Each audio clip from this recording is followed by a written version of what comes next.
Yo guys, today we've got a story about a guy who got totally backstabbed by his childhood friends, and honestly, our story kicks off in this totally basic village called Grayla, right as our MC's whole life is about to get absolutely wrecked.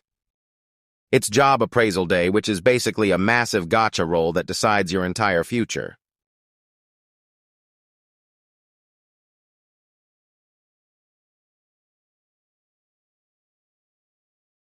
Locke pulls the Beast Tamer class, and while it sounds hype, spoiler alert, he's about to get absolutely wrecked. His friend Emmy scores magic powers, and even at just 12, she's already looking like she's gonna be a total top-tier waifu. Isaac's a gladiator and Kara's the Santis, so the whole squad is looking totally cracked except for our boy. Isaac's already running his mouth about being the strongest in the world like some basic shonen NPC. Kara's aiming to be the ultimate healer while Locke just wants to tame monsters. And while that sounds super wholesome, they do that classic fist bump and vow to become an S-rank party. But we all know these childhood friend promises never actually end well.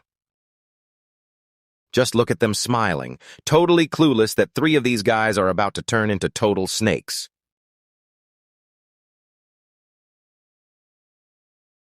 Locke goes full support mode to help his friends win, but honestly, fast forward 3 years and we're in the royal capital, where the pouring rain is making the whole vibe feel totally depressing. Locke is 15 now, and he's hauling a massive mountain of gear like a total pack mule, while his friends are already busy planning his downfall.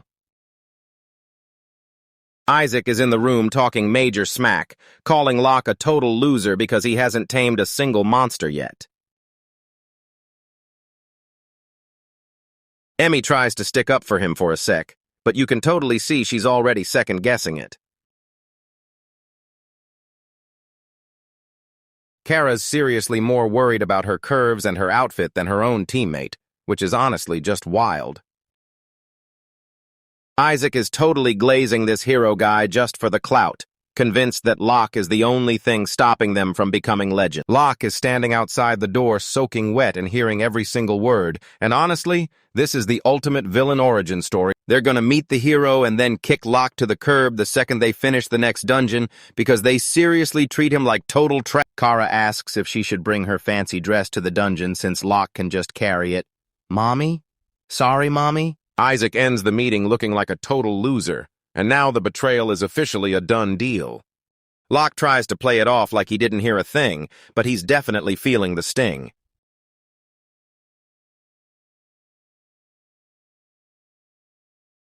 Check out that shadow over his eyes. Our boy has officially snapped.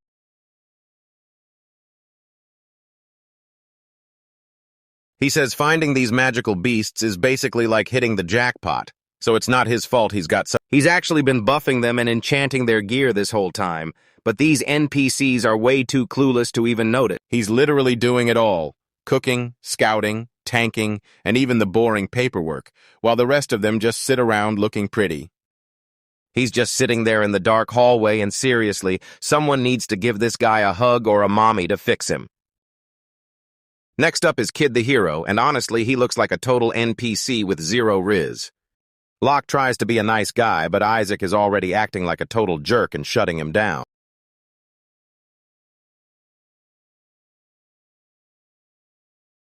Kid starts glazing the girls right away, calling them beautiful while totally ignoring the guy who's actually doing all the work.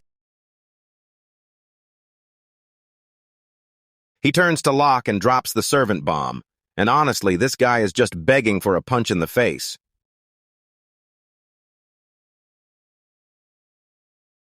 Locke is just 100% done with everything. Look at his face, he's totally checked out.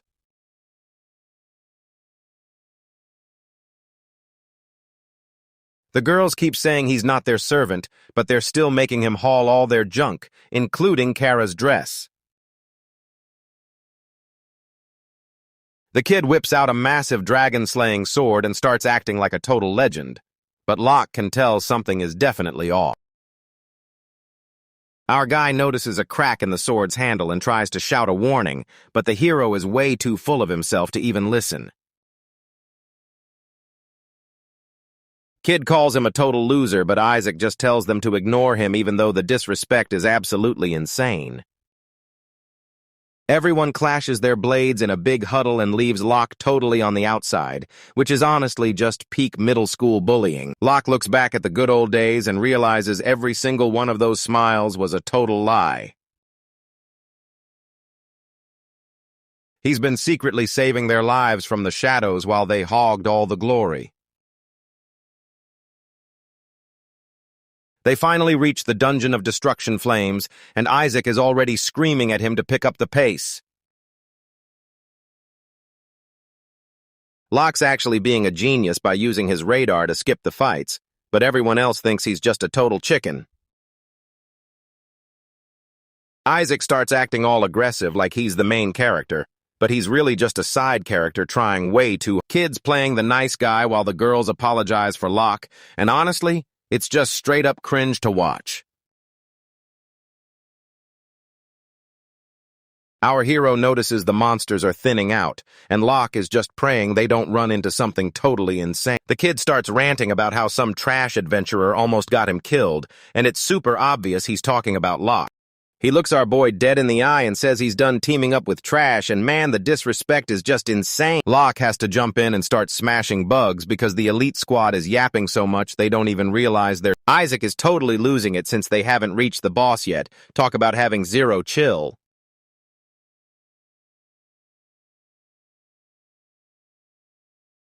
Our hero whips out the map and realizes they've been taking the super long way around this whole time. He calls out Locke for doing it on purpose, and the girls look totally grossed out.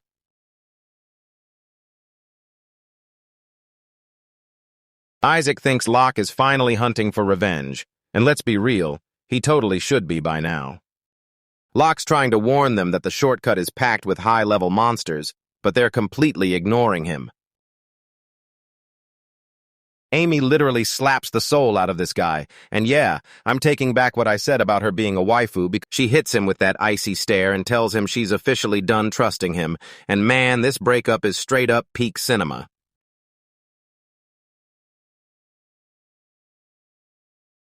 Locke squeezes his fists tight because he's lost everything, and now even his childhood crush has zero respect left for him. Isaac decides to take the shortcut because he thinks he's a total beast who can handle anything. Out of nowhere, a massive cloud of bats jumps them and the girls are actually struggling, which is honestly what they deserve.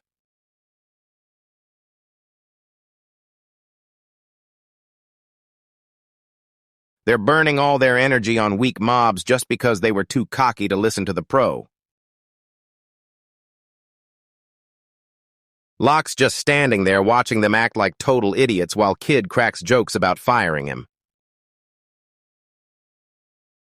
They finally make it to the boss door, and it looks like a straight-up portal to hell.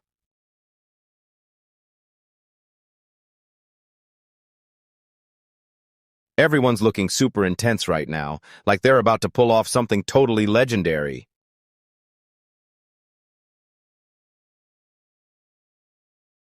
Locke wants to crash because they're totally spent, but Isaac isn't done shouting his head off yet. The hero and Emmy call him a total moron for not reading the room. But man, these guys are the ones acting. Isaac's about to dive in, and Locke finally stops trying to help because he knows he's totally cooked.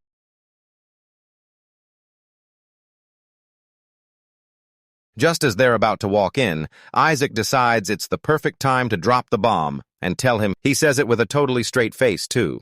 And just like that, Locke is officially out of a job after this dungeon. Everyone's looking at him like he's total trash, while the hero just stands there with that annoying, smug grin. Locke just rolls with it because he's a total simp, but you can literally see the life draining out of his eyes. The whole squad huddles up to celebrate being the top-ranked party, while Locke just lurks in the back like a total ghost. This is just like that promise they made as kids, but now the loop is finished and they're totally locked in from the outside. They walk into the room and Locke decides to back them up one last time. Seriously, This guy is way too nice for his own good. Right in the middle of the room is this huge thing, and it's glowing like absolute cinema. If you ever see eyes like that in a dungeon, you don't wait. You just turn around and run for your life. There's this massive white wolf just chilling there, looking totally epic but super deadly. Isaac thinks it's just a basic gray wolf, and he's already hyped for how easy the loot is gonna be. Locke realizes he's staring at a Fenrir, a legendary S-rank beast that even the strongest pro teams wouldn't dare touch. But the hero and Isaac are total NPCs and decide to jump it while it's still fast asleep. Locke screams for them to stop, but it's way too late because they already did something totally stupid. The attack slams home and kicks up a massive cloud of dust, making the girls think the fight is already over.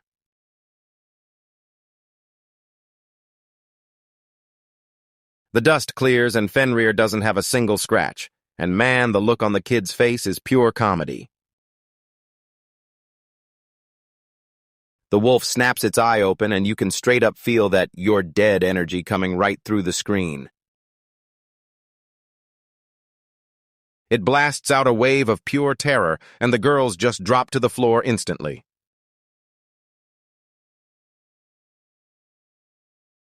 The second he sees his sword is trash, he starts screaming for everyone to run away. Man, what a hero. Everyone starts scrambling for the exit like total wimps while the Fenrir finally wakes up for real.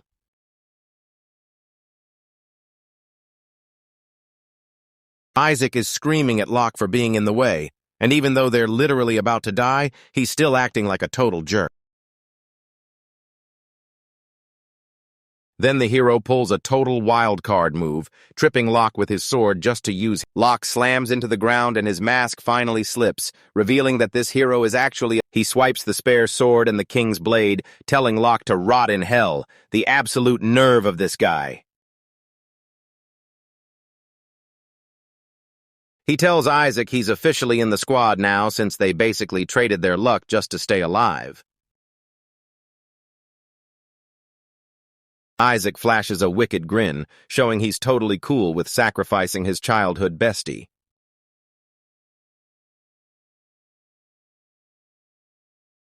Locke is trapped all alone with a massive wolf that's ready to eat him alive, and things have officially hit rock bottom. Amy bolts past him with a lame, "I'm sorry, but yeah, an apology doesn't do much when you're literally on the menu."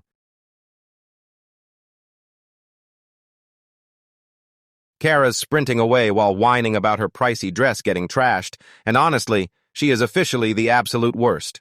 As Locke watches them vanish into the tunnel, it finally hits him that they were never his real friends.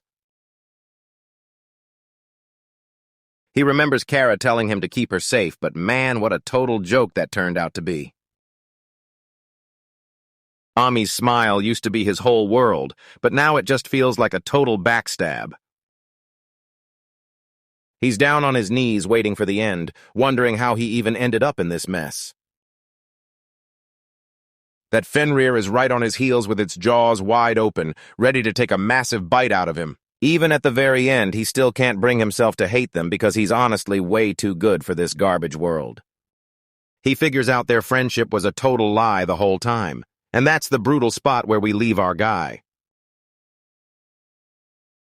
Yo guys, today we're jumping into a story where the MC actually has legendary riz, and just look at the cover because that elf girl is definitely bringing some absolute heat.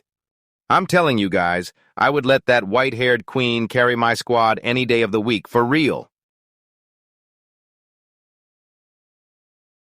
We start in a dark cave where a massive wolf is eyeing our main character like a total snack, and this giant beast is actually trash-talking humans for being... He tells Locke he's gonna make it quick and painless, which is easily the most epic boss line I've ever heard. Locke is totally losing his mind right now, looking like he's about to get wrecked before the tutorial is even over.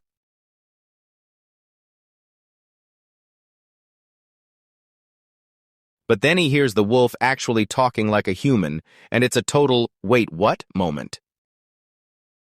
Those eyes are staring right into his soul, probably wondering if Locke tastes like a cheap snack or a high-quality steak. Locke throws his hand up like he's stopping a bus and is totally shocked they can actually understand him. He thinks his Tamer skill is finally kicking in, but the wolf is just standing there looking smug as heck. The wolf says he's got nothing going on, so he figures fighting Locke is a great way to kill time. Talk about being bored out of your mind. Locke is literally begging for his life, but this wolf wants to play a game that's way more deadly than tag. Locke reaches into his bag and the wolf is totally lost, probably expecting a weapon, but our boy has a completely different plan. He pulls out a straight-up breastplate and yeets it across the cave like a giant frisbee. Can you believe it? This world-ending beast actually catches it in his mouth like a regular dog.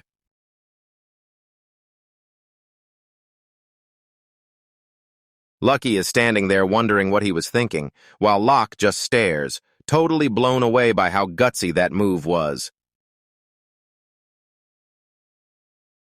And just like that, this legendary beast is zooming around having a total blast with a random piece of junk. Locke realized he didn't find a monster. He just found a giant fluff ball who was totally down bad for some attention. Lucky says there's a super tough barrier at the entrance that even a total beast like him can't smash through. Locke looks at him and realizes this giant is actually low-key cute when he's not trying to rip your throat out. He asks the wolf to go on an adventure, but Lucky just loses it, laughing like it's the funniest joke he's heard in 100 years. But then the wolf pulls a total Chad move and says he's actually down for it since Fenrir's never lie. A system screen flashes saying the Fenrir wants to be his friend, and Locke agrees to be friends, and suddenly the wolf starts glowing like it's about to turn into a waifu. Man, I wish.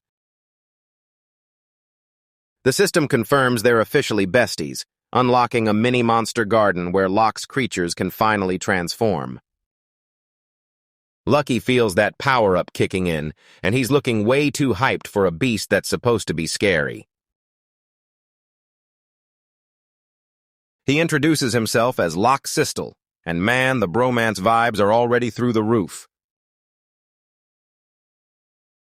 The wolf gives him a nod, and you just know these two are about to absolutely wreck the game.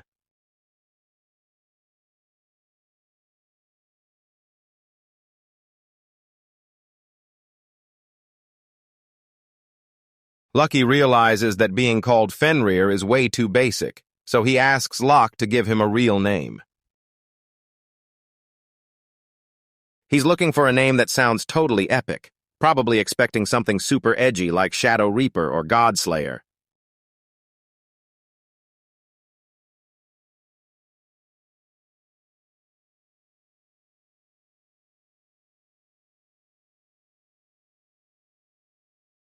Locke stares him right in the face and calls this world-ending monster Lucky, and I'm actually dead because that disrespect is peak cinema. Somehow the wolf actually thinks it's sick and starts jumping around like he just pulled a legendary skin.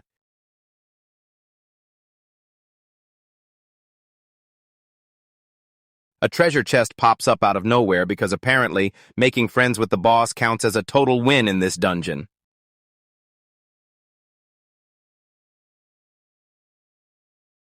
Inside is a massive collar and a bracelet, and Lucky is so down bad for that red collar he wants it on right this second. Locke snaps on the mini-monster garden bracelet, and just like that, the system voice starts yapping in his head all over again. This is basically a whole world in his pocket, and Locke's scanning the map like he's playing a massive open-world game. Lucky touches the bracelet and instantly gets sucked in like he's headed straight for the Shadow Realm. He's doing just fine in there, and Locke is absolutely losing it because his massive new dog just vanished right into his wrist. Lucky says it's awesome in there and tells Locke to jump in, but honestly, that sounds super sus. Locke shuts his eyes and gets ready to enter the garden, praying there's a mommy waiting for him inside. He blinks his eyes open and finds himself in a total paradise with a super chill-looking hut. This meadow is super chill and perfect for a nap, or maybe even a date if he ever manages to find a girl to bring here. He looks up and realizes the entire sky is actually just a massive dome made of pure energy. Lucky's already there, just vibing, looking like the straight-up king of his new backyard. The place isn't huge, but it's super cozy, and Locke is already thinking about crashing in the grass. They even scored a hut to use as a warehouse, which is a total game-changer for all their loot. Lucky's mind is blown because living things usually can't fit in storage, but our hero has that insane main character plot armor. Locke's just vibing in his own private dimension, wondering what the other S-rank big shots are even up to right now. He's on the hunt for more monsters like Lucky, and if they're all this chill, he's definitely building a dream team. Lucky's sure there are more people dying to break out of their dungeons, so the hunt for new teammates is officially on. Locke jumps on Lucky's back and they start blasting through the tunnels like a furry race car. They're flying toward that exit so fast, and Lucky is straight up proving he's the GOAT of all mounts. Locke whips out his map to dodge a massive swarm of monsters because he's not about to waste his energy on fights that don't matter.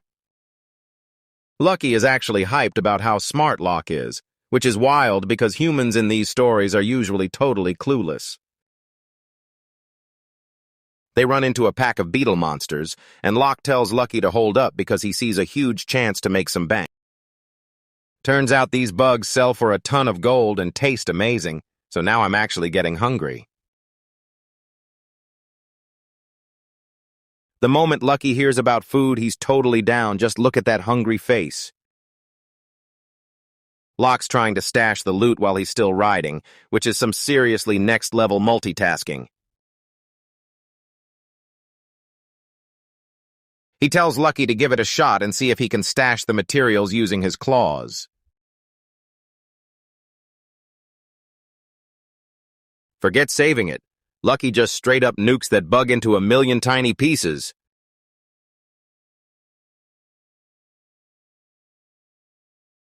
He tries to be gentle on his second try, looking like a massive cat just toying with a tiny mouse. Nah, he just smashes it again because this wolf seriously has zero chill when it comes to being careful. Lucky starts whining because he's a total disaster at looting, and Locke just tells him to quit breaking all the good stuff.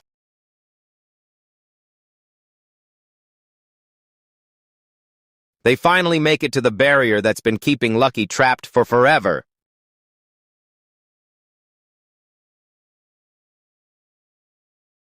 Lucky pokes it with his paw, but the thing is still totally rock solid.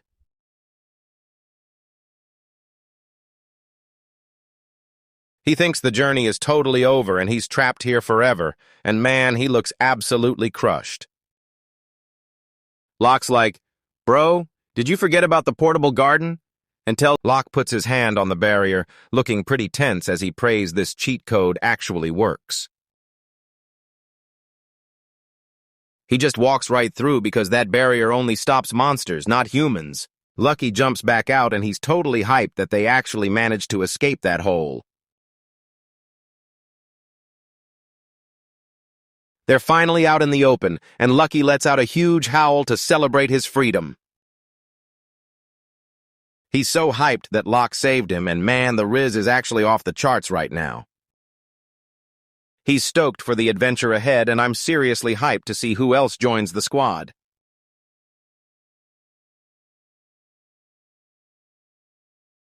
They wrap things up with a fist-to-paw bump, making their new bro bond totally official.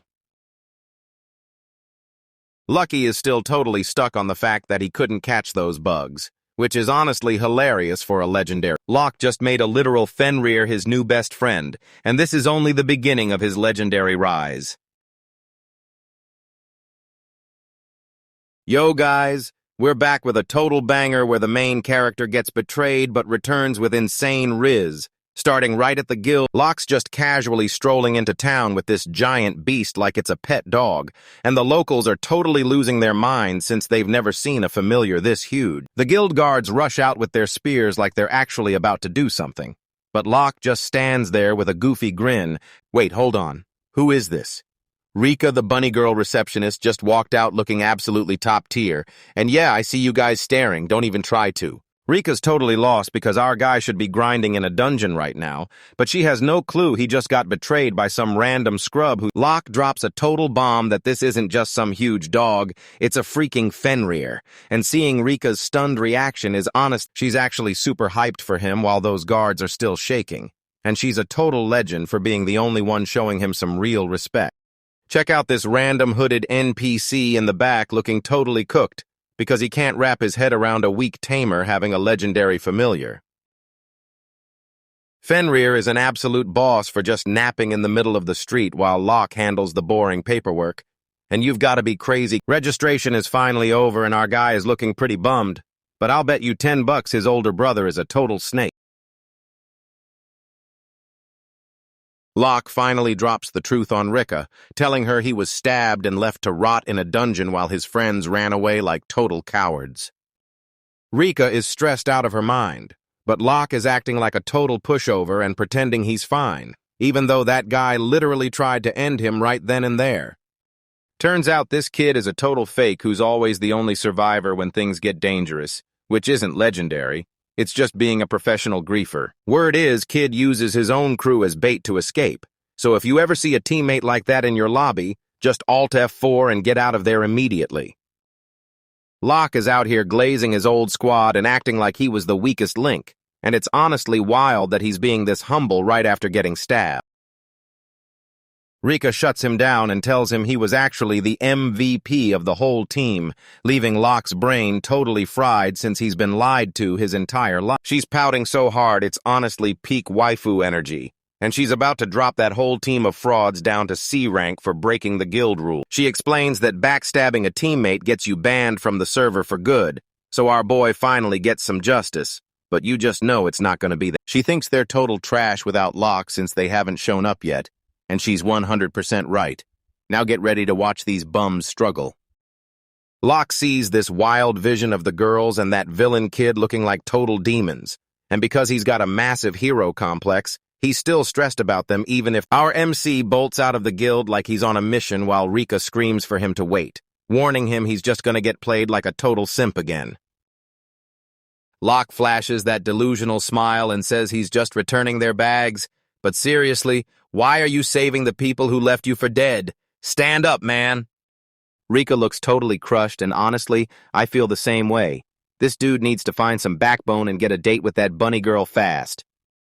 He's sprinting through the streets like a total beast, not even realizing he's the one carrying the whole team on his back.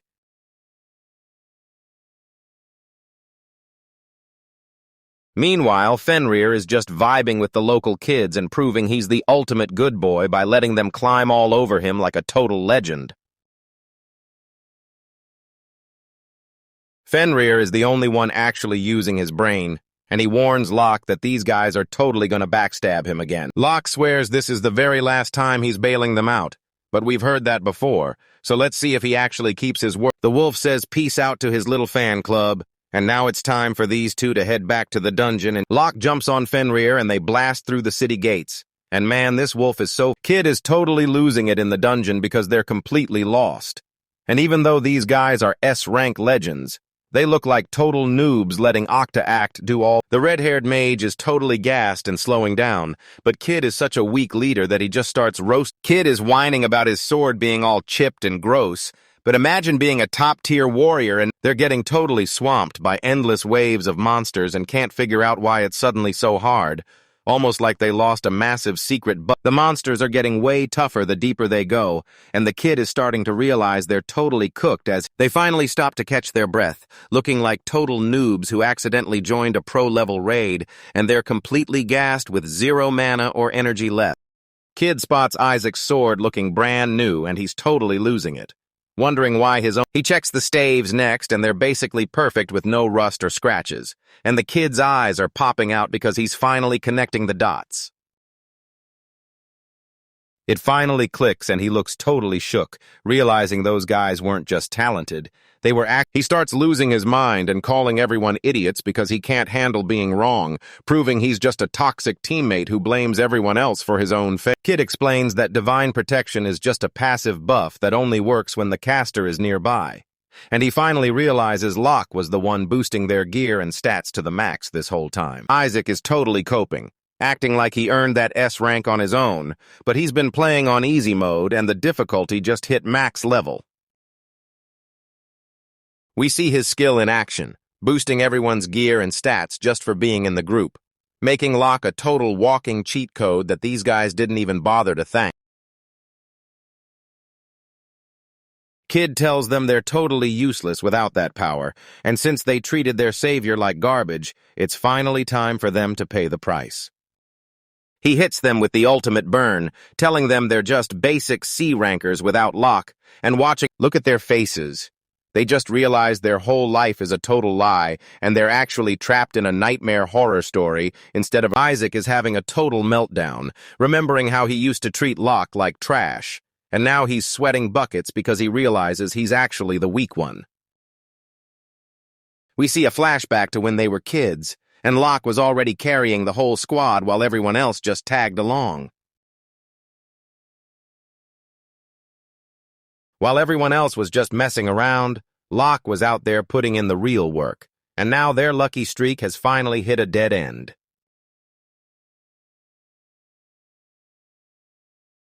Isaac squeezes his fist, totally refusing to believe the truth, but those monsters couldn't care less about how he feels. Kid asks Emmy how many heals she has left, and you can tell by that look in his eyes that he's already cooking up a crazy plan. She's down to her last 2 spells, so she better start running, because this kid is about to pull something seriously messed up. A swarm of giant ants is blocking the stairs, and with the team totally out of mana and surrounded, they're basically cooked. Kid knows he'll get wrecked in a fair fight, so he starts plotting something shady, and since his plans usually end with someone dead, he sticks Isaac in the front and the healer right behind him, claiming he'll cover the back. But we all know that's just code for being the first one to run away.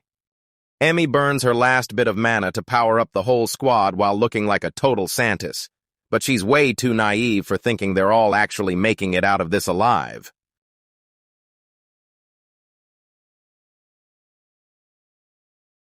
They're burning through their last bit of energy to charge the mob, and while it looks like a classic power of friendship scene, this manga is way too savage for that. They dive headfirst into the ants, swinging their weapons like crazy to cut a path to the exit while the pressure hits an all-time high.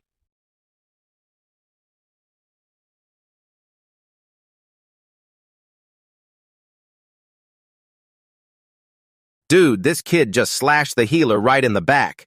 He's a total menace for backstabbing his own teammate without even blinking. Just look at that creepy grin because this guy is a total psycho, waiting until she used her very last move just to toss her aside. He literally thanks her for the heal and then tells her she's useless. And man, I've seen some trash villains, but this guy is the whole landfill. Emmy is bleeding out on the ground, and Kid straight up tells her he's glad she's a decoy for their escape, ditching his own healer just to save his own skin. She's reaching out and begging them to stay, but they're already bolting, and man, that betrayal is just straight up ice cold. Those ants are swarming in for a snack, and Yama is basically toast with no one left to help her unless Locke pulls up right now. She lets out one last scream as the monsters swarm her, and that's exactly why you never team up with a hero who has a sketchy past. Yo, what's up, guys? Today we're checking out a squad that's totally doomed because they kicked out their only talented member, and it all starts with this total loser named Kid, who this blonde simp is actually trying to make excuses, saying they needed a sacrifice to survive, but bro, you're just trash at the game. Stop blaming the girl. Check out the guts on this guy. He's straight up blackmailing his own team, telling them they're all criminals now, so they better stay. He's out here glazing himself while ranting about how they only survived because of the servant they kicked out. But since that servant was actually the MC, the rest of the squad knows they're totally cooked, and you can see the pure panic on their faces as they realize they're trapped. Out of nowhere, a pack of ants jumps him, and Kid is already sweating, calling his team trash while he gets bullied by basic mobs. Where's all that main character energy now? Lucas is totally gassed after just 2 swings, proving he's got 0 stamina and even less. He's seriously whining about the level 4 monsters being too tough, but let's be real. He's just total trash without the main character. He's finally realizing they only hit S rank because they were carried by the MC, and without his help, they're just total C rank scrubs getting a mat. The truth is finally catching up, and the kid looks like he's gonna cry because he's totally done for. And let's be real. Hold up. Who's this absolute legend riding a massive wolf? It's our boy Locke, and he looks like a total boss. Locke and his wolf Lucky are straight up shredding these ants, and it's honestly peak hype seeing them delete the whole mob with just 1 swipe. The whole squad is totally losing it because Faithlock was supposed to be a goner, but he just pulled the ult. Lucky is straight up snacking on those ants like popcorn, cleaning the whole floor while looking absolutely fire. Locke stares them down with that back from the dead energy, and he's officially done being a simp for this garbage team. Locke straight up asks if he should just end them right now, and since they're in a... Now this redhead is literally begging him to save Kara, but seriously, you want his help after you let him get kicked out? Locke is totally grossed out when he realizes they did the same messed up stuff to Kara that they did to him, proving this kid is trying to pull the sacrifice card again, but man, he really needs to shut up before he makes things way worse for himself. Locke decides these guys aren't even worth his energy, so he just leaves them in the dirt to go find Kara like a total legend. Lucky thinks Block is being way too soft, but Block is totally locked in and catches a scent of perfume, knowing he's finally closing in on the waifu. Our guy is tearing through the dungeon on a massive wolf, and honestly, you need some serious riz to pull up to a rescue mission looking this cool. They hit the 5th floor and it's a total swarm of ants, but Locke just starts shredding through them like it's nothing.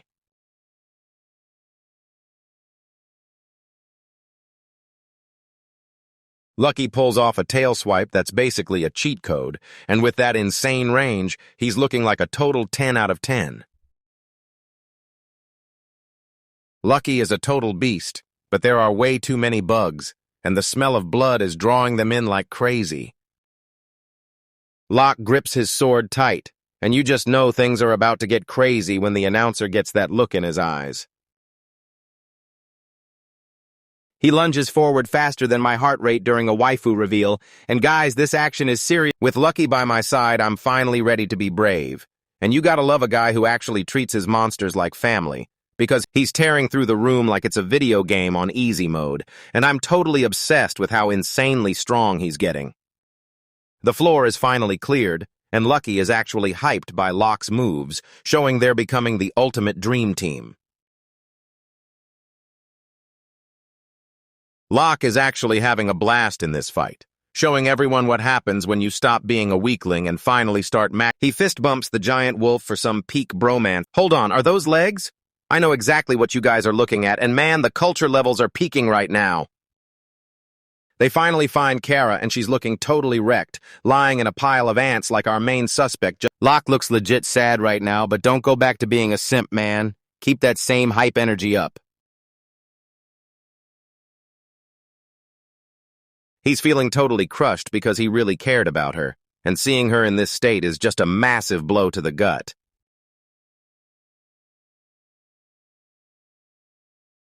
We see a flashback of her as a super cute alchemist, and since she was the only one who actually treated him like a human, she's easily top-tier waifu material.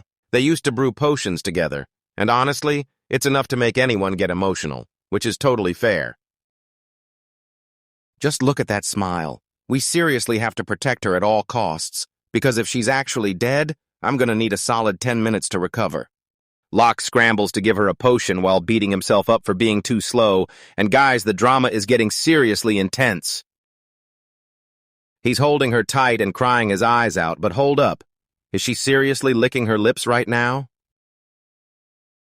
Hold up. She's actually wide awake and chugging that potion so she's not dead. She thinks she's in heaven, but she's really just in the arms of a total Giga Chad, which is basically the same thing. She says sorry for ditching him, and this is exactly why she's the best girl. She actually has a heart unlike the rest of that trash party. Locke tells her to forget about that because he's got something huge he needs to show her. He introduces her to Lucky, calling him the gatekeeper of hell, but the big guy is actually just a massive, fluffy... Just look at her face in the next shot because she is seriously losing it right now. She totally passes out, and Lucky is actually pretty salty about being called a gatekeeper of hell since he's just a Fenrir, so give the guy a break. Locke asks Lucky for a lift back to town, and honestly, his back is officially the comfiest ride in the whole kingdom. Lucky's basically saying he's only doing this because he likes Sunday and Wolf, and honestly, I can't even handle how wild that is. Locke thinks he's a total cutie, and look, I'm not trying to make it weird, but he's definitely not wrong. They find a secret entrance to an ant nest, and Lucky's eyes go totally wide because he's dying to snack on those eggs. Look at him go. He's sprinting for those eggs like they're the rarest anime figures in the world. They finally find the eggs, but one of them is glowing bright, and you already know that means a super rare drop is coming. Most of the eggs are totally crushed, which is a huge bummer, but that one special egg is still in one piece.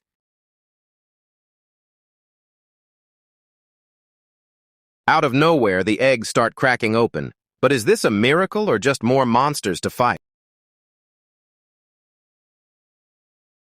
Locke's ready to pull his swords, but the little ants aren't even attacking. They're literally just vibing. They're calling him Papa, so now Locke is officially a girl dad to a bunch of ant monsters while Lucky is just losing it in the background.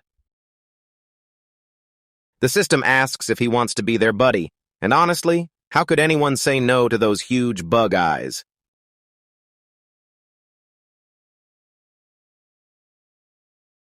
He lets them join up because he's a total legend, plus he gets a free squad to do his bidding. Yo, check this out! They just turned into tiny human girls, and you already know the story just got way more hype. They even look like humans now, which is honestly peak, and while Locke is totally lost, I'm definitely not complaining.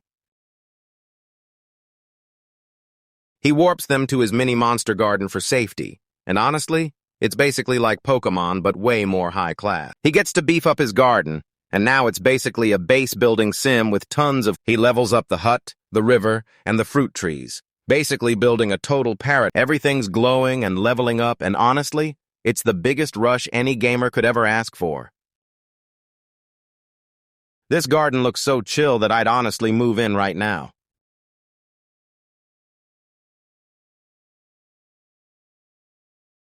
This thing is absolutely massive now, and Locke is totally hyped by his own building riz.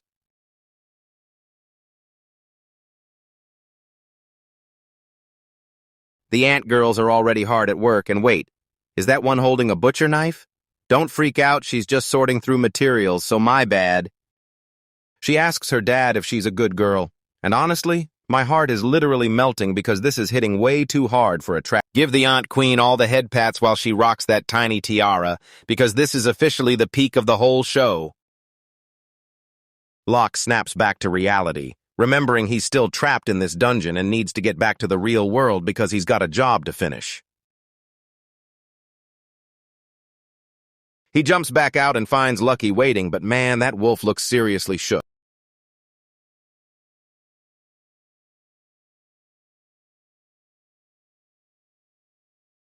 Locke's all stressed about Kara, but that's actually not the reason Lucky is so mad right now.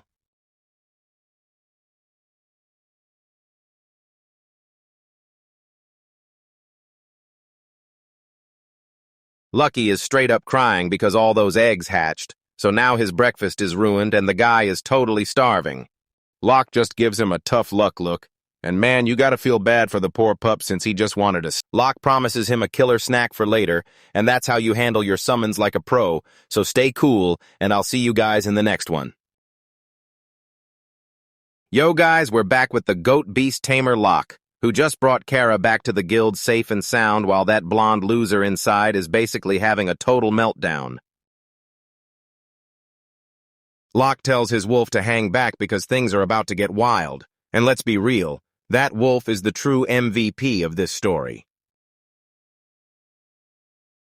Isaac and Kid are inside the guild lying through their teeth to avoid getting banned, but check out that bunny. Locke walks in looking like an absolute legend and everyone is completely stunned, while the bunny girl is looking top tier and giving off major mommy vibes. These two losers are swearing they're telling the truth, but they're sweating like crazy while Locke just stands there letting them ruin themselves. Kids tries to act like a loyal buddy and asks Locke to back him up, and honestly, the nerve of this blonde simp is just wild. Locke doesn't hesitate and asks why the kid slashed Kara and left her to die, basically dropping a nuke on all their lies. Kid is losing his mind and screaming his head off while Isaac tries to keep him from crashing out, knowing they're both The kid starts asking for proof like some random NPC who thinks he's safe, so Locke just hits him with a look that says his whole career is over. The girls are totally freaking out in the back, but don't even worry because we're stepping in to handle business, and just look at Amy's face. She knows she messed. This kid tries to flex his hero title to scare everyone, but even the bunny girl is totally done with his yapping, and sorry man, you can't just— This kid is going totally psycho with a face that would give a villain nightmares, thinking he can actually— Locke just grabs the kid's sword and shoves it right into the dent in his own armor. Talk about a total big brain move. The sword fits the mark perfectly, proving Kid was the one who tried to take him out. And now he's just standing there. If this loser actually tries to stab himself just to frame them, his level of cope is honestly reaching record highs. Kid is sweating so hard he's basically a puddle, and he's officially run out of tricks. Locke shouts Kara's name and Emmy looks totally freaked out because the big secret is finally coming out. Emmy collapses in tears and apologizes for being a fake friend, but even though she finally sees the truth, is it already too late? Kid's completely lost his mind, saying Kara died just because she was weak. Seriously, imagine being such a total piece. He thinks no body means no crime, just straight up glazing himself while standing right on the edge of a— Locke just stares at the dead girl and tells her to quit napping, and man, his timing is literally perfect. Locke actually has to slap her awake because she's lost in a dream about dresses, but we can't help but love our favorite little airhead. Kara's alive and totally fine, and while the whole guild watches this miracle go down, Kara points her finger right at Gutton and calls him a straight-up murderer to his face. The crowd starts whispering and calling Kid a total fake, and just like that, his hero reputation— Mommy Bunny steps in and says they've got all the proof, and with that look on her face, I'd honestly let her arrest me right now. Kid is losing his title and his mind at the same time, and he is absolutely fuming right now.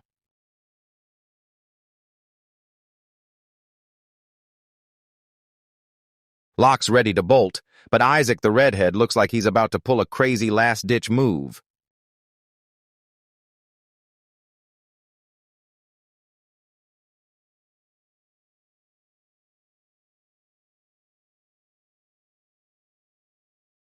Isaac literally throws himself on the ground to beg for mercy, and man, seeing him act this pathetic is just straight-up embarrassing. He's literally begging to stay in S rank because he has zero skills of his own, and honestly, it's just pathetic. Locke just stares down at him with total disappointment, realizing these guys are nothing but low-level. Locke drops a total bombshell. Isaac knew about the attack from the start, proving he's not just a— These guys were planning to take Locke out from the very start, and man, this betrayal is way deeper than we ever thought. Isaac starts swearing he's gonna be a good guy now, but bro, you aren't some misunderstood hero, you're just a total snake. Locke tells them they're not even close to S-rank level, and then Mommy Bunny drops the news that he was the only one actually carrying the whole team. She says without Locke, these losers are barely even B rank, and honestly, I'm living for this legendary level of disrespect. She even says Locke could carry a whole squad of E-rank rookies straight to the top. And honestly, the bunny girl is spitting fat. Isaac snaps and challenges Locke to a fight to prove he's got what it takes, showing he clearly hasn't learned his lesson yet. He thinks winning just makes his crimes vanish, but man, this guy is totally living in a dream world. Mama Bunny is calling all the shots, and Locke is teaming up with some rookies to show them how a real S-rank. Locke takes the challenge because he's a total beast who never backs down, while Isaac actually thinks he can win, which is honestly just adorable. Kid's out of the match because everyone thinks he's a killer, and just look at him sulking in the corner like a total emo reject. Kid thinks he's totally safe since there's zero proof of his old crimes, and he's seriously acting like he's the smartest. Out of nowhere, this hooded absolute unit just pops up, and we have no clue who this guy actually is. He spills the beans that he was actually in an elite A-rank party that dumped him years ago, and now his lies are finally catching up to him. He points right at him and tells the whole guild how he ditched his friends to die, and now the kid is totally backed into a corner. A flashback shows Kid being a total snake, proving he's been a villain since the very beginning. The witness says sorry to Locke for staying quiet so long, but hey, better late than never, bro. Kid finally realizes he's totally cooked, losing his hero title and all that fame just to end up stuck in a jail cell.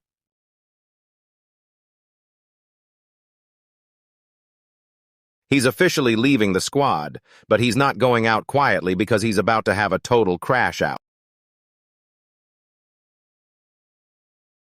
Kid totally snaps and starts slashing the guild staff, proving he's officially lost his mind. He's screaming about how he's too good to talk to servants while he's frantically looking for an exit. Talk about total loser energy. This blonde simp actually takes Emmy hostage, and man, he really had to pick her instead of the redhead waifu.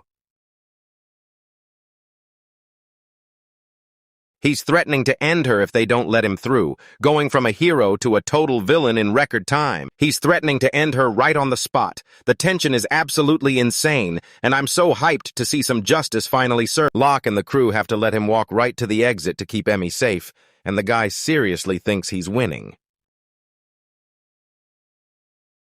He reaches the door and starts laughing like a total clown, thinking he actually got away with everything. Out of nowhere, he gets slammed so hard that the sound effect takes up the entire page.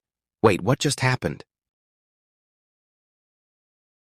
Everyone bolts outside to see the wreckage, and man, the hype is totally off the charts. Talk about a lucky break. The wolf is just sitting there wagging its tail while our guy is face down in the dirt.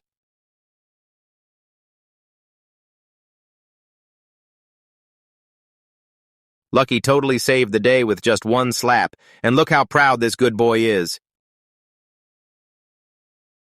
Lucky saw him trying to bolt and humbled him real quick, so now the kid is finally caught, our hero is safe, and man, this is just peak cinema.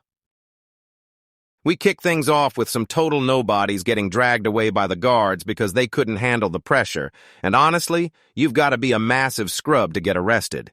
Locke is just vibing with his wolf Lucky, who's actually the legend Loki, and he's telling him that everything is going to be totally fine.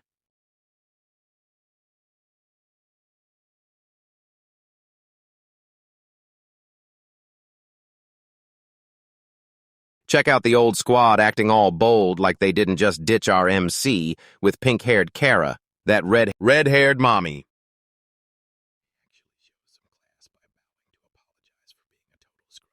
And honestly, with that posture, she can say sorry. But then Isaac starts gassing himself up, acting like the fight was a total joke and he's the main character of this whole world.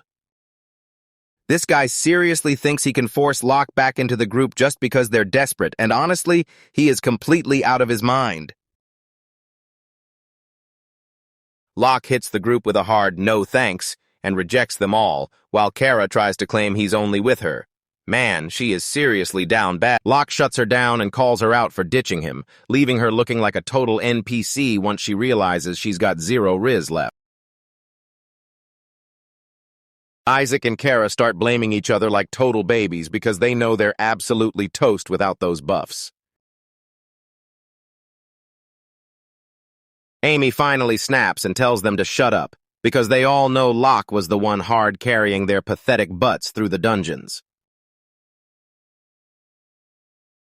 She finally admits the whole mess was totally their fault, while Isaac just stands there making those weird scanning noises like the... Out of nowhere, a bunny girl just pops up, and looking at those ears, you already know we've officially entered the culture zone. Rika, the receptionist, starts explaining the mission, but I totally tuned her out because her character design is straight up peak. Isaac's acting like this B-rank quest is a total joke, but he's honestly about to get wrecked by a random slime. The mission is to hunt down emeralds and rainbow dragonfly eggs, which honestly sounds like a total snooze fest of a fetch quest at first. They still need dragon scales and fangs, and they've only got 1 week to make it happen.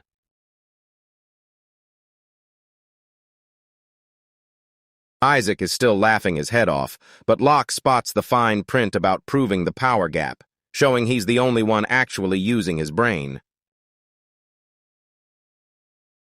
Rika's got a smirk on her face because she knows these guys are about to get absolutely bodied. Isaac finally spots the trap and his face turns ghost white as he realizes he just totally blew it. The guild is straight up trolling them because every item they need is guarded by stuff they're terrified of, like frogs and lizards. And I honestly love how much of a hater. Rika calls in the massive guards to show them the guild has 0 chill for anyone who breaks the rules. Those losers from his old team scurry away like total rats, leaving Locke behind with the bunny girl who is definitely digging his vibe. She tells Locke she's going to introduce him to an E-class adventurer, so Locke tells Lucky to just hang out for a second. While they're walking, she asks him what's the one thing he absolutely hates in a teammate. Locke starts ranting about how much he hates traitors and rule breakers, but then Rika reveals she's actually the secret deputy director assistant, rocking a maid outfit like a total hidden boss.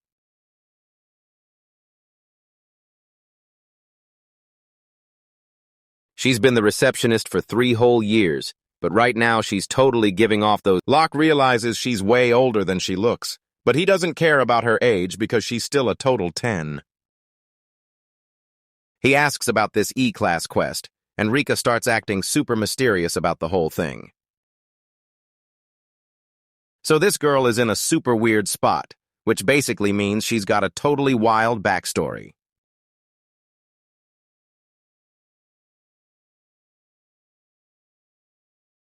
Rika straight up tells Locke to destroy this girl, but honestly, Rika, you should at least buy the guy some dinner before asking for a favor that big. They step onto the training grounds and the vibe is getting seriously intense.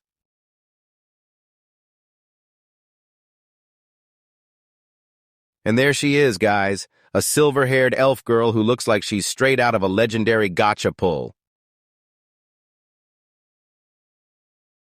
But wait. Look at her neck. She's wearing a slave collar, and this manga's world is getting seriously wild. Check out Shannon the elf, because Locke is totally losing his mind right now, and honestly, I'm right there with him. Rika reveals she's actually a slave adventurer, and the guild only took her in for a very special reason.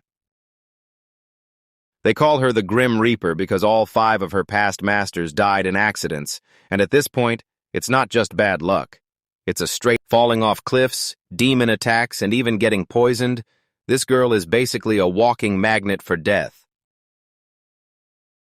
She tells Locke to turn it down because she doesn't want to add another person to her kill list. Locke tries to play the nice guy, but she's totally not having it and whips out her sword in a total heartbeat.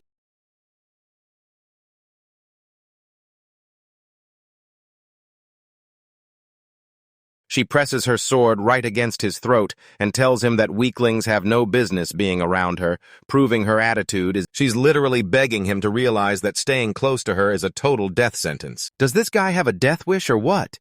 She's literally sobbing while threatening him, and man, my heart is totally breaking for this elf mommy.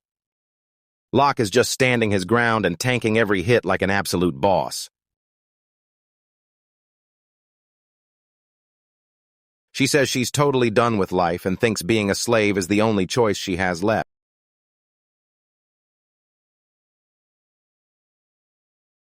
She's totally overseeing people die right in front of her, so please, someone give this girl a hug and a way better master. Things are getting super intense. The mood is totally trashed, and you can practically feel the pressure in the air.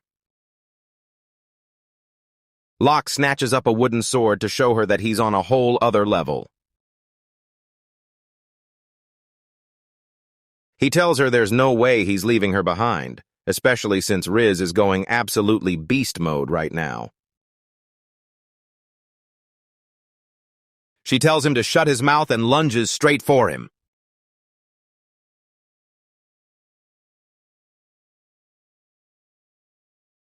She's totally shocked that he's actually holding his ground.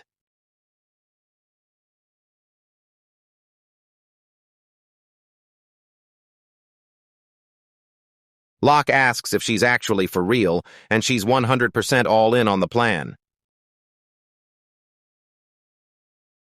She charges straight in, but he's about to show her what real power actually looks like. Check out that speed. She's moving so fast she's basically just a total blur.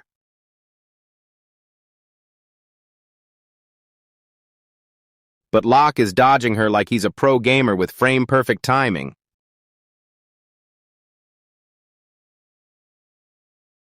He notices she's practiced tens of thousands of swings, and while her grind is legit, Locke's got that main character plot armor on his side. He deflects her strike and her eyes go wide as she realizes she's basically hit a brick wall. Totally saw that coming, and Locke is being straight up savage with it. She tries to pull herself together, but it's already clear she's totally outmatched. She screams that she's not losing this, and you can totally feel how desperate she is.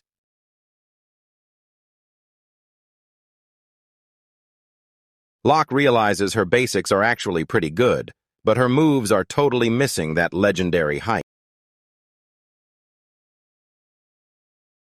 He sweeps her leg and sends her flying, just straight up wrecking her.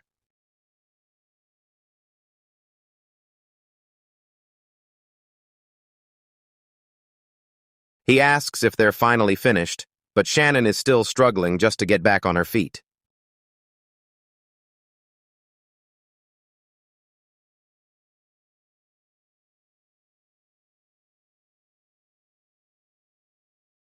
She's convinced that if she gives up now, Locke is going to end up dead just like everyone else. She's totally scarred because everyone who promised to stay ended up dying on her anyway. She's screaming at the top of her lungs that she refuses to lose because she's doing this all for him. Locke's done playing around and is finally about to show her his real power.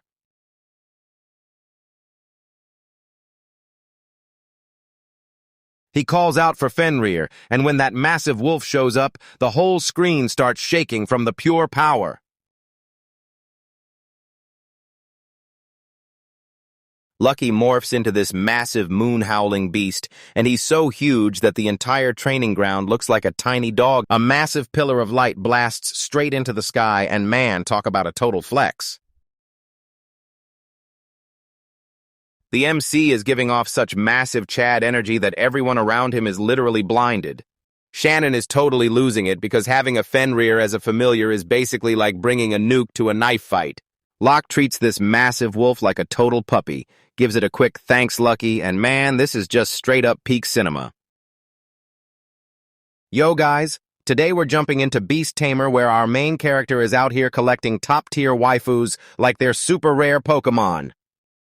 We're kicking things off with Shannon, and between those elf ears and that face, you already know she's straight-up S-tier waifu material. She's got a little brother named Seth, but since this is a manga, you already know this poor kid is about to have the worst day ever.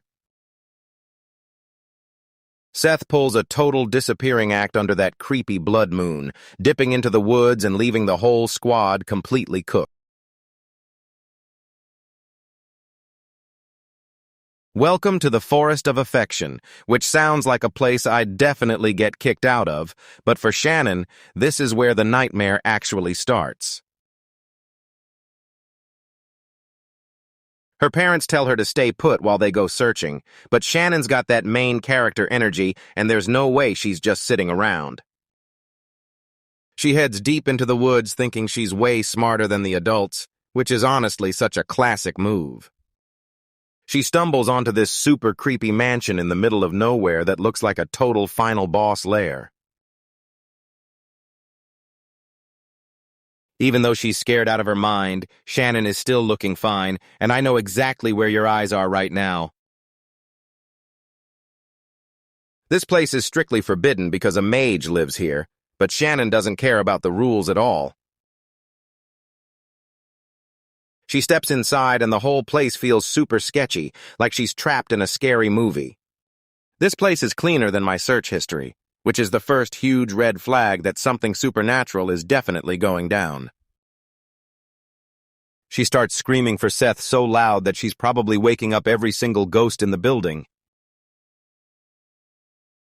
She finds him laid out on a table like he's about to go under the knife, and he is definitely not just taking a nap. His heart is pounding like crazy in the trap, and Shannon is totally freaking out while she tries to find a way to save her brother. Out of nowhere, this massive eyeball pops out of the dark, giving me major Elden Ring vibes.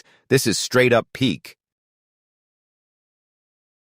Look at how massive that thing is. It's staring straight into her soul and judging her whole life. The doors slam shut, and now Shannon is totally trapped with a massive floating eyeball. Talk about a nightmare.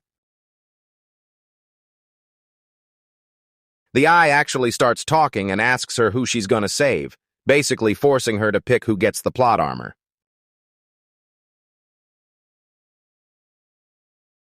Shannon is shaking with fear, but she's a total ride or die and begs the eye to save her brother.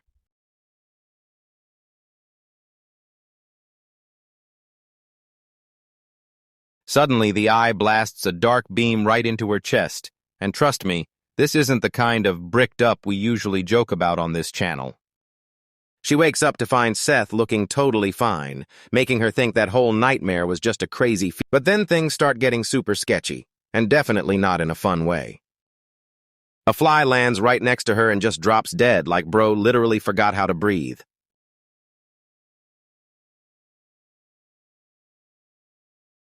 First, the frogs drop dead, then the family horse is next, and Shannon is straight up a walking biohazard now.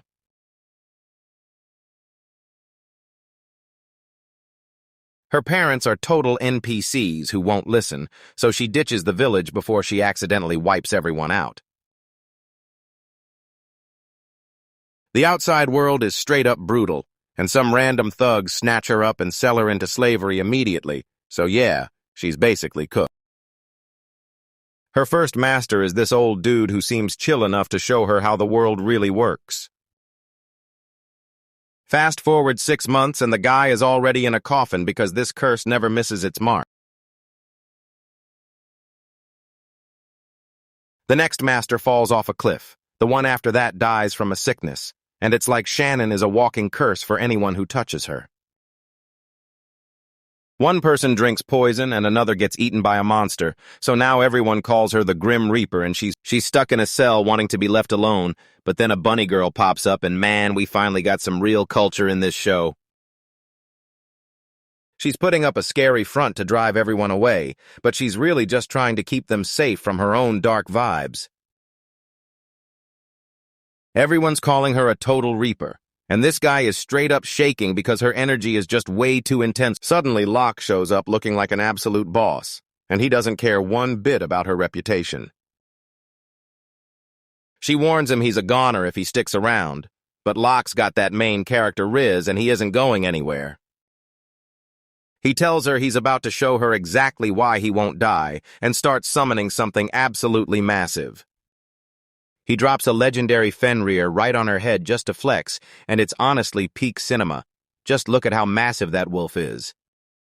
Shannon is totally losing her mind while the bunny girl just vibes in the back because she definitely didn't see that twist coming.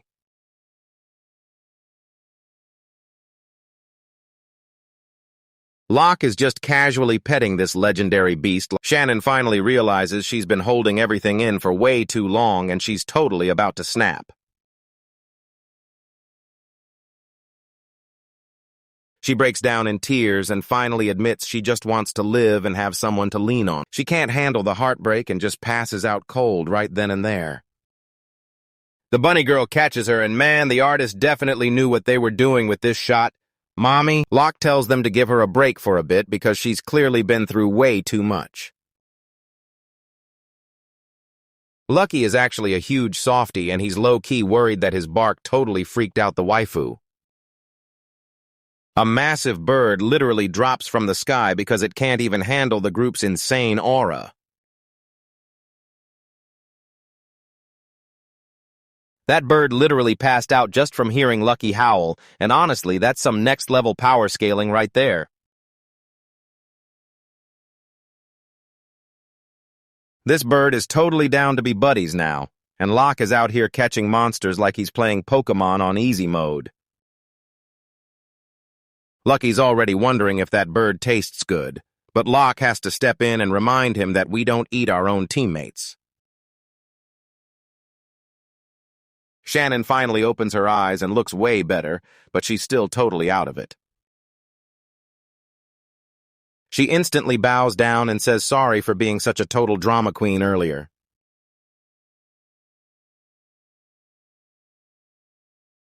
She asks to join Locke's party, and let's be real, who wouldn't want to roll with the Chad squad? Locke flashes her that classic hero grin and officially welcomes her to the squad.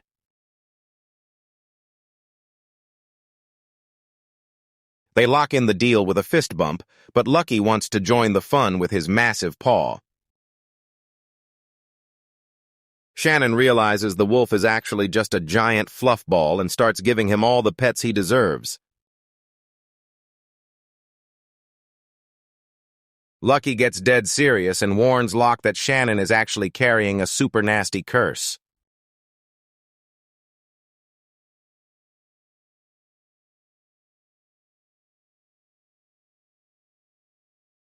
This curse sucks the life out of everyone around her, and it's eventually going to take her out too. Locke asks how to break it because he's not about to let his new waifu just disappear. Lucky says he can't do it himself because his wolf paws are way too clumsy for this kind of Lucky goes in to borrow him and Locke's heads, making the whole move look way more aggressive than it actually is. He straight up puts the MC's whole head in his mouth, and if my dog ever did that, I'd be calling the police so fast. A massive wave of info slams into Locke's head, giving him the literal cheat codes to break the curse. Just as things are finally going great, the guild chief shows up to totally ruin the vibe.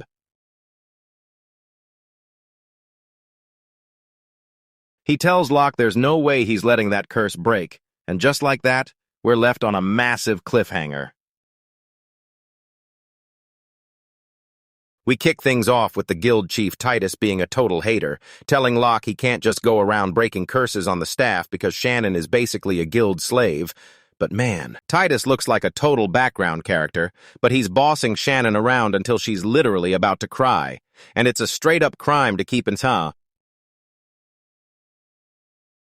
Locke is totally blowing a fuse, but Titus just smirks and tells him he's being way too dramatic, even having the nerve. Titus calls Locke out for overworking and tells him he seriously needs to go take a nap.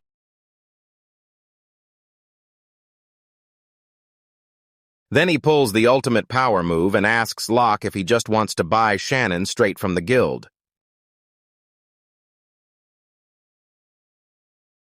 Our guy is totally frozen in shock, and Shannon looks like she just hit the absolute waifu jackpot.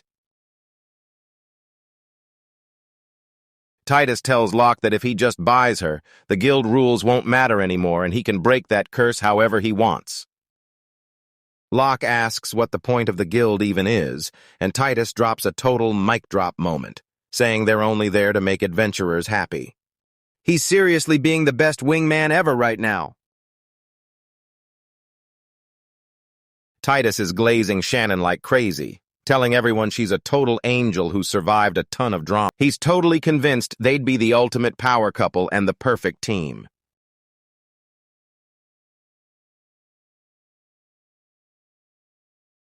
Locke thinks back to how his old team treated him like total garbage and realizes he's finally found a squad that actually has his back.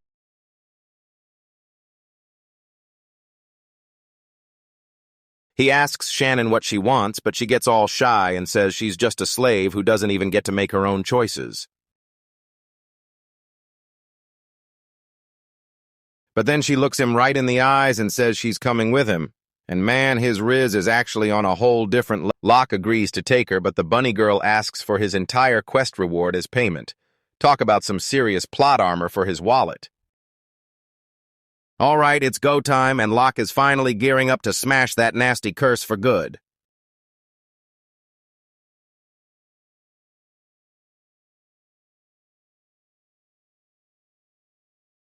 He charges up his hand, and Shannon is just putting her whole life in his hands, which is honestly such a vibe.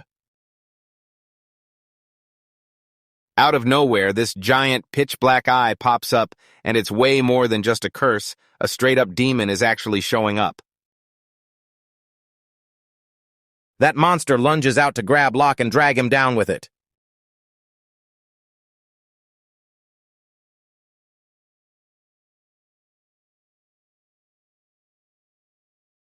Our guy is getting wrecked right now, and it seriously looks like he's totally done for. But he powers through and absolutely smashes that trash like a total beast. Titus is totally losing it, saying that was definitely a Magian's curse. So basically, some ancient demon used to rule the whole world with summoning magic. But Locke figures that's a problem for his future self. Shannon's officially joined the crew, and she looks totally stunning now that her curse is finally gone. They head back into the pocket world inside Locke's bracelet, and Shannon's reaction to the view is honestly pure gold. Her mind is totally blown, and Locke is just casually flexing his legendary. Even Lucky the Wolf is being a total legend.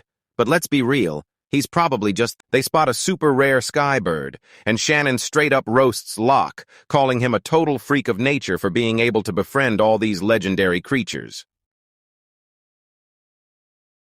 Lucky starts crying because he's starving, which is honestly just classic dog behavior.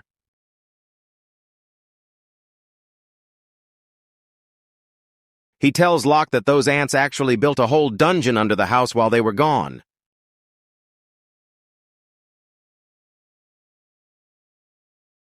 They rush outside and find a massive hole in the ground that definitely wasn't there before.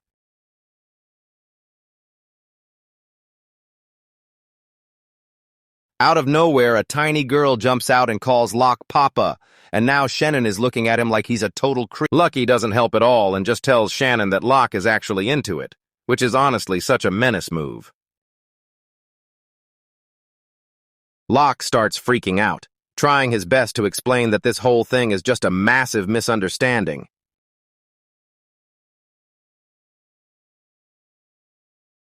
Shannon is totally lost with that ant girl, but Patra is built different. She's a born leader who's a total pro at making deals.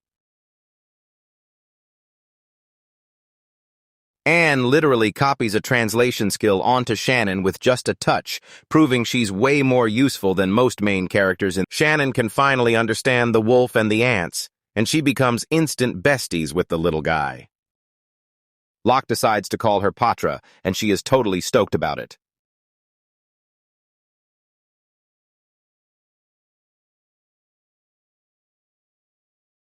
Suddenly, a whole army of identical ant girls pops out of nowhere.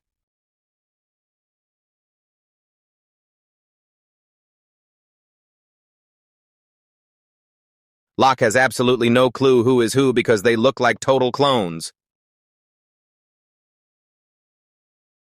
He gives them the most basic NPC names ever, calling them Orange, A, B, C, D, and E. They're heartbroken for a split second, but then they instantly start a wild festival because these guys are just built different. Patra flexes their hard work in the dungeon, showing off pro-level meat freezers and a special room for demon rocks. Honestly, these ants are way more. Locke's super impressed and decides it's finally time to start cooking up that meat.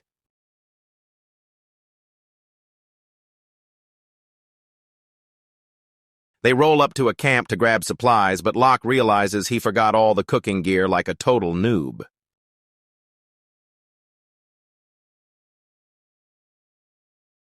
He's dying to cook some fried chicken and cabbage, but the merchant tells him they're completely sold out. Right as Locke is moping about having zero cabbage, some familiar losers show up out of nowhere. There's Isaac and his squad of midwives, posing like he's the main character, totally unaware. Today we're jumping into a story where the main character is This total loser actually has the nerve to tell Locke to get on his knees and beg to join the team again, which is honestly just peak delusion. I was seriously about to reach through the screen and slap this dude, but then Shannon pops up out of nowhere with that "don't touch my man" energy. She's got that legendary elf riz and isn't letting Isaac's insults slide, straight up asking him who he thinks he is. Locke finally snaps and tells this loser to back off because he's officially done with their mid-team.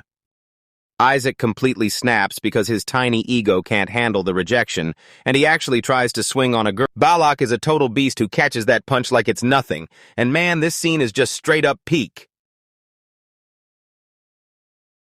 Locke gives him a look that says, "It's over for you," and Isaac is so shook he's literally sweating right through his headband.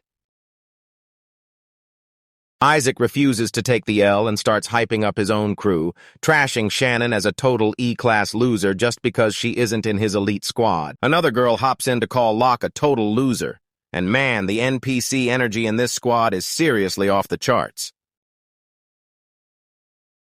Shannon's not having any of that since she's totally down bad for Locke, screaming that he's a person and not just some tool. Honestly, we love a protective waifu. Isaac drops the "weak dogs bark loudest" line, which is hilarious since he literally just got his punch blocked by a support class. Next, we meet the rest of the circus squad, including Kara, who looks like she maxed out her stats just to be a professional hater. Kara starts hating on Shannon's fit, but for real, Shannon looks like a total boss adventurer, while Kara is just giving major background character energy. She keeps trashing Shannon's outfit for being totally basic, and it's honestly hilarious how obvious her jealousy is. Locke tells her to stay out of it since clothes don't make you strong, and Kara pulls the most punchable, smug face you've ever seen.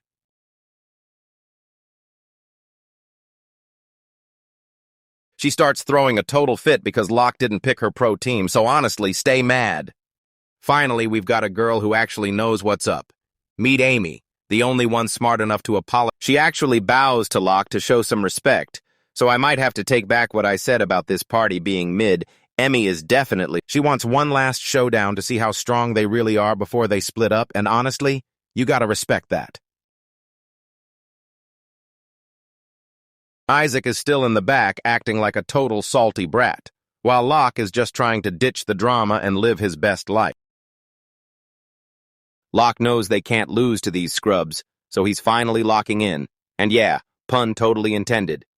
They head back to base under the glowing moon, probably getting ready for the insane carry Locke is about to pull off.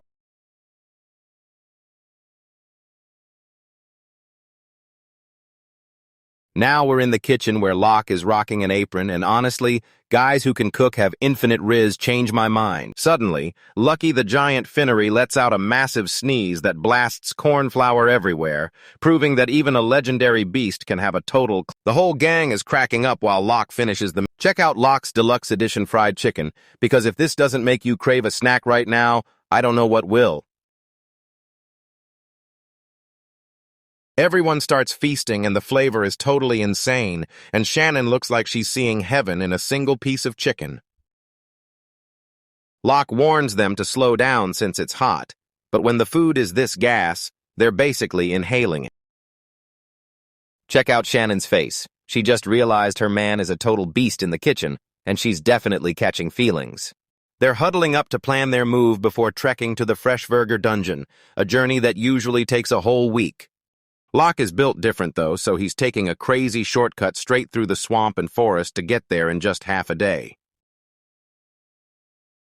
Isaac and his crew are just chilling in a slow carriage like total noobs, acting like they've already got this in the bag.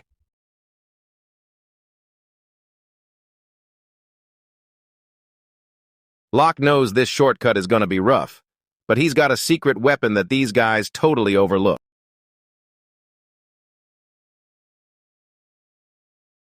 After crushing that fire chicken, the squad is heading out to show these losers what a real party looks like.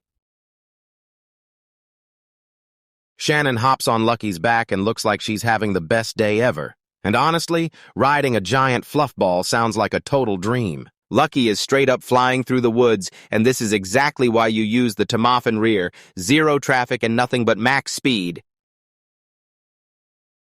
The local monsters are straight up trembling and won't even get close because Lucky's aura is just that broken. Out of nowhere, Locke hears a super weird sound coming from the bushes. Someone's definitely crying, and Shannon's freaking out thinking it's a monster attack, but the real reason is just super random. They roll up to a clearing and find this tiny little gargoyle just chilling there.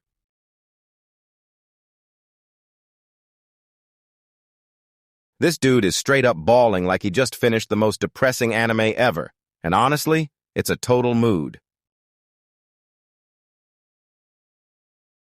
Locke is totally losing it because this gargoyle is actually crying instead of turning people to stone, and man, this world is just straight up trippy.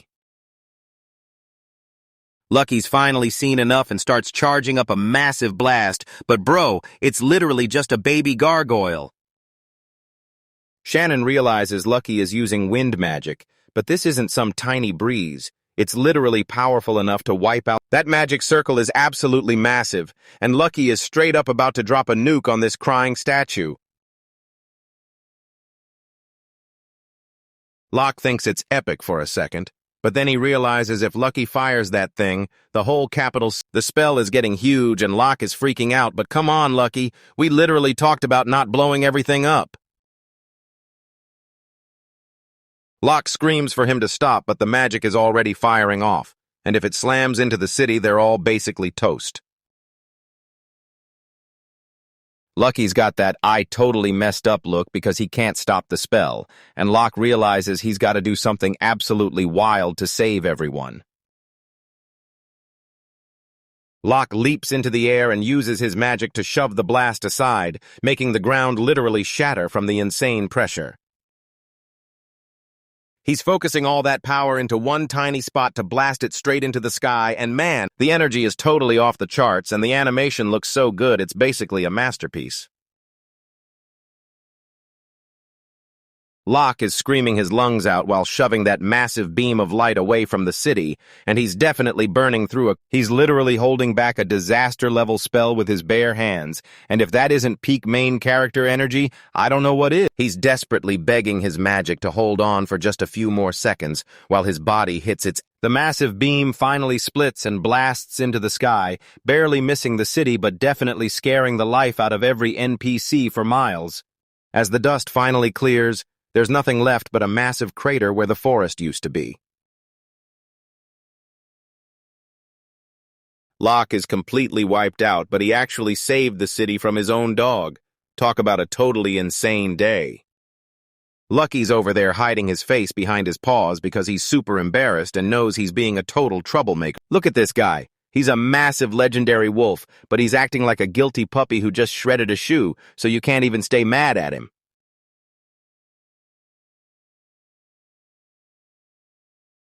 He peeks through his paws to see if Locke is still breathing, and man, he's lucky he didn't actually take out his master this time. Shannon sprints over to check on the group, and while everyone is luckily okay, the entire area is absolutely trashed. She sees Locke's arm is totally fried from that feedback guy, and man, our boy really put his life on the line. Locke just whips out a healing potion and downs it like a total legend, because who needs a hospital when the potion kicks in right away and blows Shannon's mind. But Lucky is still a sobbing mess.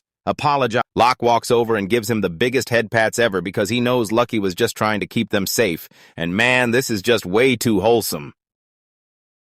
Lucky is bawling happy tears since his master isn't even mad, and Locke tells him they just need to work on controlling his crazy disaster powers. Lucky lets out a massive howl to show he's totally hyped to train and become the best boy ever. We end on the crying gargoyle just sitting there totally confused about what just went down. We kick things off with Locke finding a gargoyle having a total meltdown in the middle of nowhere, and seeing a monster cry like a huge baby is honestly the funniest thing ever. This dude explains that he actually got fired from the Demon Lord's army, and man, talk about a total bruh moment. Imagine being so lame that you're literally made of junk and spent 100 years just scrubbing floors as the castle's janitor. The new bosses didn't want a monster who only knows how to sweep, so they kicked him out, and now he's just roaming the woods like a total NPC. He's hitting rock bottom because humans hate demons, so he's got no home and 0 people in his corner, which is honestly just tragic. Look at Shannon getting all worked up over a rock guy crying. She's got a heart of gold and some top-tier looks that are even better if you catch my drift. Locke is totally confused because gargoyles are usually the Demon Lord's elite warriors, not some low-level janitors. Since the gargoyle has nowhere to live, our MC pulls a total legend move and Locke tells him that cleaning for 100 years is a total flex, and you can see the spark come right back into the monster's eyes. The system pops up saying the sealed gargoyle wants to be friends, and yeah, we all know that sealed tag is just massive plot armor for later. They're trying to figure out what secret power he's hiding, but the gargoyle is totally clueless and has no idea what's going on. The system works its magic and evolves him into a sacred beast, and suddenly Locke gets a notification that he can expand his garden just like he's playing a mobile base building game. Locke slams that upgrade button to beef up the cabin because he definitely needs way more room for his massive harem. They're just walking through the woods when they find a massive cabbage patch, which is totally not sus at all. It's getting dark, so they set up camp right on the spot because Locke knows you never walk away from free loot.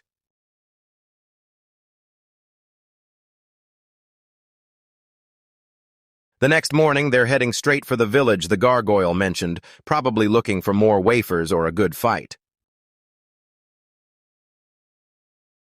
They finally reach Chushino village, and man, this place looks like a total wreck.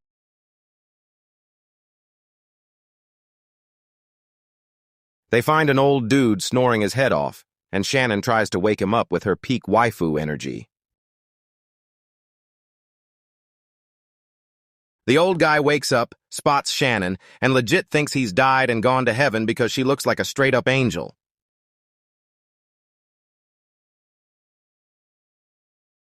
This old dude tries to sneak a kiss, but the giant dog isn't having it and slams him straight into the dirt. It's absolute cinema. The old man totally thinks they're bandits at first, so Locke has to step in and explain they're just adventurers passing through. When he figures out they aren't actually trying to rob him, he tells them to go hit up the village chief to get the full story on the area. The village looks super chill on the surface, but you can totally tell something is wrong.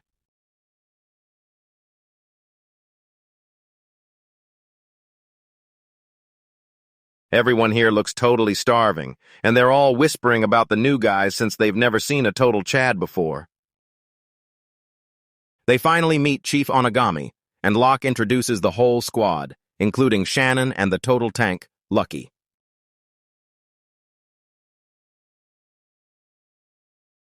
That old dude Warren starts hyping himself up, but the chief tells him to shut it because he's acting like a total clown.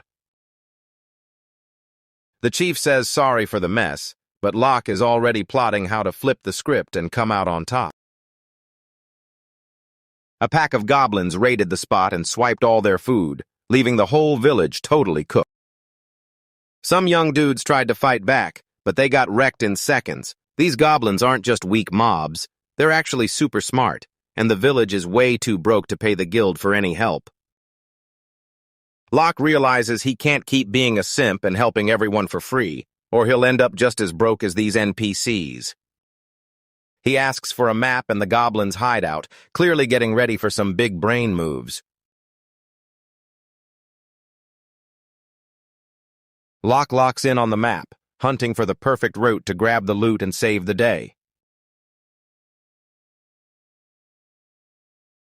He tells everyone about the cabbage patch they found, which is a total lifesaver since they won't be starving to death by next Tuesday. The villagers are super hyped, but Locke gives them a reality check, saying they'll just get raided again if they don't fix the real problem. Locke drops a total bombshell by offering to build and protect the village, but he wants a 20% cut of the cash. This guy is a straight-up business mogul. The chief is sweating bullets because 20% is a massive pile of gold, and he's not sure if he's even allowed to make a deal. That Locke sees them hesitating and slashes the price to 10%, but only if every single person in the village helps out. He asks for a 10% cut of the cash, and in exchange, he'll deal with the goblins and make sure everyone stays fed. The villagers are starting to panic because they're totally backed into a corner now that all their trade routes are shut down. The chief needs to huddle up with the village and see if they've really got the guts to survive.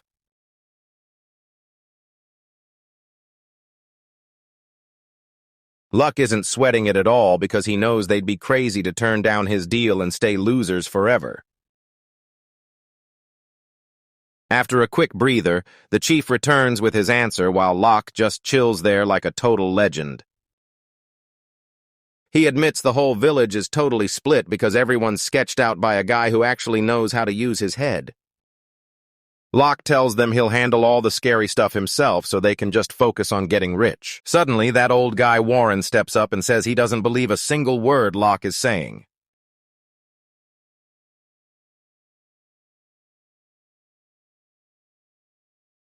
Warren is coping so hard right now, claiming he would have wrecked Lynn's solo if he wasn't injured. Honestly, what a total NPC move. Locke spots the beat-up guys and decides it's finally time to flex that main character Riz. He pulls out a custom healing potion for Warren, but the guy reacts like he's being handed straight up. To prove it's the real deal, Shannon takes a massive gulp first, and she's so cool she literally starts glowing and says it tastes insane, which is basically the best free hype Locke could ever ask for. Even Lucky the dog is dying for a taste, and you know it's fire when a massive holy beast is literally begging for a sip. Lucky is totally vibing after that drink, showing everyone it's 100% safe and tastes amazing. Warren finally caves and slams the potion, acting all tough even though he's low-key dying to see what happens. Then boom, his mind is totally blown by how insane this top-tier drink tastes.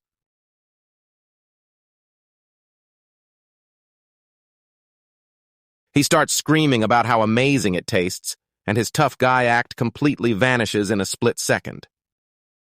He says it tastes like legit fresh apple juice instead of the gross rotten water potions he's used to.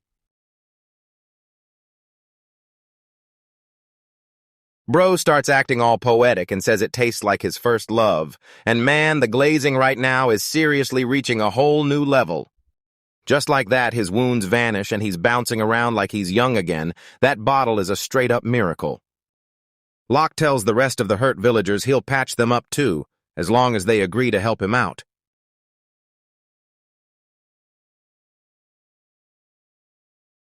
Warren is totally sold now, shaking Locke's hand and swearing that the whole village is 100% on board. The chief scans the room and asks if anyone else wants to get wrecked, or if they're finally ready to sign the deal.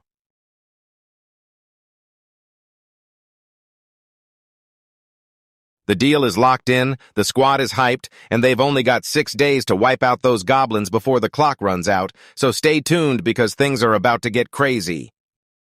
Just look at these random NPCs losing their minds over a basic bowl of soup. They are totally finished. The whole crew is losing their minds because the food is straight up legendary, and even the massive wolf is desperate for a taste. Locke is straight up hyping his own food, telling everyone it's way better than horse snacks like a total legend. He even snuck some healing potions in there to fix their old man joints because bro is straight up a walking cheat code. Locke tells the elf mommy Shannon to watch over the Aunt Lolies while they head out to grab some more loot. Look at Shen acting all shy. She's literally wondering if she's got enough riz to handle this whole thing solo.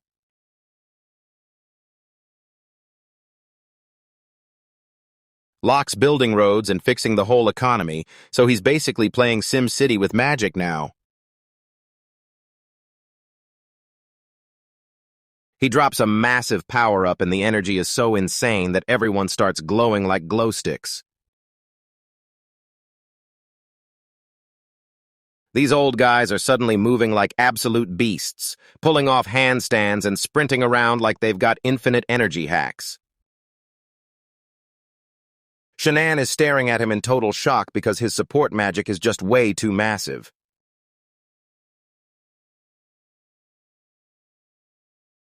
The construction arc is finally kicking off, and the whole squad is super hyped to start the grind. The gargoyles and wolves are doing all the hard work while these ant girls are just hanging back being super cute NPCs. Locke is hauling these massive pillars like they're made of paper, proving his only real cheat code is just never skipping a workout. The sun's going down and the road is wide open, all thanks to Lucky the Wolf being a total legend and clearing the way. The vibes are totally peak right now. The whole crew is loving life and the waifu count just keeps going up. Night hits the mini garden and everything looks totally chill, but we all know this piece is about to get wrecked. Shannon walks in looking like a total 10 with some tea, and man, she is definitely down bad for our main character. She won't even think about sleeping until her master does, and honestly, that peak waifu loyalty is exactly what we love to see. Locke tells her she's not a slave, and she gets so flustered that her heart is definitely beating out of her chest right now. Just look at her face. She's clearly ready to risk everything for him.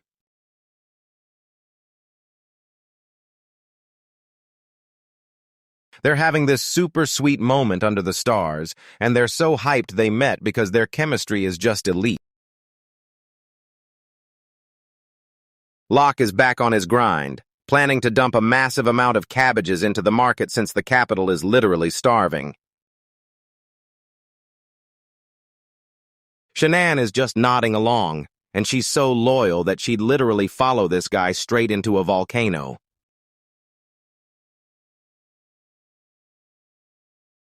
Thinking back to that lame beta party where he got kicked out, Locke knows he has to win. The poor girl finally hit her limit and crashed right there at the table. She's seriously way too innocent for this world.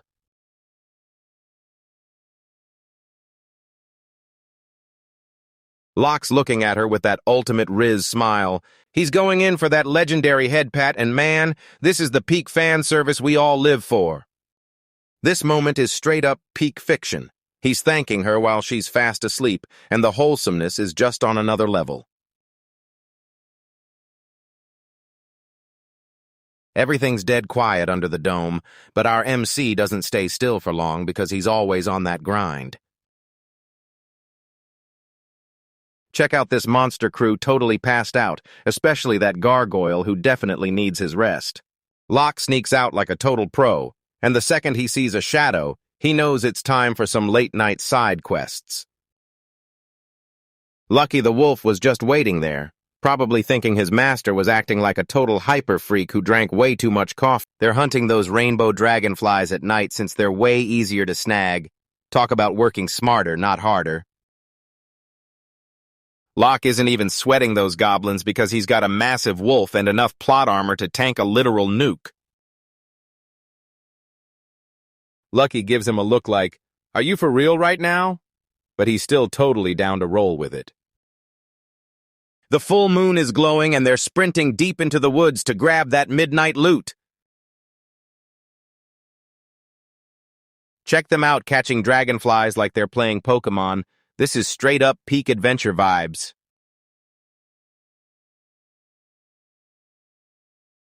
Morning rolls around and someone's already in the kitchen, so you just know things are about to get crazy.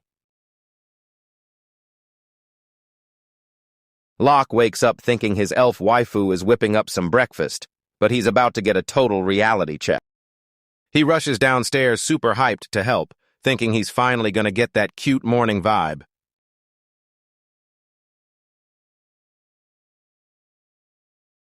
Surprise! The gargoyle pops up and he looks way too hyped to see his master this early. I'm losing my mind, but wait, is that gargoyle seriously wearing a heart apron? Now this is what I call peak culture.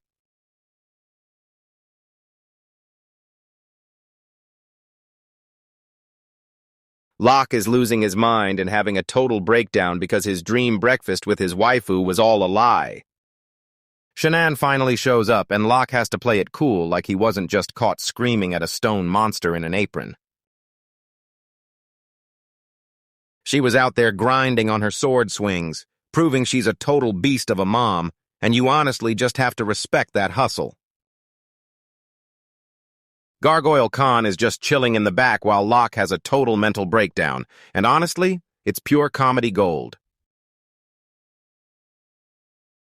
Shannon finds out he left without her and hits him with that classic, "I'm not mad, just disappointed" pout. He promises to take her with him next time, and now that they're all good, it's time to cook up some monster for breakfast.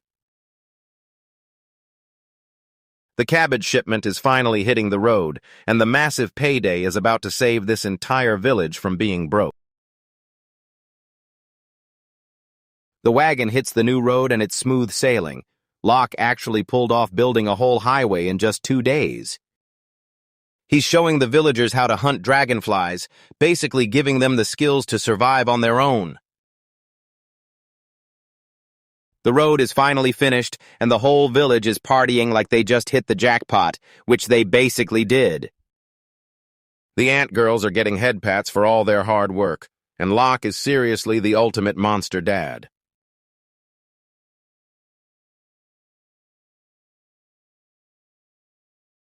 The villagers are finally figuring out that monsters are actually pretty chill when they're the ones building the... The village chief is basically bowing to the floor because Locke is only taking a tiny 10% cut, proving he's an absolute legend.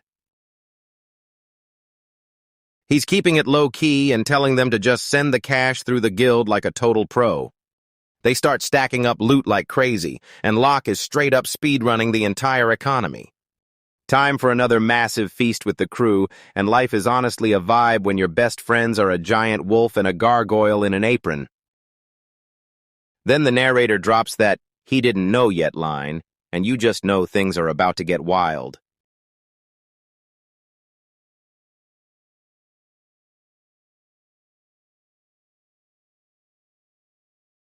His old squad is back and they look super salty, so you just know they're about to pull some weak backstabbing move. Yo guys, we're back with another epic recap where Locke is out here winning big while his old team is totally miserable and drowning in their own jealousy. The day kicks off with the squad hitting a heavy morning workout because you can't be a total Chad without the grind. Wait, who's this tiny kid hanging out on Locke's shoulder? He actually called him Papa, so bro's already got that fatherly riz on Locke. Locke is totally losing it, looking like he just saw his bank account hit 0 after a massive sale.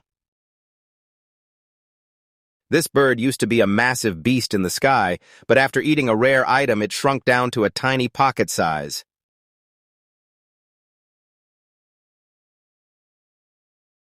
Check out this little feathered guy. He looks like a total plushie. But don't let the cuteness fool you because he's got way more out of nowhere, the bird looks totally bummed because it realized it's just mid-tier now, but then Locke catches a whiff of something absolutely disgusting. It's a lucky break that this legendary Fenrir is here, but man, he smells like a total dumpster fire in the summer heat.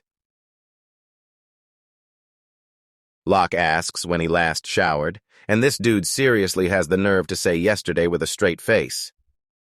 Then he tries to rewind to yesterday, but we all know he's straight up capping and just needs to admit he's a total fraud. Lucky tries to say he licks himself clean, which is totally gross, but Locke isn't buying it for a second. It's time for a minigame. Whoever catches this stinky dude gets to give him a bath, and the whole Lucky's acting like he's untouchable, thinking these weak NPCs can't even lay a finger on him. Locke hits the squad with a massive power-up, and now they're glowing brighter than a winning lottery ticket. Lucky is still gassing himself up, thinking he's way too fast for anyone to catch him. First up is the Ant Queen Patra, and let's be real, she looks like a total baddie in that fit. She lunges forward, but Lucky is juking her out with moves straight from a crazy highlight reel. This guy thinks he's totally safe, but he's about to get wrecked by the most basic trick ever. Boom! A huge swarm of mini Patras pops out of nowhere and catches them in a total ambush.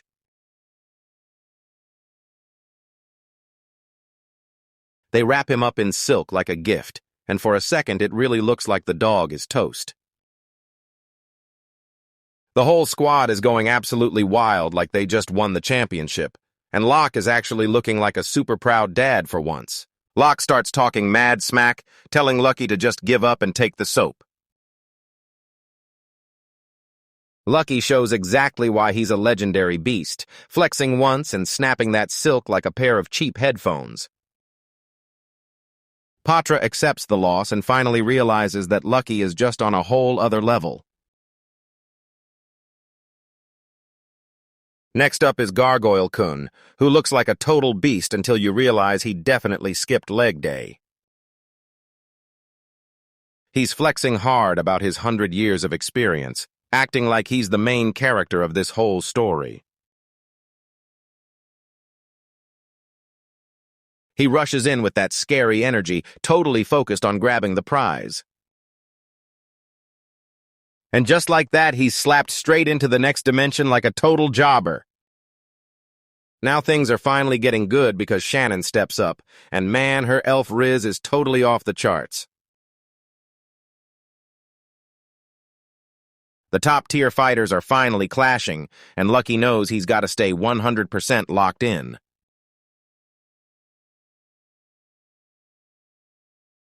They're moving so fast it's straight-up cinema, and Shannon is just going all out with her sword without even flinching. Lucky's acting like it's all a joke, but you can totally see him starting to break a sweat.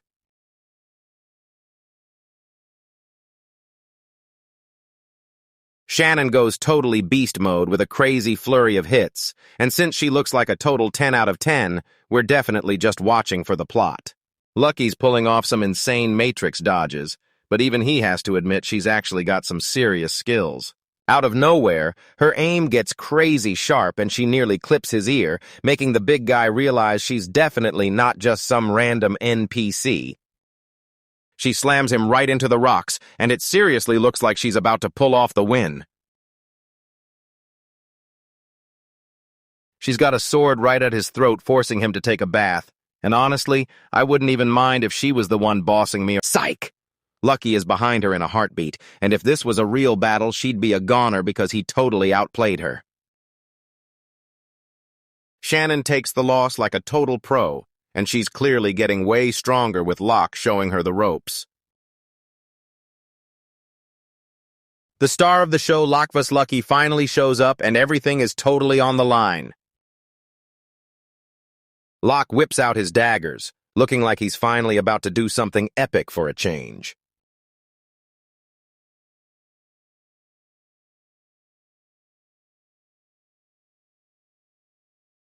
Sparkles start flying everywhere, and you just know the announcer is about to pull some super cheesy move. Lucky starts sniffing the air, looking totally confused because it suddenly smells like flowers.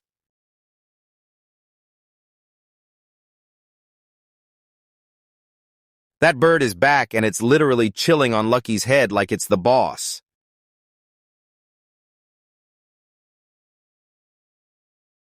The little guy whips out a sleep flower, and suddenly Lucky feels like he's been awake for a week straight. He's totally finished, and that big bad wolf is officially out cold.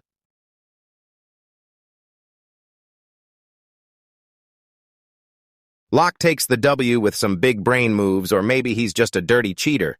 But hey, a win is a win. The whole squad is locked in and ready to scrub this dog until he's literally glowing.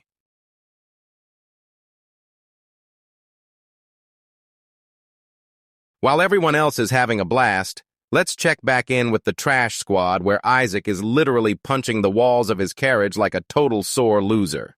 The red-haired beauty and the blonde girl are already totally over his weak vibes. Isaac is absolutely losing it over Locke's betrayal, and honestly, the nerve of this guy is just insane.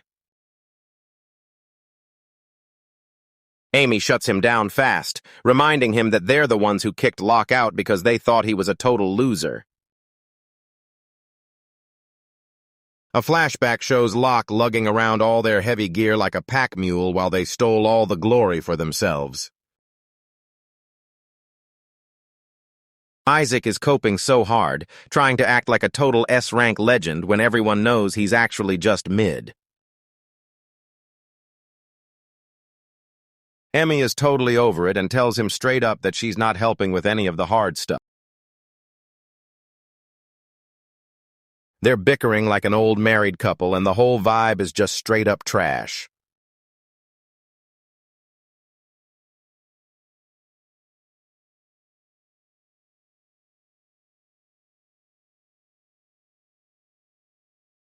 The blonde girl jumps in on the roast, asking Isaac why he's acting so tough when he's actually failing hard. Emmy drops a massive bomb and says the squad is breaking up after this mission so she can finally go find herself a real Chad. Isaac's just staring at the ground now, totally wrecked by his own ego, and man, you gotta love it. They finally make it to the dungeon, but even the creepy scenery looks like it's straight up laughing at them.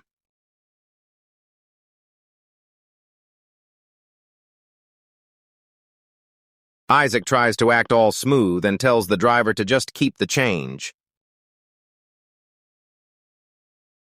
But the driver is an absolute boss and tells him that's not nearly enough cash since they made him drive way too far. Isaac has to hand over even more cash until he's got absolutely nothing left. And now they're standing right in front of the leafy dungeon, looking like total targets about to get wrecked. They've only got 4 days left, and man, you can tell they're all totally regretting their decisions right now.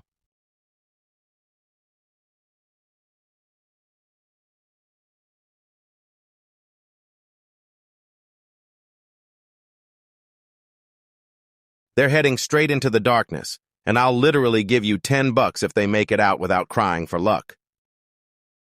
While those losers are getting wrecked, we're jumping right back to the wholesome vibes.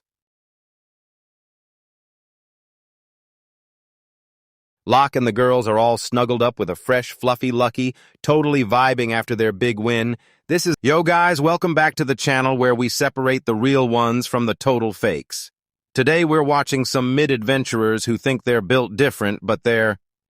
Mi and Kara are already stressed because their leader has 0 riz and no power, and they're basically having a midlife crisis after bumping into some giant... Isaac is out here crying about no rare spawns, but he's basically hunting for shinies in a high-level dungeon. This guy is totally losing it because all the eggs are gone, and I'll bet you $10 you can't guess why. Spoiler alert, it's because a real MC probably. Now he's out here glazing himself, thinking the guild is sabotaging him because he's too OP. But the only person this dude is actually a threat to is himself. Out of nowhere, a gun pops up and Isaac starts freaking out like he's facing the final boss, even though it's literally just a basic green guy holding a stick. He whips out this massive sword to look like a total legend, slicing a weak goblin clean in half. But let's see him try that on an enemy that actually... The party's getting way too crowded now that a gobbling knight has crashed the scene, and Isaac's face says it all. He finally knows he's not that guy, and... Check out this goblin knight looking way more like a total beast than our hero, rocking the heavy armor. The squad is totally cornered, and they're basically a free meal for these green monsters. So if I were those girls, I'd be running for the exit or looking for a leader who actually knows what they're doing. Isaac goes for a massive jump attack like he's in an Elden Ring montage, but the Goblin Knight blocks it easily and basically parries him in. The fight is getting crazy, but Isaac is totally panicking because he finally realizes that without the MC's godly protection, he's just a weak C-rank scrub in a cool headband. Look at him struggle. The narrator is straight up calling them trash without lock, and you know you're a loser when even his hands are shaking and he's low-key crying inside because it finally hit him. He's just a side character in someone else's world.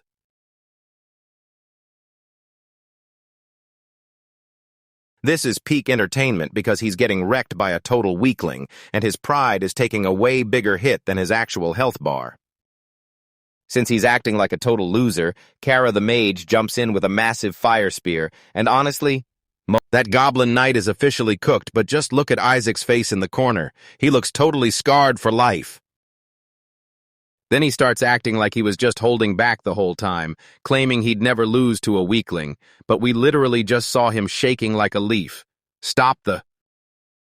They're surrounded again in what looks like a gross zombie movie with extra ears, and it's super obvious these guys are way over their heads on a quest they just can't handle.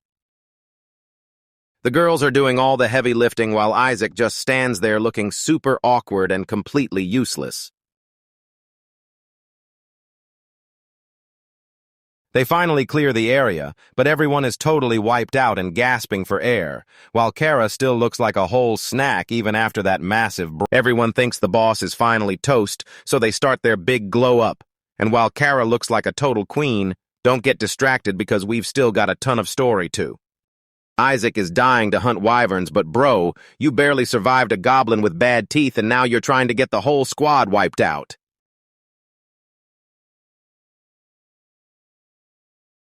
They find the wyvern nest and it's totally swarming, turning this quest into a straight-up suicide mission with all those scaly monsters just waiting to wreck someone's day. They're just camping in the bushes like total bots trying to find a plan, and Isaac's big idea is literally just to run in screaming while his friends do all the heavy lifting. Yeah. Kara gives him the ultimate, "Are you for real?" look, but she's a loyal waifu and goes along with it anyway, even though she seriously deserves a better squad.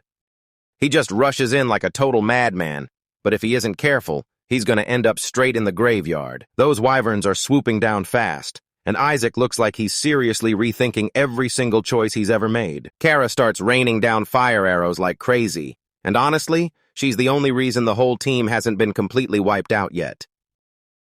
Wyverns are crashing all over the place, and Isaac is just trying to look useful by hacking at the ones that are all... He lands a lucky hit.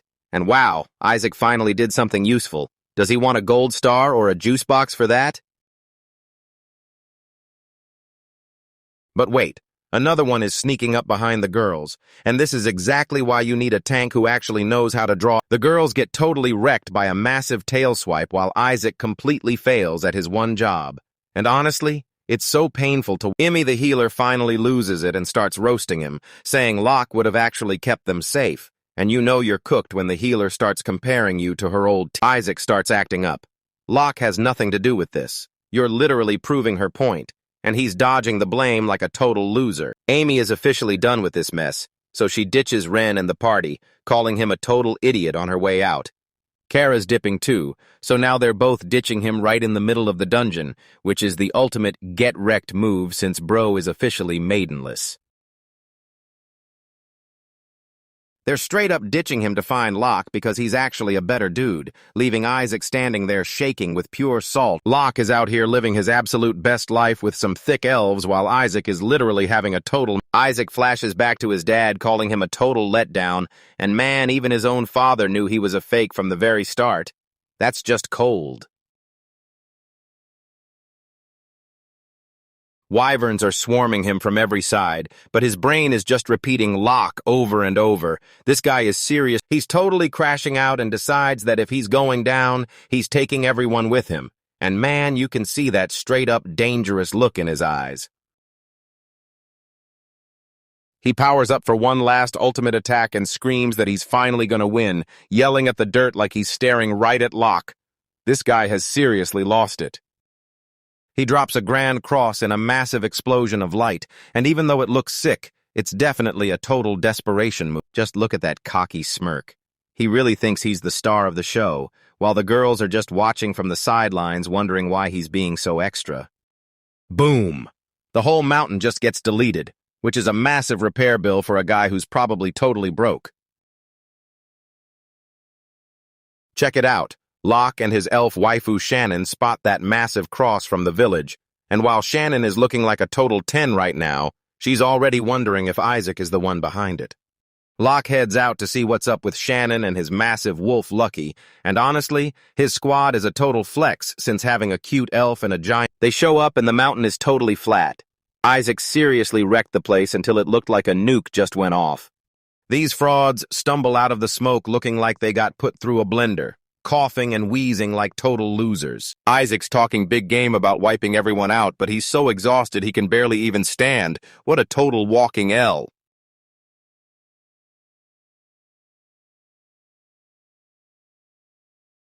Shannon isn't falling for it and starts roasting them, saying there's no way they did this solo since she knows a total fraud when she sees one. Isaac wants to cheat by buying the loot at the Capitol and lying about the quest, proving he's a total fraud, a simp, and Locke is a total legend, so he heads into the cave anyway just to prove he isn't some lazy slacker.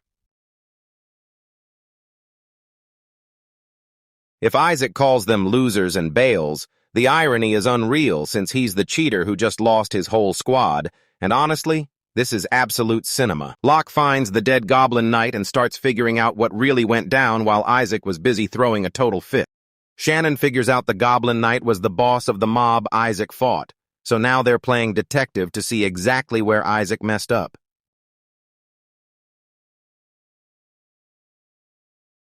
They peek inside the cave and it's a total disaster, but hold on. Is that a tiny bit of luck shining through? Shannon finds some busted scales that are totally worthless, just like Isaac's career, but Locke isn't sweating it at all. Locke stumbles onto a pile of wyvern eggs and it's a total win. While Isaac was busy blowing stuff up, Locke basically hit the jackpot.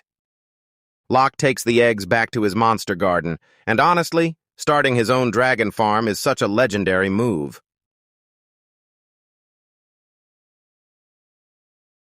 The whole village is losing it, treating Locke like a total god, and honestly, he's way more of a legend than that other guy.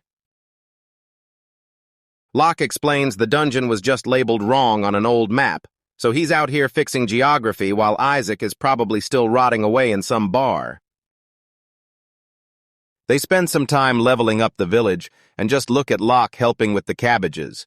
A guy who can slay dragons. Then Locke just casually drops a massive stone fortress right in the village, turning a basic farm into a total stronghold like he... The villagers are totally losing it because they're finally safe, and Locke is basically their unstoppable bodyguard now. Everyone's tearing up as they say goodbye. The entire village is bowing down to him, and that's how you know you've officially peaked as an MC. They even renamed the spot Chushino Cabbage Village, and yeah, it's a weird name, but when a total Chad builds you a castle, you let him call it whatever he wants. Everyone's waving goodbye as the squad heads out, and man, those smiles are exactly the wholesome... Locke looks back with total fire in his eyes, ready for whatever hits him next. And seriously, check out that absolute gigachad jawline. The last T's are heading straight to Kronto to finally settle their beef with Isaac, and you guys better get ready because this massive finale is about to go off. What's up, guys? We're back in the capital where things are getting wild as Locke rolls into town with his top-tier. They're just walking through the market when this merchant starts waving them down like he just spotted his favorite streamer in the crowd. Locke is actually a total business mastermind, and he's got these NPCs selling cabbage soup and rolls like crazy. This isn't even a fantasy adventure anymore. The merchant is losing his mind because everything Locke touches turns into straight gold, and it's all selling out for full price without him even trying.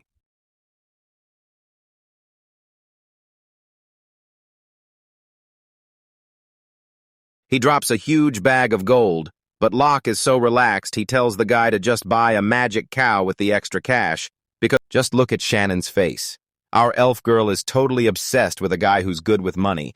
Locke says everything is finally ready for the big reveal, and he's got that look in his eyes like he's about to end this man's whole career.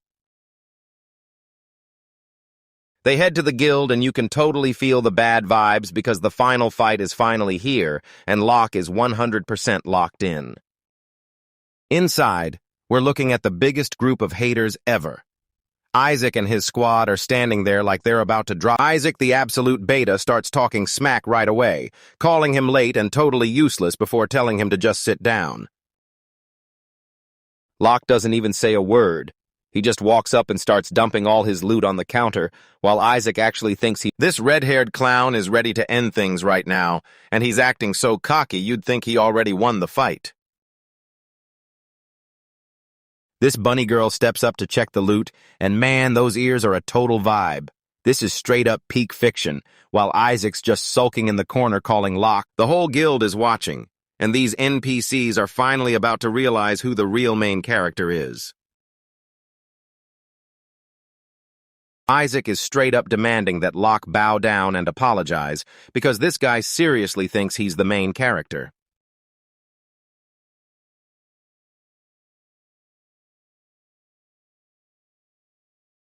The bunny girl starts reading the results, and Isaac's team scored 10 wings, 3 eggs, and 15 emeralds. Honestly, that's a pretty solid haul for a bunch of frogs. Then she drops a total bombshell. Locke is the winner, and Isaac's face is literally glitching because he can't believe the tables just turned on him. She starts listing the loot. Locke's haul, 60 wings, 45 emeralds, 30 wyvern scales, and 10 nails. And man, Isaac goes absolutely ballistic, grabbing Locke's collar and screaming that the guild is rigged.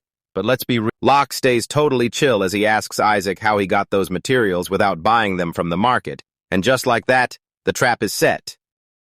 Locke holds up a piece of cloth with the village symbol, and Isaac's soul straight up leaves his body because he just got caught red. Flashback time. Locke knew Isaac would try to buy out the whole market to stop him, so he had Shannon leak some info at the door. The secret is finally out.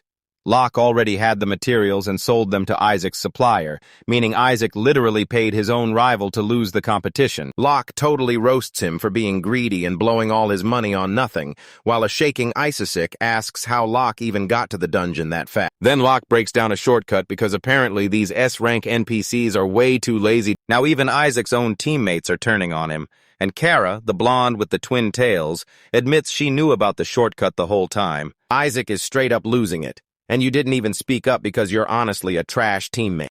Kara calls him out for being a total idiot, asking why they're risking their lives just for his ego, and honestly, she's spitting straight facts. Isaac's still out here calling Locke a loser, but bro, look in the mirror because you're the one who's totally cooked.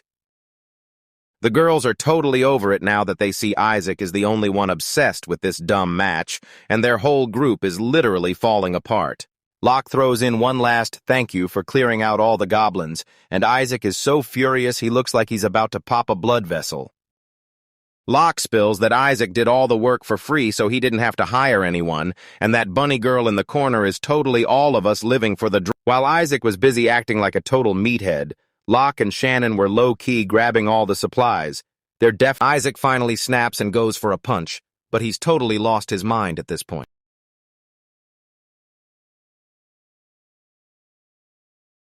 But hold on, The guildmaster suddenly shows up and stops that punch like it's nothing, revealing that their little partner already snitched on the whole plan. The guildmaster tells Isaac his career is officially over, and that's when the villain realizes he's actually just a side character in this recap.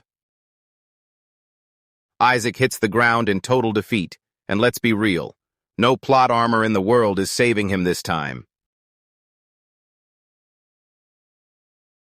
And just like that, those fake S-rank frauds are totally finished, leaving Locke standing tall while the trash finally gets cleared out.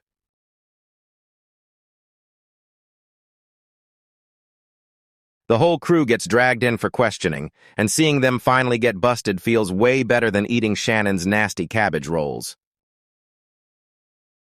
Kara and Emmy just got dropped all the way to C rank for ditching their teammate, but they look so good in those new outfits that Kara tries to rizz up Locke to get him to join her team, but he shuts her down instantly, leaving her totally stunned that her looks didn't work on him. Kid is headed straight to Dungeon's Crimes while the girls finally make up and start over. Actual character growth in a trashy manga? It's more likely than you think. Isaac went from a legendary S rank to grinding in the mines like a total NPC, while Locke is just vibing under a tree like a boss. His Fenrir bro walks up to check on him, and let's be real, having a massive fluff ball as your bestie is Locke is getting all emotional thinking about his old squad and the past, proving that even a guy like him has a soft side. He finally realizes that even though they were always together, they never actually understood each other. And man, that is some seriously deep stuff, Locke. But then he looks at his new squad of monsters and cute girls, and he knows he finally stands up, kicks his regrets to the curb, and is ready to keep moving with. He's finally using his strength for the people who actually count, and man, you just love to see him leveling up like this. Fenrir is totally locked in for the mission, and just look at this epic beast. He's a real one through and through. They trade a fist bump or a paw bump, and it's straight up peak because their bond is totally unbreakable. Shannon calls everyone over for lunch, and while Locke is totally winning at life, hold on. The vibe is totally shifting as something creepy lurks in a massive dark energy is charging straight for the capital, and guys, this piece is about to get totally wrecked. Suddenly, this creepy skull pops out of the shadows. Is it a lich or a demon king? Either way, Locke's vacation is officially over. Yo guys, we're jumping straight into the chaos where these massive ogres are wrecking the village and the weak adventurers are getting totally destroyed. Check out how massive these guys are. The adventurers are literally shaking because they know they're way too weak to handle all that muscle. Everything falls apart as the ogres rip through the front lines, turning the whole battle into a one-sided slaughter for these poor guys. Everything is falling apart now that the defense is getting crushed and everyone is losing it, praying for a miracle before the whole kingdom gets eaten alive. The big bosses are fighting over who looks cooler, but honestly, nobody cares about politics when a massive fist is flying at your face. These guys care way more about their reputation. This ogre is seconds away from flattening these two, and they've totally given up while he towers over them like a straight-up final boss. Suddenly, Locke rolls up on a giant white wolf looking like an absolute boss. He's not even breaking a sweat while everyone else is losing their minds and crying for help. This wolf is totally cracked, shredding those ogres like it's nothing. Imagine being a high-level boss just to get turned into dog food in 3 seconds flat. Locke is finally locking in, and the ogre is totally terrified now that it knows it's facing the main character, while even the NPCs are staring at him like he's some. This wolf is moving so fast it's basically a cheat code, and man, seeing him in action is straight-up cinema. Locke acts like his legendary move was no big deal, saying he was just finishing a quest. Well, it's finally time to strike back. And our boy is leading the charge with a massive grin. He's got that total main character energy that makes everyone around him feel like they can actually win. Check out Emmy dropping that fire spear like she's a literal goddess. And I know what you're thinking. Her magic definitely isn't the only thing that's top. Locke gives her a quick thanks, and man, the sparks are already flying between them. Stay sharp, Locke. or you're gonna miss. Patra is taking charge of the squad with that small but deadly energy, acting like the general of this ant army, and I'm totally hyped to see these humanoid ants get into the action. The whole squad is pulling up, and even Gargoyle Khan is jumping into the fight, making this feel like a massive crossover where everyone is actually putting in work. Locke drops a massive buff on the squad, and suddenly everyone's feeling unstoppable. Just look at him glowing like the absolute GOAT support he is. The whole squad rushes in, and it's a total disaster for the ogres, who go from being the hunters to the hunted in the blink of a... This wolf is straight up biting heads off, and man, what a brutal way to go. This is the exact kind of insane action we live for, boys. Another ogre gets shredded before it can even scream. This pet is putting in way more work than a whole army of knights combined.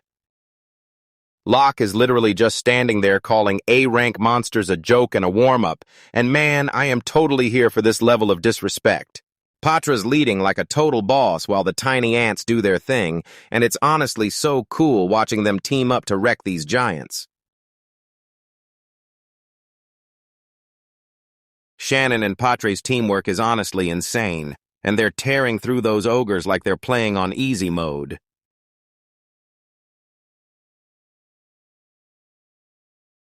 Gargoyle Khan is doing everything he can to hold the line, but he's definitely starting to panic. Don't worry, little guy, because the big bros are fine. He tries to blast a wind bullet, but it's a total dud that does 0 damage, leaving him staring at his hands like he's officially cooked. Locke and the wolf are straight up clowning on him because his powers are still locked. And man, it's a rough life going from a legendary Just like that, the fight's over and everyone starts losing it. But Locke is just chilling there like it's no big deal while the whole crowd treats him like a total legend. Locke's actually using his brain, wondering why a mob of ogres just showed up at the gates, because he knows something is super sketchy, and it's not just the elf girl's lunch. The Saintess finally shows up looking all pure to heal the wounded, but we know she's really just chasing that clout. She doesn't even say thank you and just demands they buy her new clothes. But honestly, she's so pretty that she'll probably get away with being a total gold digger. And of course, the knights finally show up after the hard work is already done, acting like those typical players who are... Marcus is your typical snobby noble who thinks he's better than everyone, and you can tell just by his smug face that he's going to be a total nightmare to deal with. He starts barking orders to check the bodies, but that's just code for stealing all the loot and the credit. Stay mad about it. The crew is totally fuming, but Marcus literally couldn't care less because he's acting like he owns the place, making you just want to see him get put in his place. Back at the guild, Titus is totally losing it, slamming tables and screaming because Marcus is straight up robbing them in broad daylight. Marcus is just sitting there acting like a boring office guy, claiming it's all for an investigation, but honestly, this dude is he basically tells them their pay was way too low since it wasn't even a real quest. And man, the nerve of this guy is just next level. Titus grabs him by the collar, and I totally thought they were gonna throw hands, but Marcus just hides behind his night card like a total coward. Luckily, this thick bunny girl secretary jumps in to stop the drama, and man, I'd let her clap her hands at me any day. Locke's just chilling on the side, realizing this kingdom is run by total clowns, and man, it's a struggle being a true man of culture. Titus tells them straight up that the country is gonna lose all its adventurers, but the guys in charge are way too full of themselves to even listen.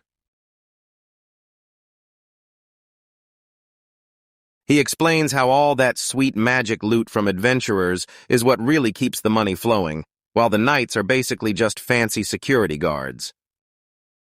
Titus and Marcus have been rivals for a long time, and honestly, I am totally living for all this drama. Titus hits up Locke for a favor, and you already know what that means. It's quest time, and our boy better get paid in something way better than just He wants Locke to track down those stolen magic stones that keep vanishing, so get ready because we're going full detective mode on this mystery.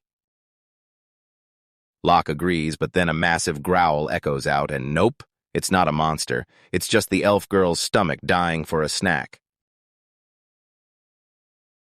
Her face is turning bright red like a tomato, and it's honestly the cutest thing ever. Even the shopkeeper can they hit up the street food stands for some pork skewers, and man, look at those smiles. Nothing beats a feast like this after a long day of... Locke is totally losing it over how that meat just melts in his mouth, and I'll bet you $10 you're starving just looking at this. The elf girl is finally happy and gives him the most wholesome thank you ever, and seriously, if Locke doesn't marry her by the end of this, I'm calling the cops. Next up is the weapon shop, because you can't start a mystery mission without some fresh gear, even if you're already a total cheat code. This shop is packed with every sword and piece of armor you can imagine, making it a total playground for anyone who loves epic fantasy action. Mateo the shopkeeper is a massive beast with some fire tattoos, and he looks like he could literally forge a sword with his bare hands. He starts absolutely roasting Locke's old squad, calling them total idiots for sleeping on his support magic. And honestly, it feels so good to see someone finally realize how everyone's freaking out over divine blessings and S-rank gear, proving Locke isn't just some random tamer, he's a total legend in this town. Locke is actually being super wholesome by buying the kids their very first weapons, and they look absolutely hyped to finally get their gear. Mateo realizes Patra is the Orange Ant Queen, and Khan is a high-ranking demon, and he's totally losing it. Honestly, I'd be terrified too if a kid-sized queen just strolled into my shop. He tells them to grab whatever looks cool, and since it's shopping montage time, you just know these kids are gonna pick the most dangerous gear they can find. Just look at them go. One swinging a mace while the other snipes with a bow, and this total chaos is honestly awesome. They're basically just adorable little troublemakers. Locke skips the new loot because his gear is already cracked, proving he's a total Chad who knows he's already way too OP. Patra's not even sure she can use magic yet, but she's determined to help everyone just like her dad Locke. And guys, my heart is totally melting right now. Locke gives her a head pat and promises they'll practice together. And honestly, these wholesome tamer vibes are exactly what I live for. Everything's chill until this random blonde knight shows up acting like he runs the joint, and you can tell he's a total joke just by looking at his hair. This total trash human just kicked Patra, and the nerve of this guy to literally boot a child just for being in his way. Locke sprints to her side while the knight just stands there looking totally disgusted. But man, he just signed his own death warrant and has no clue what's coming. He's acting like a total god, calling everyone monsters and trash. And I'm so fuming right now that I just need to see someone finally put him in his place. The knight is laughing his head off while Locke hits him with the scariest death stare ever, and even though he's trash-talking Locke for being a tamer, we all know who's getting wrecked in the next chapter. Look at this bowl-cut NPC acting like he's the main character while Locke is just trying to chill. Especially since this missile guy thinks he's a giga-chad, but Locke sprints over to check on Patra because he's a total legend. Unlike this bowl-cut loser who's never even talked to a girl, and while he's actually freaking out, you won't believe her reaction. Patra is seriously built different, jumping back up with a huge smile like she didn't just take a massive kick to the face, and she's honestly so precious that I'm already obsessed with protecting her. It turns out the little ant was just training her surprise attacks, which is a massive cope, but Locke is just hyped he's not catching a case today. Missile is losing his mind because everyone is straight up ignoring him, and his ego is clearly as weak as his hairline. It's hilarious how the main crew treats him like he's just a random prop in the background. The whole squad is staring at this guy like he's a total creep for kicking a kid, and even the demon bro and mommy elf are wondering why this clown is still yapping. This guy starts hyping himself up as a top-tier noble and the future leader of the knights, calling himself Missile even though he's the only one about to get absolutely wrecked. Locke is finally done with this loser's trash talk and orders him to apologize to Patra right now, and man, we love seeing our MC finally stand up for himself. Missile makes a massive mistake by trying to boss our thick elf around like some basic NPC, and you can tell he has absolutely zero riz while trying to flex his noble status. Everything goes dead silent as the elf mom realizes this guy actually chose death. And now she's looking at him like he's straight-up trash that needs to be thrown out. This idiot really just called her an old hag, so he's officially cooked, and even the demon in the back knows he's a goner. She doesn't even care about the age insult. She's actually triggered because this random guy called Locke a beast, and honestly, that loyalty is top tier since she's totally down bad for him. That blade is out and that shing sound means someone's getting deleted, so she's about to school this pest. And honestly, I'd let her teach me literally anything. Suddenly, this absolute unit pops up behind the bowl-cut kid and you just know the vibe is about to flip because this guy looks like he eats missiles for breakfast. Missile thinks his hero finally showed up, but the captain looks ready to humble him big time while the rest of the squad just stands back and watches the show. That slap was so heavy it literally glitched his speech bubble into a typo, and seeing him finally pay the price for messing around is pure comedy gold. The captain is a total legend for bowing and apologizing for his guy's actions, but Patra is in the back roasting him by saying that kick was weak. Now that's some serious emotional damage. The captain knows Locke is a beastly S-rank Tamer and doesn't want his guys fighting a literal human nuke, so he plays it safe while Locke just stands there looking like a total boss. Missile is still on the floor crying while the big shots talk about some stolen firestones, making this feel like a total RPG side quest, but with way better waifus. The shopkeeper is a total beast, and since stones are vanishing every single week, Locke is finally using his main character brain to crack the mystery. The captain drops the news that the stones are being swiped straight from the knight's own vault, so this thief must have some insane plot armor to pull that off. The knights take off and leave the whole mission to Locke, and even though he's looking pretty lost, he's got a squad of absolute beasts to carry him to an easy W. Our elf mommy is still looking top tier as she watches the knights head out, totally shocked that the captain was actually a chill guy and not a total loser like his subordinate. She's wondering if the captain is actually a nice guy, but we all know the sweet ones are always hiding something wild. And can we talk about her hair because that design is a straight-up 10 out of 10. Locke goes full pro mode and hits up the crime scene, demanding to see exactly where the stones were snatched to get his detective riz flowing. They walk into a storage room loaded with weapons, but get this, the thief only cared about the spicy rocks, which is a total weird flex. The art zooms right in on the door and a chest, showing off every little detail to let us know this room was locked down tight. Locke spots two entrances and realizes exactly how the thief snuck in, showing us he's actually got a brain instead of just hitting stuff. We love a smart MC. He's totally confused why the thief ignored those pricey swords and only grabbed the stones. Either this guy is obsessed with rocks, or he's planning to blow something up. The shopkeeper shows off a chest that's locked up tighter than a drum, and since the stones inside are still there, it's clear this thief is being super picky about their targets. It's time to bring out the heavy hitters as Locke summons a familiar to track down the bad guy, so get ready for some serious fluff. He summons Lucky the giant Fenrir, but the poor wolf is totally squished in this tiny room, like trying to fit a monster truck into a closet. It's honestly peak cinema. Lucky is giving Locke the ultimate "why am I even here" look, and honestly, his face is a total mood while Locke just keeps apologizing like the polite king he is. The shopkeeper is totally losing it because a literal legend just walked into his workshop, and even though Lucky is being a super polite good boy, he's so massive he's taking up almost the entire room. Lucky tries to pick up the scent, but the workshop is totally overloaded with smells, and seeing this massive wolf whimper because he feels useless is honestly just heartbreaking. The shopkeeper is getting super choked up seeing Locke use that summoning bracelet, especially since he remembers when Locke was just a total klutz who couldn't do anything right. Locke is getting absolutely flamed for how clumsy he used to be, and even Patra and the elf mommy are leaning in to hear all the cringy tea because nobody is safe from the truth. The shopkeeper is cracking up while Locke totally dies of embarrassment, and even though our boy's ego is getting wrecked, you gotta love how wholesome this is. To apologize for that bowl-cut kid being a total brat, the shopkeeper wants to give Glock and Patra a special gift. And man, we love to see some free loot. Check out that mithril armor, look at that shine. With those insane defense stats, Patra's gonna be one tanky little ant. Locke tries to act like a total beta and rejects the gift because it's way too expensive, but seriously, just take the legendary gear and stop being a simp for morality. We get this super sad backstory about a sick rich kid who was too weak to wear the armor, proving the shopkeeper is a total legend for giving away such a masterpiece for free.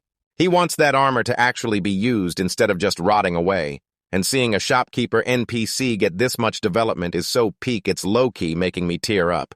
Locke finally says yes, they're coming back in a few days for some tweaks, and now that the gear is ready and the quest is updated, it's time to get back to the fight. The next day, the Ant Girl army hits the forest to take on a massive pack of wild boars.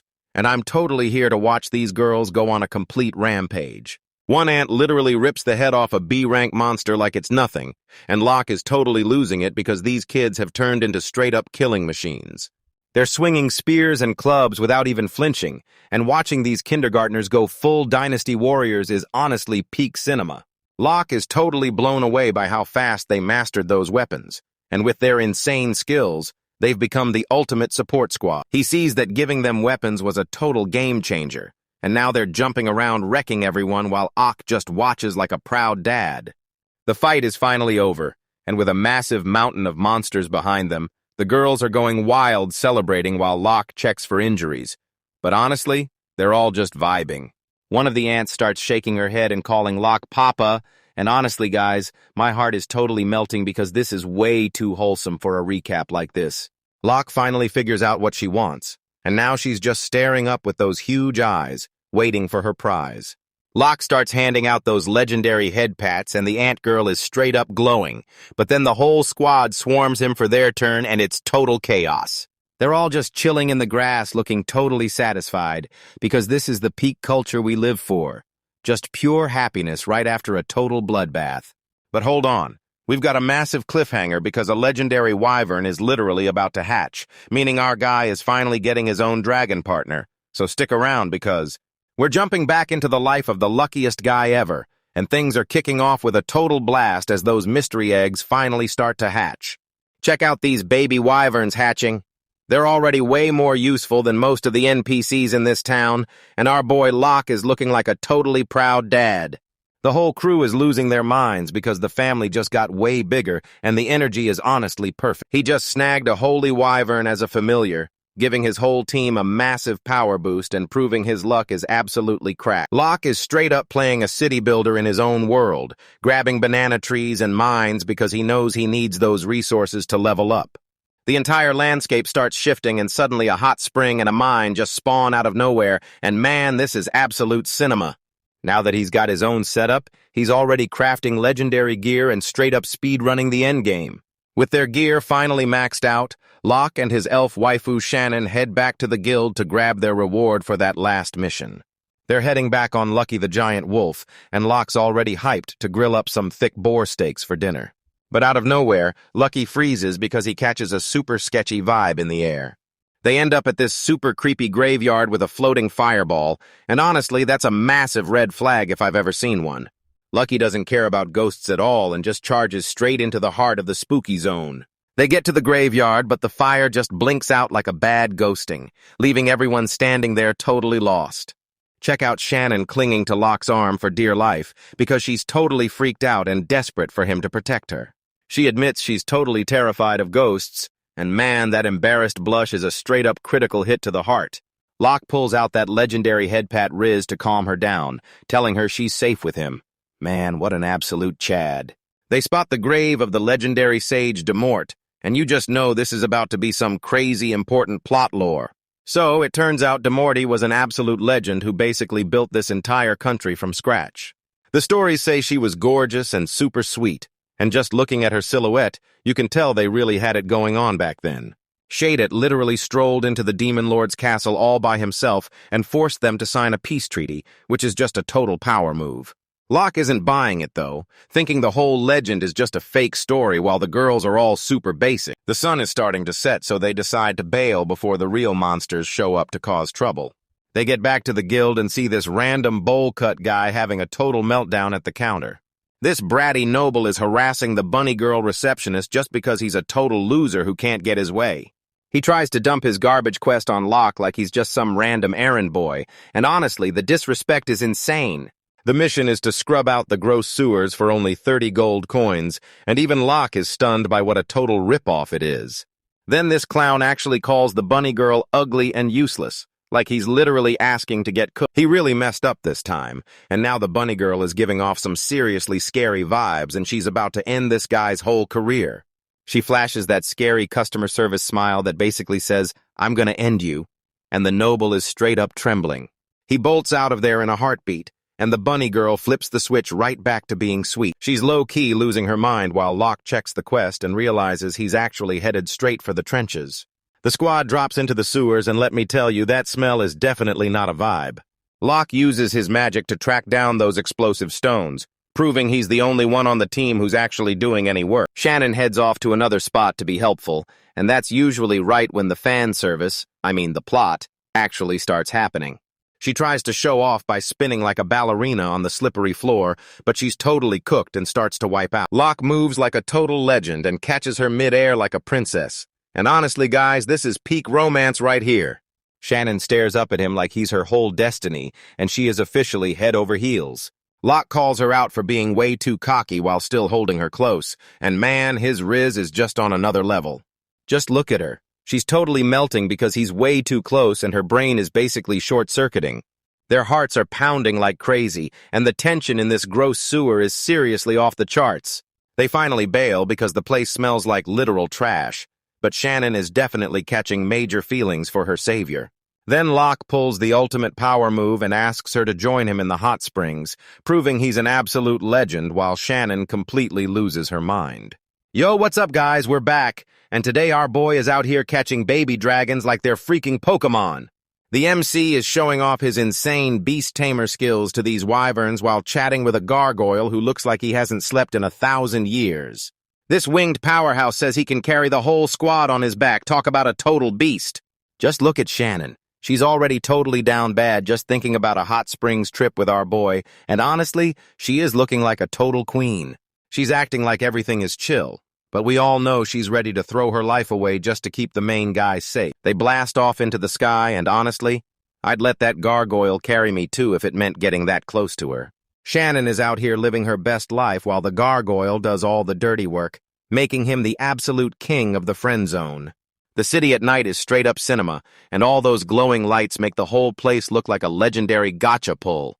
They're cruising over the kingdom like they own the sky, and man, it must be nice having a flying mount that doesn't cost $50 in DLC. Our MC is just vibing with the view, totally clueless that she's staring at him with those let's start a family eyes. Gargoyle bro is getting all choked up because he's finally doing something useful instead of just standing around like a rock for 1,000 years. They're yapping about some seal and flying together later, but let's be real, we're only here for the wild plot twists. Our boy is dreaming of a familiar big enough to carry his massive ego and his dog at the same time. Then they mention this griffin like it's some legendary raid boss they're about to recruit for their team. Finally, we're getting to the hype part. The water is bubbling, and you guys know exactly what that means. It's finally time for the hot springs, and you already know the culture is about to hit a whole new level. Yo, look at Shannon's insane design. The artist definitely knew exactly what they were doing with those visuals. These tiny ant girls are just chilling in the water while we're all over here losing our minds at the crazy stuff in the background. Shannon's acting all modest, but that bikini is barely holding it together, proving she's definitely the best girl of the season. Even the gargoyle is hopping in for a soak, looking like he's straight up melting from being so relaxed. I'll give you $10 if you can look at this page and not admit she's a top-tier waifu. Just look at her. Even the giant wolf Lucky is out here vibing, and Doggo is way more chilled out than a spoiled rich kid. Shannon and the kid are just messing around while the MC sits there looking totally lame. But then Brogo finally goes over to talk to her. Lucky's getting all teary-eyed after being pulled out of that dungeon. But we totally get it since he's such a good boy. Our guy gives the big fella a pat because even a beast tamer's gotta show some love to his main tank. This wolf is straight up glowing from pure happiness. Or maybe that's just the steam coming off the water. Then someone totally kills the mood with a massive cannonball, and you just know it's one of those chibis causing absolute chaos. The next day, Patra the tiny aunt gets a fresh fit and looks so good she could literally start her own spin-off. Chad the blacksmith forged some tiny armor for the ant squad because even NPCs need a major defense boost. This dude is a total legend for making gear for kids just for the fun of it, and honestly, he's got major dad energy. The girls are totally hyped, but the blacksmith won't take a single cent. This guy is seriously way too wholesome. Our guy isn't taking no for an answer and tosses over a bag of gold that's probably more than this dude makes in a whole year. He tells everyone he ditched his S-rank party, and honestly, those guys are totally finished if they think they can just replace him. Everything goes totally wrong out of nowhere, and someone starts screaming like they just lost their 50-50 on a huge gotcha pull. Turns out some firestones got jacked because the security in this town is a total joke.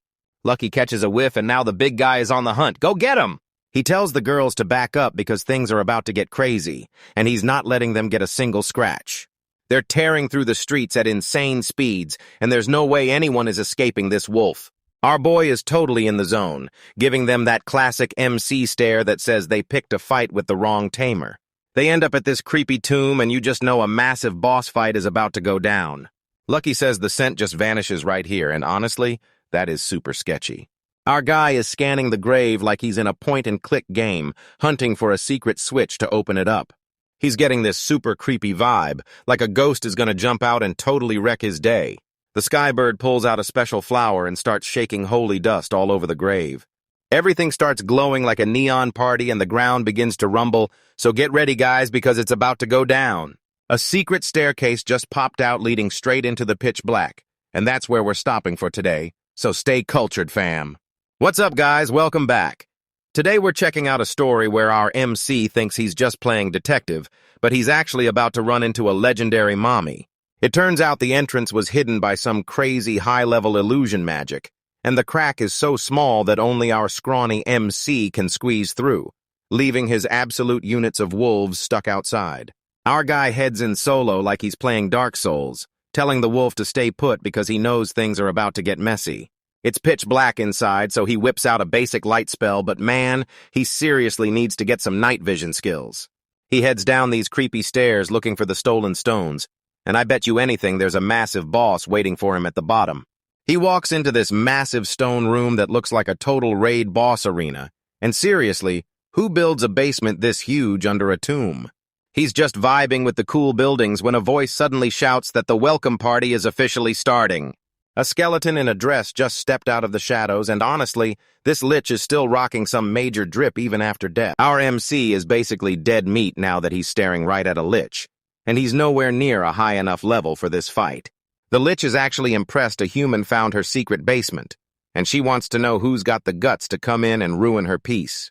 Our guy figures out this isn't some random skeleton, it's actually the legendary sage Demorda, and he's totally shook because she's supposed to be long dead.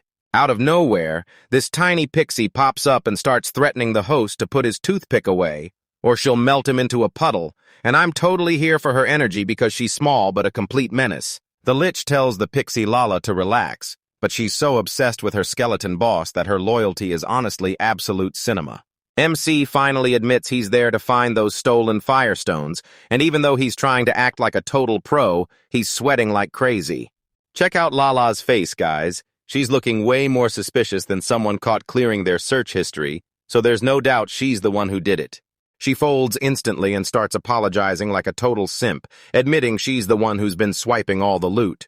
Demore starts yelling at her for causing a scene, but Lala only did it because the lich's mana is going to hit 0 without those stones. The lich admits she's totally done for without those stones, and right as things get super sad, we see a flashback to when she was an absolute beast. Way back in the day, the world was a totally different vibe. Check this out. Demorda used to be a total babe with a killer body, and while she was a top-tier sage, she was also a legendary drunk who could literally outdrink the devil himself. She's actually having a drink-off with the demon lord, and just look at his face. He's getting totally wrecked by a human girl, which is such a boss move from the mommy. She takes the win and tells the demon lord a deal is a deal, so now he has to end the war. Imagine stopping a whole world conflict just because you're better at chugging beer. The demon lord is acting like a total baby because a girl beat him, and now he's claiming they never even wanted to start a war anyway.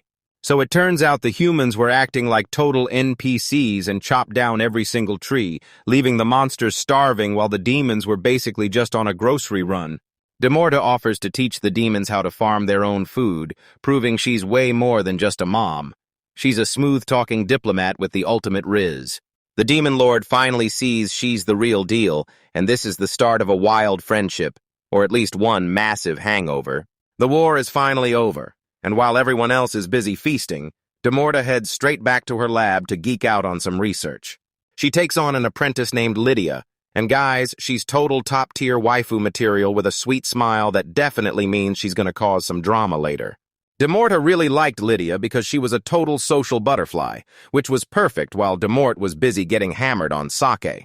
They were using magic to grow food faster. Super wholesome vibes, right? but you just know a massive twist is coming. Lydia starts asking about the forbidden research and those undead treasures, which is honestly a huge red flag. Lydia wants to build an army of the dead to do all the work for free, basically trying to invent magical capitalism. DeMorty shuts it down right away, saying the research is way too dangerous to ever finish, and she's definitely flexing that scary boss energy. She warns that if anyone snags that undead magic, the whole world is totally cooked because that's way too much power for one person to handle. Lydia is totally losing it and forgets all about food because she's obsessed with doing something that'll freak out the whole world. She's giving major villain origin story vibes. She's screaming about becoming a legend, but she's just a rookie who needs to sit down and stay in her lane. Lydia was a total snake who swiped the research and dipped into the night, leaving Demort all alone and feeling like a complete loser. Demort has spent her whole life hunting for that traitor but never found her, and even though she eventually died, the story is far from over. Her magic was so broken that she actually refused to stay dead, fusing her soul with the ground to rise back up as a lich, because she just won't take the L. She spent her whole time as an undead looking for a way to shut down Lydia's magic, just in case that snake ever showed her face again. But being a skeleton is way harder than it looks. Her mana was running on empty, and she was totally hitting her limit. She was totally ready to give up and just turn into dust, literally laying down on the floor to die for real this time. That's when she met Lala, this tiny pixie who just barged into her tomb like she owned the whole place. Lala was totally freaking out, because a talking skeleton is definitely not what a cute fairy signs up for. Demort was super chill and let the little guest stay, but she immediately noticed something wrong with Pixie's wing. Lala gets super defensive because she thinks everyone is judging her wing, and honestly, she's just really struggling with her insecurities. She's super embarrassed because she can't even fly right, so she's basically just a ground-type fairy. Demorted tells her to look on the bright side since she isn't just a pile of bones, really trying her best to be a supportive skeleton mommy. Demorty uses her magic to show the pixie her human self, and man, even as a ghost, that smile shows she's got major riz. They hit it off the second they met, and Lala finally found someone who didn't care at all about her broken wing. These two became total besties, which is honestly super wholesome for a story about a creepy zombie witch. When Demorta told Lala she was literally dying from 0 mana, the pixie went full ride or die and started snatching magic stones to keep her friend alive. Back in the present, Demore takes the fall and tells the MC she's the thief, protecting her tiny friend like a total Chad. Lala's not having any of that, so she jumps in and claims she's the thief, and now they're literally fighting over who gets to go to jail. They start roasting each other just to save their lives, and Lala straight up calls her a skeletal old hag. The disrespect is actually insane. Lala just wants her very first friend to stay alive, and honestly, this whole scene is so peak it's making me emotional. He realizes that if he snitches, they're both getting the guillotine, because stealing magic is a massive crime in this kingdom. Our guy decides to be a total legend since he can tell these two are actually good people stuck in a bad spot. Plus he notices something super sus. They only swiped a single stone. Hold up, if they only swiped 1 stone, then who actually stole that massive pile from the knights? Wait, things just got way more intense because there's another thief out there, and they're way scarier than a pixie and a skeleton. Out of nowhere, a massive explosion shakes the whole graveyard, and you just know some serious plot armor is about to kick in. They look out and the whole kingdom is straight up burning, the city is getting totally cooked, and since we're ending on such a wild cliffhanger, make sure to like and subscribe to see what happens next. Yo guys, what's going on? We're back with a total banger where Locke finally shows these NPCs why you never mess with a beast tamer and his monster harem. This skeletal mommy Demort wants to join the squad, and since she's bringing all that insane power, there's no way we're turning her down.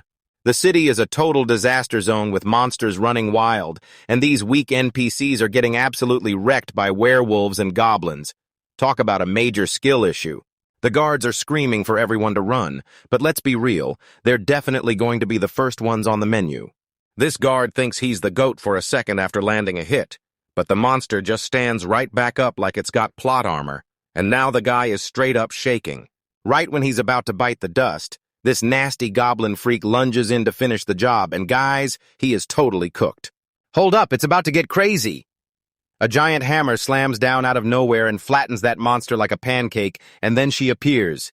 The Bunny Girl Knight. Just She's out here holding down the entire defense solo while the rest of the adventurers are totally missing. Talk about carrying the whole squad. Locke finally pulls up, and Rika is staring him down like he's a total snack because she is seriously obsessed with our boy. She explains that the knights totally blew it, and now all those monster corpses have turned into zombies that only holy magic can stop. But the city's mana is basically at 0. Help is miles away, so the whole city is basically an all-you-can-eat buffet for the zombies.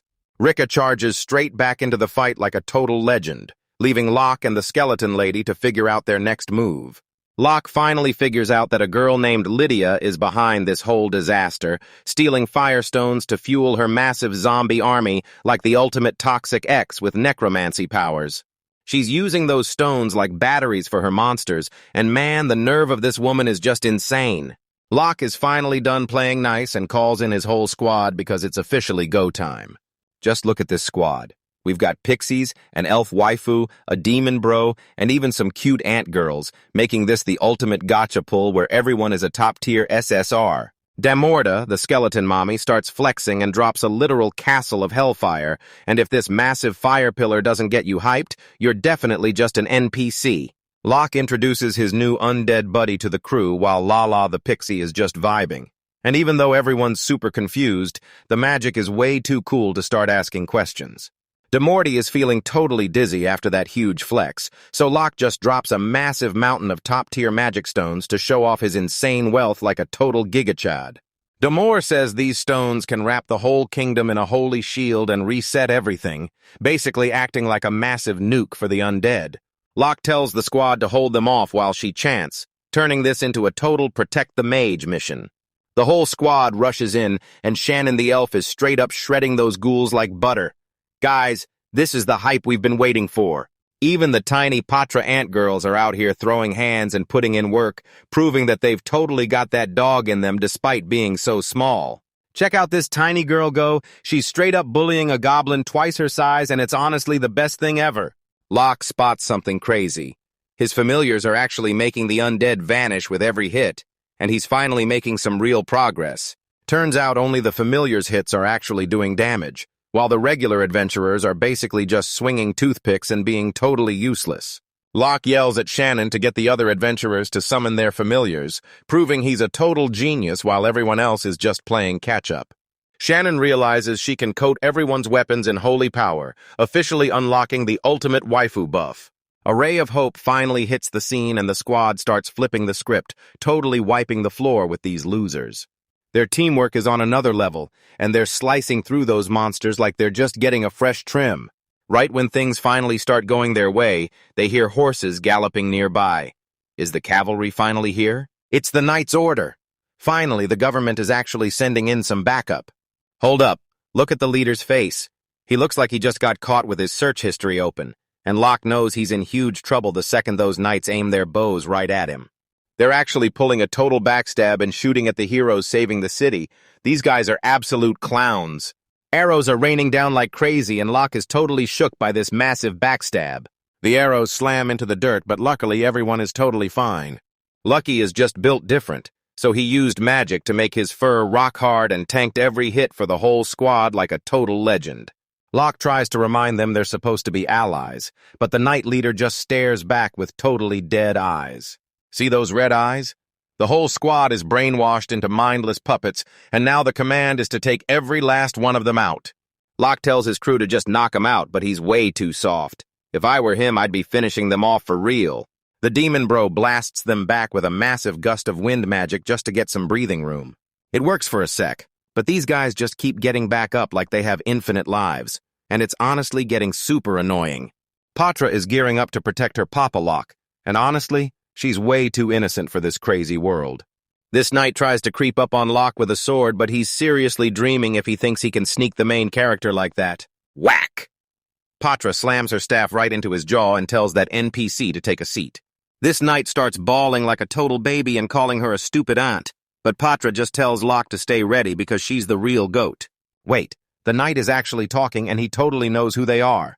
Locke sees the guy's eyes are finally back to normal, and honestly, a solid punch to the face was all it took to snap him out of that brainwashing.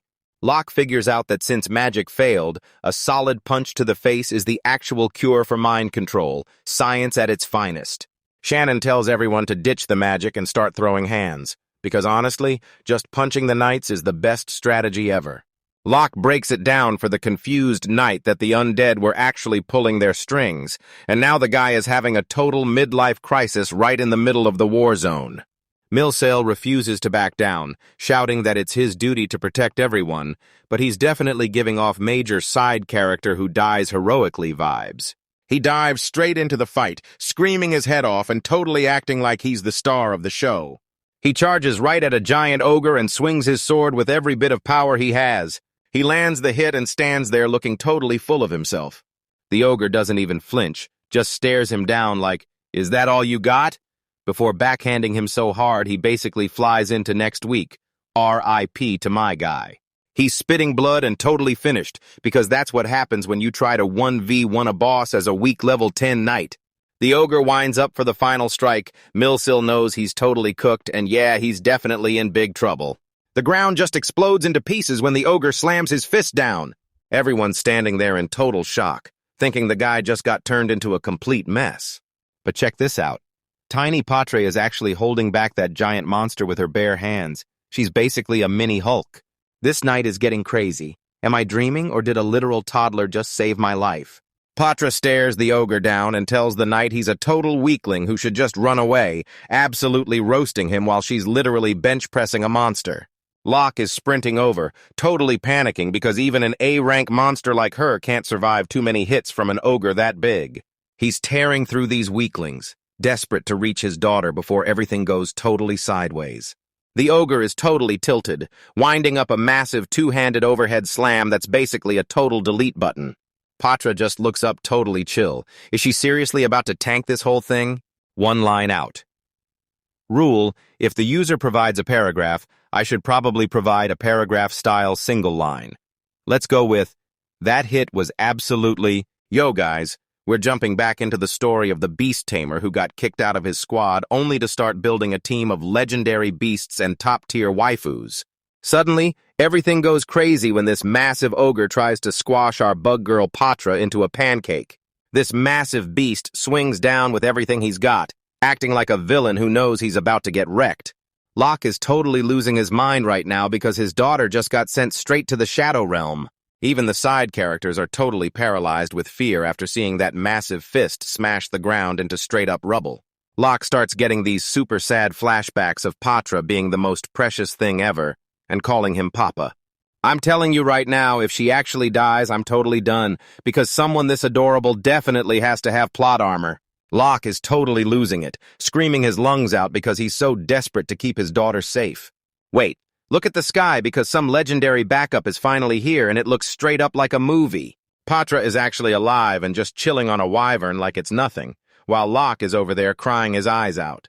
Lucky the wolf has to snap at Locke to quit acting weak and lock in because this battle is far from over. The tiny bug daughter is apologizing for scaring her dad, and she looks like a total cinnamon roll while doing it. Look at these wyverns, they got a massive power-up and turned into total beasts overnight. The demon guy explains that this is holy beastification, which is basically a total cheat code for leveling up your pets. Even the elf mommy is totally impressed, and let's be real, she looks fire in that battle gear. Locke stops the waterworks and goes full beast mode, handing Patra a potion so they can gear up for an epic air raid. The whole squad is taking to the air on these dragons, and man, this is easily the coolest thing ever. They're launching a total air raid on the undead mobs, and even the elf girl thinks they look like legendary dragon knights. Suddenly, Marcus, the head of the knights, jumps in acting like he's got total main character energy. He slams right into Locke and the whole impact is basically a massive explosion. Locke is getting shoved back because Marcus is a total beast and definitely isn't just some weak background character. Marcus starts yapping about how the knights are going to wipe out every single adventurer, which is honestly just total loser energy. He's swinging that sword like he's out for blood, telling Locke that he's basically a dead man. The sword fight is getting wild, but Marcus is clearly the one with the better stats right now. Locke is barely hanging on against this insane speed, and it looks like he's totally cooked. Marcus is flexing about how sane he is, but let's be real. Anyone who talks this much is definitely a total psycho. The rest of the squad is just hanging back, totally clowning on him for being so obsessed with the guild leader. This Marcus NPC really thinks he's all that just because the king gave him a shiny title. He's going full edgelord with those pitch-black eyes, and it's pretty clear he's officially lost his last 2 brain cells. He lunges in for the final hit screaming die, but he totally forgot one massive thing. Lucky's officially done with all the yapping and tells him to finally shut the hell up. Lucky just flicked his tail and sent the Knight Commander flying into a wall like he was straight-up trash. Our elf mommy rushes over to Locke to make sure her man is still in one piece after getting absolutely wrecked. Marcus is on the floor squirming like a bug that just got hit with bug spray, and honestly, it's just straight-up embarrassing. Locke is totally stunned because Marcus is twitching around like a broken robot after taking that massive tail slap. The vibe flips instantly, and this clown starts acting like he's the main star of some super dramatic play. Riz's whole energy just flipped, and Locke realizes he's not even fighting the same guy anymore. The villain reveals she's actually Lydia, the student of a legendary sage, and she's been piloting Marcus like he's a giant robot. She kicks off her classic villain rant, yapping about her experiments and how crazy strong her zombie army is. She's actually down to sacrifice the entire country just for her experiments, which is honestly some top-tier hater energy. Locke calls her out for swiping those explosive stones, and she just laughs in his face like a total psycho. She thinks she's a total genius for taking over the Night Order, but Locke is just staring at her like she's a complete clown. She screams at her undead army to take everyone out, but they don't even move an inch. It's dead quiet, and one look at Locke's face tells you everything. This lady has totally lost it. She realizes her plan is a total fail and dips out with a "see you soon," which is honestly such a sore loser move. Lucky completely loses her scent, which is a total disaster, but then a brand new challenger steps up. This massive skeleton in a dress pops up with a fairy, and I'm totally here for how insane this is. This skeleton just absolutely wrecked the rest of the undead and turned them straight into dust. Then this absolute legend just asks for a cold beer, proving he's the biggest boss in the whole show. This skeleton knows exactly where Lydia is hiding and tells the squad to follow him straight to the final boss room. We wrap things up with this insane shot of a watchtower under the full moon, and you just know the next chapter is going to be absolute peak. The whole squad is rolling up to the tower to finish the job, and I'll bet you $10 you can't guess how many more waifus Locke adds to his collection after this. Yo guys, we're back with another banger and things are finally getting spooky. Last time Locke was out here collecting waifus like Pokemon, but now the whole squad is standing in. The skeleton mommy Demorche senses something's off. And with her finally here, you just know things are about to get crazy. Our MC is looking dead serious, probably because he hasn't added a new girl to his harem in at least 5 minutes. Locke tells the NPCs to hang back in the monster garden while he heads inside with the girls, since he knows you've got to manage your inventory before a massive boss fight. He struggles to push the door open like a total weakling, so Demorta has to step in and show him how a real boss gets it done. She thinks it's just a prop and starts dropping high-level magic circles. And man, imagine being the announcer and getting totally flexed on by a literal pile of bones. Boom! A secret staircase just pops out of nowhere, and this is exactly why you bring a skeleton mommy to the dungeon. She knows every single hidden spot.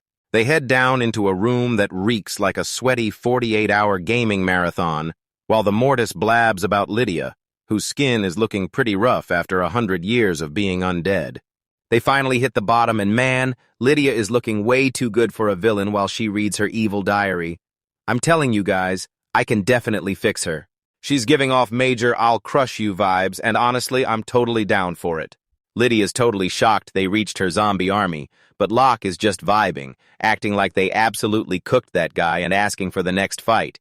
You gotta love how his confidence is just skyrocketing. Lydia acts like she's way too cool for everyone, but she's low-key desperate for some attention.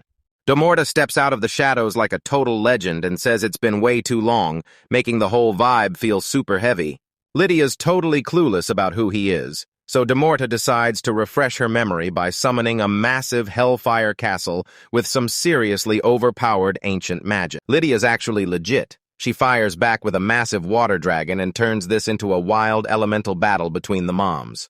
The entire room just explodes into steam, and honestly, it looks way more epic than any fireworks show I've ever seen. Lydia is gasping for air as she finally realizes she's fighting her old master, while Demort just keeps roasting her, saying she could have been a total legend if she wasn't so mid. Lydia is having a total meltdown and screaming "shut up" like a kid who just got banned on Discord, and her chill vibes are completely gone. Next up, she tries to pull off the Eternal Darkness Drain, which sounds super edgy, but DeMorty is just built different, brushing off the attack like it's nothing and calling him a stupid kid. Man, she's a total savage. They're slamming their energy beams together like it's Dragon Ball Z, while the rest of the squad is just standing there wondering if they should help or just enjoy the fireworks. Lydia is throwing a fit about how much time has passed, but Patra is sneaking up behind her with a face that says she's about to end this woman's whole career. Bonk. Patra smacks her right in the head with the staff, and the disrespect is just legendary. Lydia starts crying about how unfair it is, but imagine being a legendary ancient mage and getting absolutely wrecked by a tiny bee. Yeah, you're officially cooked, sis. Locke and the Knight are freaking out because Patra has absolutely no chill when she's mad, and trust me, it's always the cute ones you have to worry about. Lydia tries to bail using a bunch of illusion clones and asks, "Which one is the real me?" Wow, real original, girl. Patra doesn't even care, swinging her staff like a pro baseball player and landing a massive hit. Locke drops the ultimate burn, saying the real Lydia stinks so much they could find her blindfolded. Imagine being such hot garbage that your smell actually ruins illusion magic. She's honestly hitting a hole. Patra is going full "don't mess with my dad" mode, and honestly, she's the absolute best daughter ever. Demort puts a hand on her shoulder and tells her to step back, since she wants to take the heat for her students' big mistake. She says they've lived way too long and starts charging up holy ice magic, but she's undead, so if she actually casts that, she's totally toast. Lydia is completely losing her mind right now, asking if he's literally trying to get himself killed, while Demort is totally down to go out in a massive explosion, and once she says they, little Lala is bawling her eyes out and begging her to stay, and seriously, I'm definitely not the one crying right now. Hold up, our boy Locke just dives in and catches that magic with his bare hands, proving he's a total beast with some serious plot armor. He sends that blast flying right back at Lydia for a direct hit, and man, you just know that had to hurt. Locke tells Demort she shouldn't throw her life away for a total loser like Lydia, and man, his riz is actually insane. Lydia's face down in the dirt and acting super salty, but she pulls a classic villain move by claiming that wasn't her real body before vanishing like a total NPC.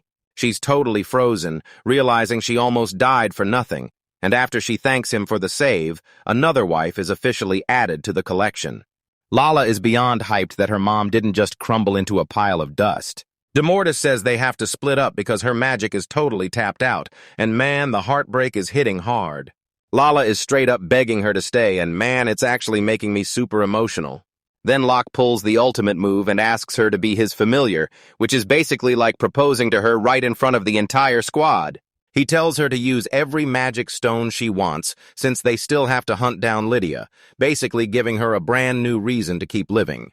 Demorta warns him her dark energy might wreck his holy magic, but Locke just tells her not to sweat it because he's built different. She asks if he's actually down for this, and he gives her that epic main character stare that makes every girl's heart melt. We finally get a look at Demord's human form named Lift, and man, she is a straight-up top-tier baddie.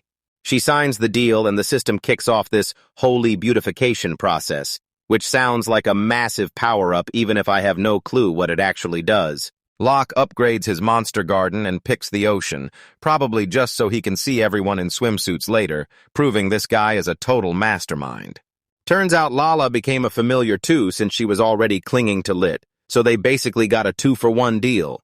Check it out, Lich is finally human again. She looks absolutely amazing, guys. A total 10 out of 10 that I'd let blast me with ancient magic any day. The whole squad is finally back together and they're totally hyped for their next big adventure. They head back to town where everyone's busy fixing up the mess left behind from all that chaos. Locke meets up with the bunny girl Rika, and man, she looks as good as ever. The second they step into the guild, the vibe is totally ruined by these scary guys at the table who look like they're ready to start some serious beef. Locke is totally freaking out because the vibe is super sketchy, so what's about to go down? Are these dudes the new villains or just some high-level simps? You'll have, "What's up, everyone? We're back with a total banger today where the main character is finally catching a massive W. And seriously, just look at this squad because there are, We start in a room where the vibe is totally dead, and everyone looks like they're just waiting for the principal to tell them they're expelled. Locke walks in and even Rika, the bunny girl with the top-tier curves, looks totally stressed. And yeah, I know what you're looking at. That armor is definitely putting in overtime today. Rika locks the door and gives a thumbs up like things are about to get wild, but he's just standing there like a total NPC who can't read the room.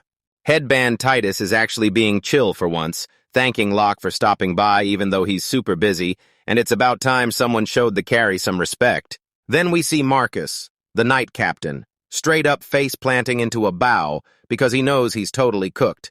And he starts apologizing for almost deleting our main guy while he was being... Locke is acting like a total pushover and letting it slide, but if someone tried to take me out, I'd at least want a legendary item for the trouble.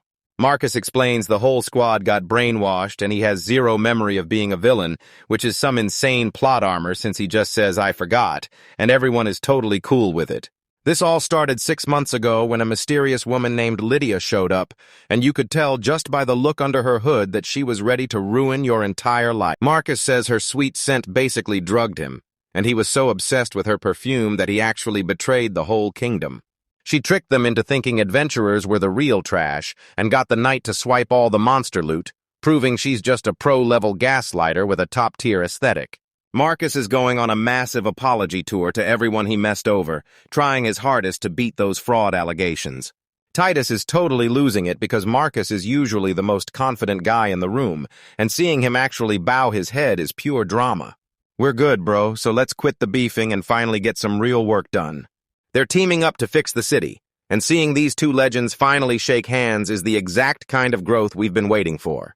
Now that the knights and adventurers are finally teaming up, the city might actually survive, and while the search for Lydia is on, you just know she's gonna be looking thick when she finally makes... Marcus still has to take the L for his mistakes once the city is fixed, but then Rika bursts in looking totally stressed, and you just know things are about to get crazy. Kid, that total loser and former hero, managed to slip away during the chaos, and you just know he's gonna show up later to ruin the vibes. A month flies by and the grind is finally over, which means it's time for the one thing we've all been waiting for, the beach episode. Check out this peak culture, guys. We've got waifus in bikinis, flying monsters, and the vibes are just immaculate, which is exactly what we live for. The whole squad is just vibing, but even with all these gorgeous girls around him, Locke looks totally confused like he's stuck on a math problem. Rhea looks like a total goddess in that bikini. And if you aren't down bad for the elf girl by now, you're definitely watching the wrong video.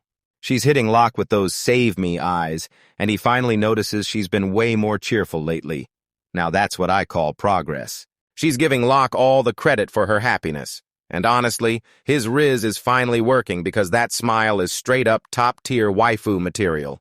Locke is straight up blushing, and even if he's being a total simp, he definitely knows how to pick 'em.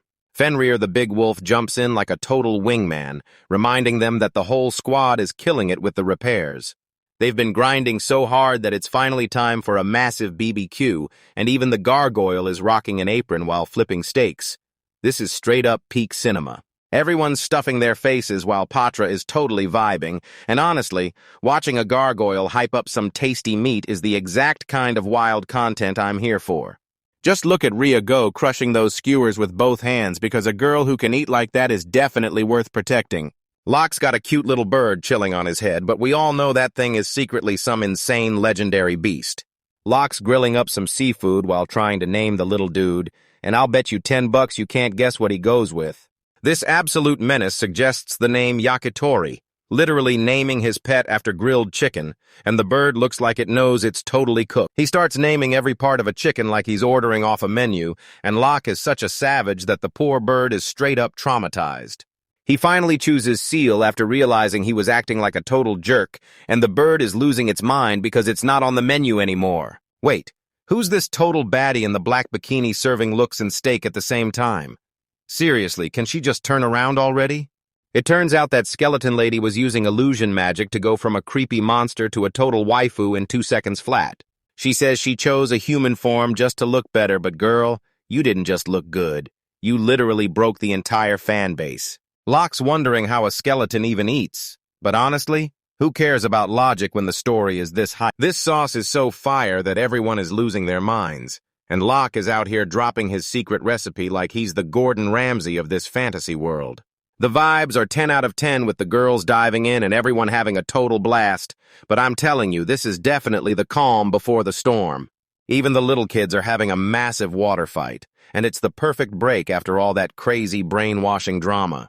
Locke heads out to fish with the giant wolf Fenrir, and honestly, a guy and his massive dog just chilling on a rock is peak energy. Fenrir thinks fishing is a total breeze and wants to give it a shot, and even though I have no clue how a wolf is supposed to hold a rod, I am definitely here for it. This total Chad wolf claims his tail is so good-looking he doesn't even need bait. And honestly, the sheer nerve of this dog is just hilarious.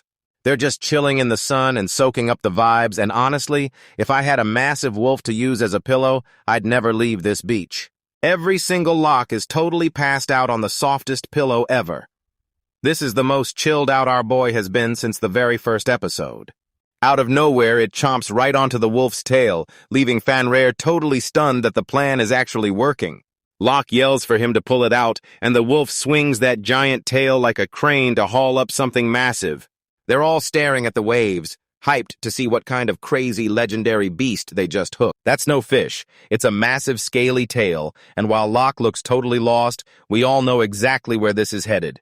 It's a literal mermaid, and she's not even mad. She's just totally obsessed with how fluffy the wolf's tail is. So looks like the harem just got a new member. What's up, guys? We're back with another banger where Kaito and his massive wolf are just vibing on the beach until they spot something totally weird buried in the sand. And of course, it's a wild waifu who's totally obsessed with the fluff, rubbing her face all over Locke's tail like she's never seen a dog before. Locke isn't vibing with this at all because he thinks this fish lady is a total predator, but Kaito's just like, whatever, just toss her back in the water. This girl is super persistent, chasing those tail lights like they're the final piece of loot in a raid, and honestly, Fwafty, I totally get it. Same girl, same. Locke's finally had enough of her bullying, so he charges up a massive beam and blasts her straight to the bottom of the ocean. Get lost. This is straight up peak. Just look at that massive splash. And Locke is a total legend for not folding the second he saw a mermaid. The whole harem bursts in to see what that loud bang was, but Kaito just plays it cool and says he's taking out the trash.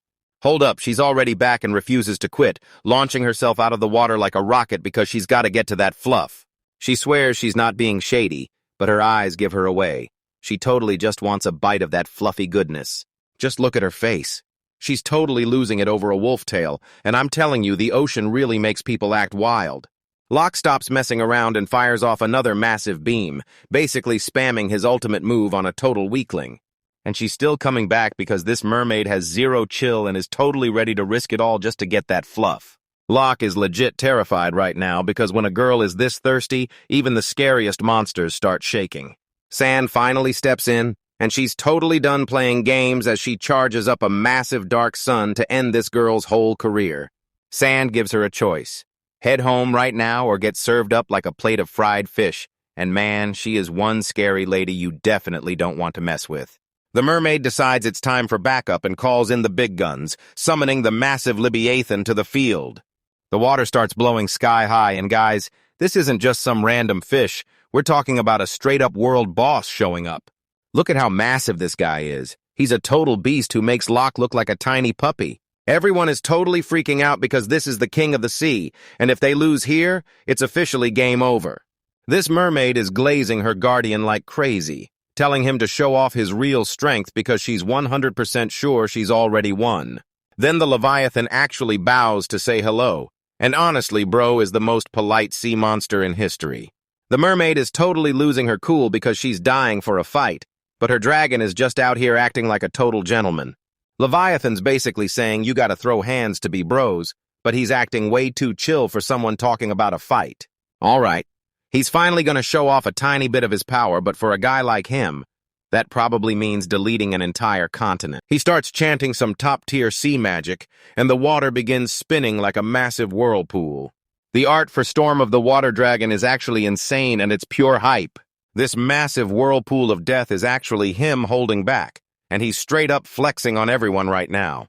San isn't about to get flexed on, so she starts unleashing her real strength because she's definitely not letting some giant lizard steal her spotlight. She summons a massive skeleton ghost, and man, her necromancy riz is on a whole other level.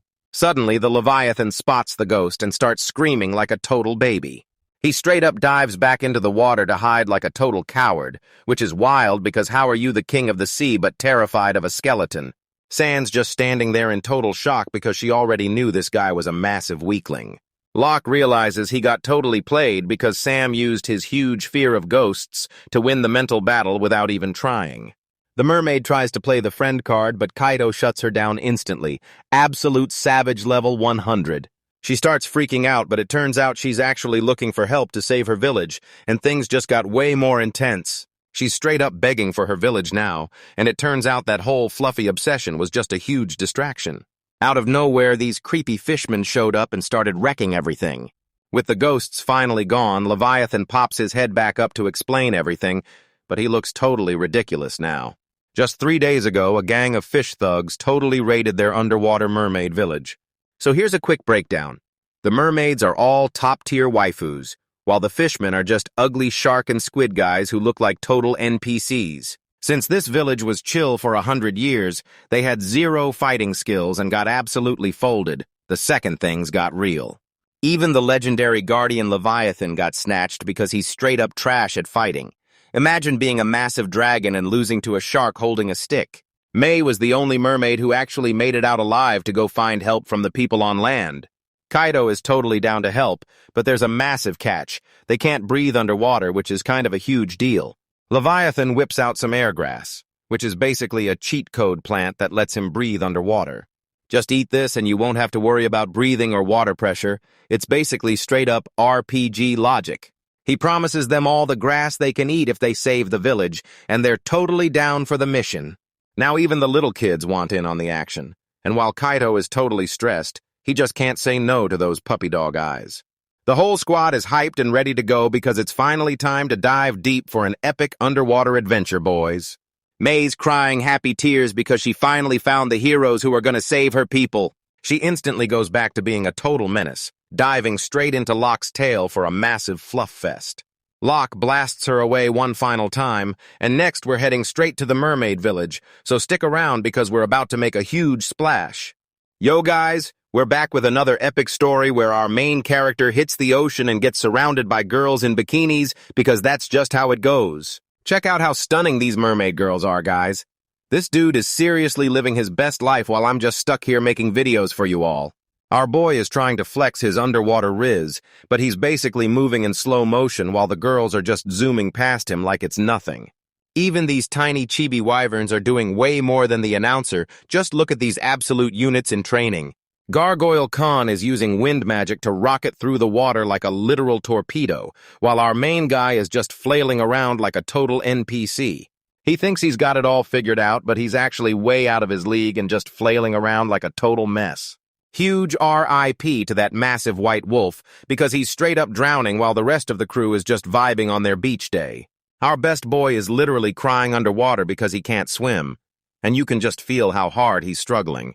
They find this creepy cave that leads right to the mermaid village, and honestly, if there isn't a total baddie queen at the end of this, I'm gonna lose it. Princess May is leading the way, and guys, check out the view from back here. I know exactly what you're staring at, and honestly, I don't blame you at all. This story is straight up peak, and just look at this village. It's basically a way cooler version of Atlantis with top-tier character designs that make the whole thing feel like absolute cinema. I'll give you $10 if you can find even one character who isn't a total 10, because the fan service is just off the charts. A massive shark just glides by like it's no big deal, and you can tell the art budget is through the roof because this whole place is just freaking huge. May is flexing her massive mansion with total princess vibes, and honestly, I'm totally fine with her walking all over me. Living in a massive shell sounds awesome until you realize you'd smell like a fish market 24/7. But hey, at least the vibes are totally fire. Everything is glowing and looks super vibey, making it the perfect spot for some cultured fun if the MC wasn't such a total simp. She says magic keeps the village invisible from the sky, which is basically just plot armor so the villains don't just nuke the whole place. Out of nowhere, someone tries to skewer our hero like a snack, and just like that, the chill vibes are totally dead. They dive into the shadows and May tells everyone to zip it, finally taking charge. And honestly, we're all thinking it. Mommy? Sorry. Mommy? Check it out. There's a literal shark man on patrol, and just look at those gains. This guy definitely hits the underwater gym and never skips fin day. They're sneaking through the back alleys like they're straight out of Assassin's Creed, and it's finally time for some real tactical action. May almost wrecks the whole plan by screaming right at the guard, proving she's got 0 brain cells and is totally cooked. Even the shark is staring like, is she for real? He's totally frozen because he can't believe how much nerve she has. She's acting like she's the star of the show while our main guy is literally cringing to death, because this girl is a total NPC. She refuses to play dirty with sneak attacks, but girl, there's a huge difference between being brave and just being a total idiot. Sharkman stops holding back and goes straight for the kill, but our guy jumps in and parries that spear like an absolute boss. This shark dude is moving crazy fast, basically like the Flash, but with way more teeth and a massive attitude problem. Our guy realizes he's way too slow in the water, and if he doesn't act fast, he's gonna be turned into fish food. He hops on his demon buddy and they start drifting through the water at crazy speeds, totally Fast and Furious style. They blast a burst of wind for a massive speed boost, and man, this is exactly the kind of hype action I live for. Our boy slams into the shark man with everything he's got, screaming, "Get wrecked, Nemo," for messing with his squad. A huge blast goes off with bubbles everywhere, and you just know that shark is toast after taking a hit like that. Forget that. This shark guy is a total tank who just shrugged off the hit like it was a massage, and now our hero is definitely starting to sweat. Sharkman lets out a massive roar, switching into full boss mode and looking like he's about to go absolutely wild. He starts spamming spear stabs like he's mashing one button in a fighting game. Total spammer move. Our boy is dodging like crazy because one tiny slip-up means he's toast, and you can really feel how high the stakes are right now. Wait, he's actually using his head? He's calling every tiny move perfectly. It's like he's got straight-up cheat codes active. That spear just barely missed his face, and my heart is pounding like crazy because that was way too close for comfort.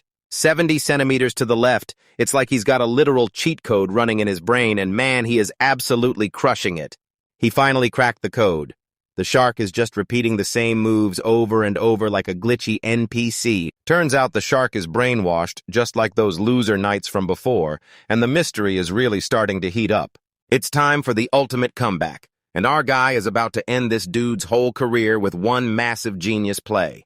He snatches the shark guy, and it's game over because he just got caught lacking by our big brain MC. Use your tentacles? Hold on, did he really just say that? This manga is getting way too cultured way too fast, and I'm totally here for it. They've got him all tied up, and the shark looks like he's having a miserable time, but honestly, he deserves it for being the villain's little puppet. Everyone's trying to figure out who's behind the brainwashing, and it's probably some elite mage or a crazy strong villain we haven't even met yet. They rounded up every single guard. The whole crew is back together looking sharp, and they've officially pulled it off for now. May catches sight of someone she knows and starts booking it, so please let this be another waifu. Whoa, Madeline just stepped onto the scene and she is looking absolutely top tier. Check out those visuals, guys. We are definitely eating good today. Madeline is sobbing, but get this. Her tears are turning into actual pearls, making this the most expensive breakdown I've ever seen. So these super strong mermaids actually cry pearls when they get emotional, and man, if I could just snag one, I'd be a total billionaire. Madeline is the queen's servant, and she's thanking the MC, but I'm totally glazing her right now because her design is straight up top tier. They dragged most of the mermaids to Fishman Village, so it's officially time for a massive prison break. Let's go. She hands him a pearl as a thank you, and man, this guy is literally getting paid in jewelry for doing the absolute least. What a life. She asked for help one more time, and honestly, with a look like that and that outfit, our guy is officially down bad. Check out that shot. The artist definitely knew what they were doing for all the fans of culture watching. They pull up to Fishman Village, which looks like a total rocky dump compared to the Mermaid Paradise, giving off major villain vibes. The place is crawling with guards, but wait, what's that way off in the distance? Something looks totally out of place. There's a ship hidden underwater and something is definitely sus, and I'm not just talking about the guards because that's straight up human tech. So this human priest is talking to a shark guy, and you can just tell he's a total snake. Seriously, Never trust a dude in robes like that. They spot the leader on a tiny boat, and our hero is about to jump in and wreck their whole shady operation. Wait, they've got a mermaid locked in a cage and gagged, so things just got way more intense. Wait, humans are selling mermaids? These guys are total trash, so it's time for our main character to go full legend and save the girls. What's up, guys? We're back, and right away we see some trashy NPCs trying to sell off mermaids while our main guy looks on, totally disgusted by these low-level losers. That ship starts speeding off like they can actually outrun the story, but trust me, they aren't getting away that easily. The massive dragon is ready to burn everything to the ground, but the MC tells him to chill out until they actually find the enemy's main base. He sends his bird seal out to scout the area, and it's basically a living drone with zero lag. CL is hovering over the ship like a toxic shadow, while the rest of the squad gets ready to raid the Fishman village. These mermaids are taking the guards on solo, and honestly, they look amazing. I'm totally simping for the one in the middle because she's got that straight-up main character energy. Our MC is being such a simp worrying about everyone, but bro, they literally live in the ocean, so I think they can handle some fish. Out of nowhere, Mommy, shows up with a massive wolf and tells everyone to get lost, and man, her outfit is just straight-up fire. That wolf is way too hyped for the fight, and Demort's got that smug look like he's about to end these NPCs' whole careers. Our guy just decides to trust the demon lady, which is easily the smartest move he's made all day. Even the dragon admits these two are way stronger than him, and that is some seriously wild power scaling. The squad pulls up to the village, and those shark guys have no clue they're about to get absolutely wrecked. Demort and the wolf are charging up a massive combo spell, and if you aren't hyped yet, you seriously need to check your pulse. This wolf starts spinning like a total Beyblade, charging up so much power he's about to wipe the whole map clean. They blast this massive energy beam that hits like a literal nuke, and it's basically game over for anyone standing anywhere near. That beam smashes into the water, and you just know the studio spent their whole budget making this look incredible. Those shark guards are completely shook, looking like they just saw a ghost. Demorta blasts them with that X-Band command, and yeah, I know what you're thinking. She is straight-up absolute cinema. A massive magic circle glows right on the water, and man, this guy's got some serious riz. She literally starts splitting the ocean in half like she's Moses, but she looks way more fire while doing it. This is peak cinema, guys. The ocean literally rips in half, and now all those sharks are just flopping on the sand looking like total losers. MC spots the opening and yells for everyone to charge, since the enemies are basically sitting ducks now. Wait, even the mermaids are flopping around now because they totally forgot they need water to move. Massive L for the waifus. He sends his tiny spirits to do all the hard work while he just hangs back and watches like a total boss. It's a total bloodbath, and these shark guys are getting folded like a pile of laundry. This shark boss is totally losing it because he actually thought he was the main character until 5 minutes ago. Our guy struts up like a total boss, and the shark is completely losing it because a human is just standing there on the dry ocean floor. The shark boss whips out a creepy dark orb, and he's totally trying to use some forbidden cheat code to save his life. He uses that orb to juice up his squad, and they start looking all veiny and gross like some basic mid-tier boss. Our MC is totally losing it over this power-up, but let's be real, we've seen this same old trick a million times already. This wolf totally ignores their power-ups and just lunges in for a massive bite, making it look way too easy. Those sharks are strong, but they're moving like snails and getting totally wrecked by a wolf that looks like a literal board. The boss sucks all that power back into the orb, and you just know he's about to hit his ultimate final form. He transforms into a massive ripped shark, and while he's still way weaker than our main guy, at least he's giving it his all. He's yapping about being untouchable now, but pro tip, saying you're invincible is basically asking to get one-shotted immediately. He's about to let that orb's power rip, acting like he actually stands a chance. And just like that, it's gone. That little dragon rider zooms past and snatches it like candy, totally speed blitzing the shark, who's just staring at his empty hand like his brain completely lagged out. Yo, I finally get it. This kid is way more of a legend than the villain, and Sharkman is totally toast. She grabs the orb and realizes it feels way too familiar, like some experimental tech straight out of her own lab. She confirms it's all her research, meaning this villain was literally using her scraps just to act like a big shot. Then the Morch accidentally smashes the orb, and just look at the shark's face. He's totally heartbroken. Magic is spraying out of him and the shark starts crying like a total simp who just got blocked on Discord. DeMorty tells him he'll find a better one soon, and honestly, her being this savage is exactly why I love her. So the shark's name is actually Pedro, and our main guy asks him why he was being such a total weirdo. Pedro starts dropping his tragic backstory, and it turns out he was a total outcast in the shark world. In the shark world, your magic power depends on how big your fin is, and Pedro is out here rocking some major small fin energy. 10 days ago, this sketchy businessman and a woman in a hood walked right up to him while he was just being a loner at the beach. They handed him the orb to let him prove his worth, but really, they were just using him as a lab rat for their wicked new toy. The mermaids are totally losing it, and honestly, being bullied doesn't give you a free pass to kidnap Pedro's wife. He finally spills that he was going to trade the mermaids to those businessmen just to get his hands on the orb. He's saying sorry now, but it's way too late. Did he seriously think a shiny ball would make everyone respect him? Those missing mermaids were probably taken straight to Brandon City, so it looks like we just found our next big stop. Our main guy asks Demort if she can fix the orb, or if she can at least check out the broken pieces to see what's up. She says it'll take a bit, but she's totally got this. And just look at her flexing with those shards like she knows she's the main character. She schools Pedro on how real power doesn't just come from a magic orb, which is honestly some pretty deep advice coming from a demon. She tells everyone the shark broke the orb himself so she doesn't get blamed. What a total legend. And now the crew is heading straight to Brandon City. All right, guys, we just hit Port City, Brandon, and our boy is already flexing with a top-tier squad of elves and mermaids, but now we gotta find the captured ones and bust them out of this trashy place. These mermaids can actually turn into humans to sneak around, which is a total cheat code, but half the squad stays underwater so they don't blow their cover. Check out these fits, guys. They're rocking quick dry gear for when they jump out of the water, which is honestly peak character design, and I totally get why you're all staring. While the girls talk about finding sunken treasure like it's pocket change, our boy's bird sidekick Pee-Pee swoops in with the secret info. That bird just found the secret base, so it's time to lock in and get moving. They show up at this massive warehouse that looks super sketchy.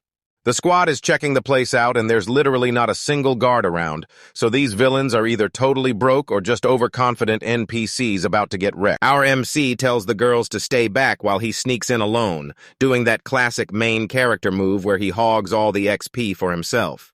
Yo, the door is literally wide open, and the security here is so cooked that even a wet paper bag would be harder to get past. He walks inside, and it's straight up like a horror movie, with cages everywhere and a totally creepy vibe. Monsters are literally piled on top of each other in here, and this whole place is basically one giant red flag. Look at these things. They're totally mangled like they went through a blender, and something is definitely wrong with these designs. Our guy spots a massive glowing magic circle on the floor, and you just know some sketchy business is going down when the ground starts lighting up like a neon gaming keyboard. So yeah, that's a fake magic circle, and these villains are basically playing God with monster bodies in the grossest way possible. This is straight up peak, seeing a massive tank full of mermaids just chilling there, and honestly, you can't even blame me for staring because this view is insane. Our MC is screaming his lungs out trying to be a hero, but the glass is way too thick for anyone to hear his big speech. He scrambles all the way to the top to find a way inside, really putting in the work for that mermaid harem. That lock is beefed up with magic, so his tiny dagger is totally useless, when suddenly a voice from the dark calls him human. Meet Drackle, the grandson of a dragon god who's an absolute beast even behind bars, and he's offering to reveal the key's location if our MC agrees to bust him out. Our guy doesn't even blink because he's built different, so he takes the deal but makes it clear the mermaids come first. He grabs the key and pops the tank open, and while the mermaids look super relieved to finally be free, there's just one huge catch. But hold up. Things just got way crazier because the mermaid queen is gone, and she's being dragged off to an auction like she's some super rare Pokemon. Our guy realizes the auction house is packed with insane security, and it's even worse because these mermaids can't even transform to escape on their own. It's time for the big guns, so he summons his squad and tosses the key to Dragon Bro because a deal's a deal. Dracula is finally out of his cage, and man, this guy is an absolute beast, but he's actually being a real one and promises to pay back the favor. Then even the shark guys start begging for help, and just look at their faces, they're totally terrified. Turns out their magic was way too strong for mind control, so they were just tossed to some merchants like they were basic NPCs, and Our hero busts everyone out, and they all link up at the docks with a massive monster squad, and Waif is totally ready to start a riot. Lucky the wolf is officially on the hunt, tracking the queen's scent to find her. Little May is sobbing because she wants to save her mom, and she's actually ready to throw hands even though she's just a kid. Plot twist. This little girl is actually a princess, so I guess she's got royal blood even if she looks like a total brat. MC finally caves and lets her tag along, but he tells Madeline to grab the gold because if they can't fight their way out, they'll just buy the queen back since money is the ultimate cheat code. They follow the scent all the way to this totally sketchy-looking building. Our guy tells the girls to stay put while he checks out the danger, showing he's a real gentleman by keeping his waifus safe. He hits the princess with that classic, "I'll definitely bring her back" smile, and his riz is honestly on a whole different level right now. He's standing right in front of the black market shop, and this is where things finally get serious. He shoves the doors open and walks right into the pitch black. Check out this shopkeeper. He's a total shut-in who looks like he hasn't seen the sun in a literal century. Our MC calls him out for smelling bad right away, and it's even worse because he's literally digging in his nose while talking. So gross. Our guy flashes a fat stack of cash, and suddenly this shopkeeper is acting like his best friend. He drags our guy into the back while flexing his rare monsters, and honestly, I've got a really bad vibe about this. MC is totally on guard, thinking they finally found the Mermaid Queen, but then this mysterious figure suddenly steps into the hallway. Wait, hold up. This hooded lady is a total knockout. She's standing there with a bird and talking about some kind of weird smell. Even that nasty shopkeeper is breaking a sweat, and you know she's legit dangerous if the local creep is this terrified. She's sniffing the air like she's totally hunting for a snack. She gets right in his face with those glowing eyes, and it's obvious she's not human. The nerve on this girl is just insane. She says he smells super weird and the mission is already falling apart. So is our boy totally cooked? Or can he still pull this off? Yo, guys, we're back with a wild story where our main man gets dragged into the city's dark side, starting with him frozen in fear as creepy eyes watch him from the shadows while things are getting super intense, and this mysterious hooded guy is staring him down like he's looking straight through his soul. Wait, hold on. Just look at this sorceress. She is absolutely stunning. She says she smells some familiar magic on him, and honestly, if she wanted to get that close to investigate me, I wouldn't even be mad.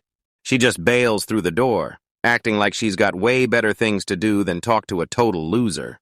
That's Risa the sorcerer, the mastermind making all the top-tier magic gear, and she's so mysterious that even the local shady merchant is totally in the dark about her.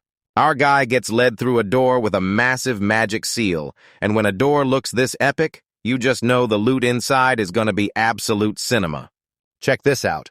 For the first time ever at an auction, they've actually got a real mermaid queen trapped in a tank. I know exactly what you're looking at. And man, with those scales and that insane look, I'm losing my mind just thinking about how high the bidding price will go.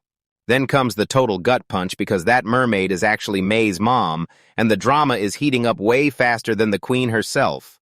This merchant is yapping about how she's top tier and wants a crazy 300 million, which is a ton of cash for one fish lady, even if she is. Turns out mermaids aren't just for show because they can actually throw hands, which is why her price tag is totally insane. But there's a huge catch. This rich brat named Grease is obsessed with her, and since he's the spoiled son of a wealthy merchant, he thinks he can just take whatever he wants. This guy is straight up trash, buying girls just to toss them aside like literal junk the second he gets bored, proving he's got absolutely zero riz. The merchant tells him to just wait for the price to drop once Grease gets bored, which is a solid plan if you're broke. But our boy has way too much main character energy for that. He finally snagged his ticket to the slave auction, and since it kicks off in just 6 days, things are about to get absolutely wild. He heads back out to the squad, and the wolf and elf girl are already there waiting for him. He's got to tell the little mermaid girl that her mom is safe for now, but the bad news is she's being sold at an auction in less than a week. They start cooking up a plan to save her, but the shop is guarded by some crazy magic barriers, so they can't just walk in and demand a refund. Suddenly, they spot this dragon dude named Drackle being dragged away, and wait, did he seriously get caught again? That's a total skill issue right there. Dracul is totally losing it over those illegal slave warehouses full of demi-humans, but the guards are just telling him to shut up. These guards are acting like total NPCs, refusing to hear him out just because he's a demi-human. They start glazing this guy Chad, acting like he's some local hero who did everything for the town. But then the MC finally sees the truth. This guy is actually the one running the whole slave operation, and the corruption is totally insane. Drackle puts them on blast for taking bribes, and the head guard looks like he's totally about to snap. They drag the poor guy away to rough him up, and it's super obvious these guards are totally being paid off. He swears he's gonna save him right now, and you can see that fire in his eyes because he's officially done playing by the rules. He rounds up the whole squad to fill them in, because they need solid proof before they can finally take down a heavy hitter like Chad. They decide to split up and spy on Chad and his total idiot son Grise to find a way out of this mess. The squad rolls into the market, and man, even the random background characters in this town are looking fire. They start hitting up everyone in town, trying to dig up the real dirt on Chad. The whole town is glazing Chad like he's a total saint, and it's obvious his PR team is working overtime to keep his reputation perfect. But when it's time for his sunrise, everyone agrees this guy is a total jerk and the absolute worst. The elf girl reveals that Grease is out here snatching up everyone's wives and daughters, and man, this guy is a total walking red flag. Suddenly, his stomach lets out a massive growl because this wolf is starving, and honestly, I totally feel him. The elf girl is blushing like crazy and trying to play it cool, but she's way too innocent for this trashy world. Lunchtime finally hits and the crew is hyped to eat, because you definitely can't win a revolution on an empty stomach. Suddenly a carriage pulls up and some spoiled voice calls our boy a peasant. The absolute nerve of this guy. This rich brat spots the rare gray wolf and decides he's gotta have it, staring at Lucky like he's just a shiny new toy. Our MC says the wolf isn't for sale, so the spoiled rich kid starts throwing stacks of cash around like it's nothing. He offers 20 times the normal price and tells the host to take it, acting like his cash can buy literally anything. Our guy isn't moving an inch, and the rich kid is totally losing it now that someone finally has the guts to face him.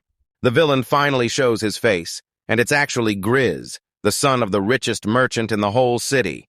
Check out this rich brat's face. He's got that total my dad will sue you vibe, and I'll bet you $10 the MC is gonna absolutely wreck him in the next chapter. Yo guys, we're back with an epic story where these rich dudes think they're the main characters, but they're about to find out they're just side characters in our... Look at this rich guy rolling in like he's the king of the world, literally tossing stacks of cash at everyone like it's nothing. Locke isn't playing around, telling this greedy rich dude that Lucky is his best friend, not some prize he can buy with all that gold on the floor. This guy Grease is seriously flexing, claiming he's rich enough to buy anything in town and acting like he's got infinite riz. Look at these servants glazing this guy like he's a literal god while Lucky the Wolf just stares at them like they're total jokes. Everyone is screaming his name like he's a total legend, but honestly the whole town is just simping for him way too hard. Locke just hits him with a stone-cold inno, proving he's a total legend who couldn't care less about your pocket change. Grease completely loses his cool and tells everyone to shut up because some random peasant just crushed his pride. But then Lucky decides to show them who's really in charge, unleashing a dark aura that basically says he's about to end their whole career. Just a second ago, the pressure was so insane that every guard and servant there just collapsed like they'd seen their bank accounts hit zero. Grease is totally freaking out because he finally realizes this wolf isn't some pet. It's a straight-up monster that just wrecked his entire squad. Suddenly, the big guy totally flips the script, saying the wolf is super loyal and offering to feed him the best steak in the world. He tells Locke to pick a number and multiply it by 100, basically trying to pay his way out of a beatdown with a crazy amount of cash.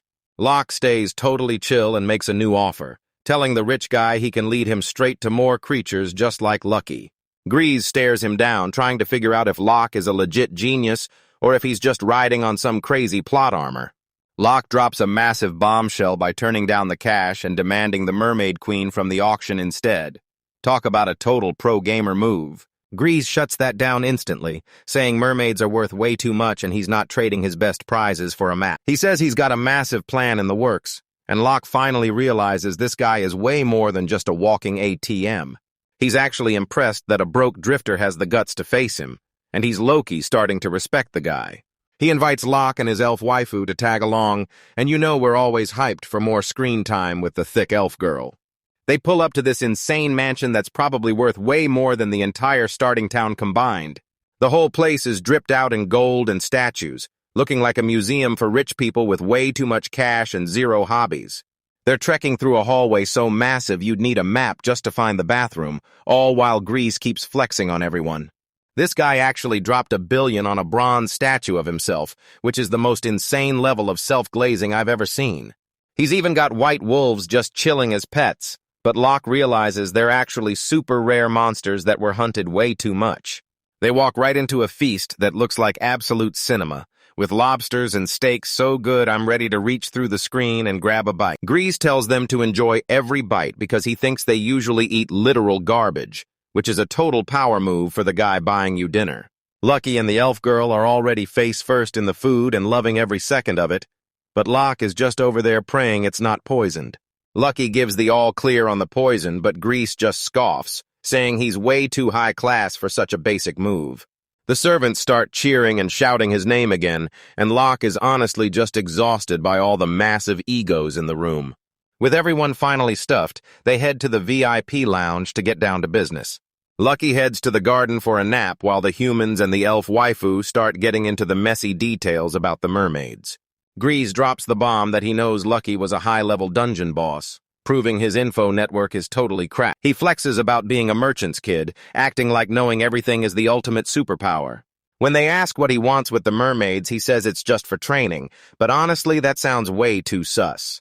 But there's a legend that fishmen are about to raid the town, and things are getting way too real. This merchant named Chadia, who's a total Chad, used an ancient disaster device to predict the whole attack. Grays wants the Mermaid Queen to lead a squad of underwater warriors to keep his business and the whole town safe. He says he's trying to keep the damage low, but let's be real. He's just worried about his massive mansion getting soaked. He shows off the gadget Chad's using, but Grease is totally suspicious because the whole thing feels like a massive scam. Locke figures out there's a secret plan in motion and things are finally starting to get crazy. He asks Grease if he has any idea that Chad is actually kidnapping people and running those insane chimera experiments. Chad got the whole town to trust him by handing out free food and healing, which is the ultimate fake nice guy move. The guards are all totally paid off, so Grease can't touch him without hard proof or he'll end up looking like the bad guy. Grease is honestly losing his mind because he hates slave traders in his town, proving he might actually be a total Chad after all. He finally gets that Locke isn't just some lucky kid. He's actually way too smart for seeing right through all that garbage. He jokes about still being a spoiled brat, keeping that rich kid energy even when he's being for real. That smug look says it all, because now that they're finally on the same page, making a deal is going to be way easier. The vibe gets super serious as they finally get ready to jump that fake Chad merchant. Grease asks Locke if he's down to help him trap the guy once they finally get the proof. Locke agrees, but he raises the stakes. If Grease wins the bid for the Mermaid Queen, he has to hand her over immediately. Grizz is totally confused, wondering how Locke thinks he can actually take on both Trainon and the Fishman threat. Then Locke pulls the ultimate flex, showing off his squad of elite elf instructors and a literal dragon standing right behind him. Grease's face is pure gold once he realizes he's not talking to some random peasant, but a guy who's literally carrying an entire army in his pocket. The room goes dead silent as this rich dude rethinks his whole life and realizes he's totally out of his league. He finally asks for our boy's name, showing he actually sees him as a real rival now. He sticks his hand out for a shake, telling Locke he's finally caught his eye and the deal is officially locked in. So now the rich guy and the OP Tamer are finally teaming up, so stick around because the next fight is going to be absolute cinema. Yo guys, we're jumping back into the world where beast tamers collect top-tier waifus instead of pets, and our boy looks like he's about to pull off something totally. We're kicking things off at the beach, but this is definitely not a vacation. Our main guy is getting the scoop on some creepy orbs, and honestly, I'm just here. Check out Demord, guys. She's doing research in a bikini and giving off major mommy energy. She says she worked herself to death, but I'd definitely let her put me too. But seriously, she just found a massive problem. Those orbs aren't just for mind control, they're actually gathering tons of mana. So what's all that mana for? Oh, just bringing back a world-ending demon, because apparently that's just a normal Saturday for this villain. MC is totally freaking out, but look at Demord. She's completely chill because she knows exactly how to put a monster in its place. Turns out this demon is the one who cursed Shannon, and while our guy is trying to connect the dots, he's totally getting distracted by the view from behind. We see you, cameraman. MC is trying to act all serious, but we know he's just hyped to be chilling on the beach with a total baddie. If this demon actually wakes up, the whole world is basically toast and everything's gonna be pure chaos. They gotta find the dude who built that orb and shut this whole thing down right now. The prime suspect is this girl Liza from Chad's shop, and honestly, imagine being a villain named Chad. The sheer nerve of this NPC trying to claim Gigachad status is actually insane. MC tells Demort to keep digging for demon secrets while he heads back to the city. He spends a few days digging for info with that Chad dude, who's honestly just hyping himself up the whole time. Right before the big auction, Chad starts a soup kitchen just to flex for the cameras and act like a total hero. Check out all these random NPCs actually waiting in line for some totally mid-soup. MC and Shannon roll up with their massive wolf Lucky, and they find the whole town treating Chad like he's some kind of holy saint. He's even got a free healing station ready to go, and if you've read more than 2 manga in your life, you know this is a massive red flag. Everyone's getting patched up and treating Chad like he's a total legend. Check out Nayuta and her brother. She's got a totally busted leg, but she's still making her way into the tent. Shannon points out that Chad has everyone in the palm of his hand, and even though it's super sus, the locals are totally down bad for him. Out of nowhere, the guild's quest board is absolutely blowing up. Chad predicts a fishman attack is coming in just a few days, so either he's got insane plot armor or he's the one actually sending them. The whole squad is losing their minds just because Chad gave the word, and man, the glazing is actually insane. Our boy can smell that cap coming from a mile away. He bumps into that little kid from before, and the kid is straight up crying his heart out. Lucky jumps in to help, but his massive dog energy is way too much for a kid who's already crying. The kid starts losing his mind and screaming for help because he thinks he's about to be lunch. But Lucky is just like, relax, I'm basically a god compared to this beast. MC puts Lucky away, but the kid is still totally losing it, so Shannon steps in with the elf mommy Riz. She chills him out in 2 seconds flat. Look at her go, she's honestly total wife material. She even pulls out some cookies. And honestly, I'd stop crying too if a thick elf started handing me snacks. Just look at that grin, it's literally straight out of a movie. But it's way more than just being hungry. This kid is in some serious trouble. And now his little sister Nayuta has straight up vanished into thin air. She stepped into the healing tent to fix her leg, but she never actually walked back out. The guy at the tent says she already left, but she's nowhere to be found, and our MC finally realizes this Chad isn't a cool guy. He's a total creep. Lucky's back in Chibi mode, and he's officially ready to hunt. MC says sorry for calling him a dog, and now they're both ready to hunt down that scent. Lucky goes full Giga Chad, growing massive and leaping over city buildings, proving exactly why being a beast tamer is the best. He's moving like a total blur, and the kid is finally seeing how epic a giant wolf can actually be. They're zipping across the rooftops, hunting for that girl. Shannon is actually a natural with kids, and since she mentioned having a little brother, you just know we're about to get a major backstory drop. She asks the kid about his parents, and the whole vibe gets super dark, super fast. So, white wolves raided their village, and their dad actually died a hero trying to save them. Talk about a total nightmare. They were just heading to the capital to find their family when Nayuta got hurt. And even though our MC feels bad for them, he's already locking in on his target. He's got that look in his eyes like he's about to absolutely end this guy's whole career. Lucky slams on the brakes because they finally found exactly where that smell is coming from. This place is a giant mansion that looks like it costs a fortune. And surprise, surprise, it's Chad Han's place, where this total clown is actually snatching kids and stashing them in his mansion. The nerve of this guy. Lucky smells Nayuta and a bunch of other kids inside, realizing this guy is just a low-level creep kidnapping orphans while pretending to heal them. What a total loser. The guards spot them right away, and the MC knows they can't just charge in without a solid plan. They head back to base and catch Locke in her pajamas, looking all sleepy and grumpy but totally adorable. Honestly, guys, we are eating good tonight. He asks her to watch the kid while he explains what's going on, and man, he is finally giving off those serious main character vibes. Shannon says sorry to the kid for not being able to bring his sister back right away. She swears she's going to find Nayuta, and man, that fire in her eyes is straight up top-tier waifu energy. The kid finally stops crying and decides to trust them, so with the moon out and everything on the line, it's time to go full stealth mode. Our MC meets up with a sketchy girl selling info, and even though she's wearing a hood, you can tell she's a total woman of culture. He's finally got his hands on the last bits of info he needs. She tells him the girl is hiding out at the western beach and that she actually got hurt during that massive wave of undead. Our boy is just taking it all in like an absolute legend, looking like a total boss but with zero villain vibes. This informant's got some seriously creepy shark teeth, but hey, we're not here to judge his look. The bait is all set, and MC is standing there with his squad, including a literal shark man and a mermaid. We're finally breaking into Chad's mansion to save those kids, and trust me, the real hype starts right now. Yo, what's up, everyone? We're back with another recap of this wild series where the plot is crazy, but the girls are even crazier, and we're jumping right back.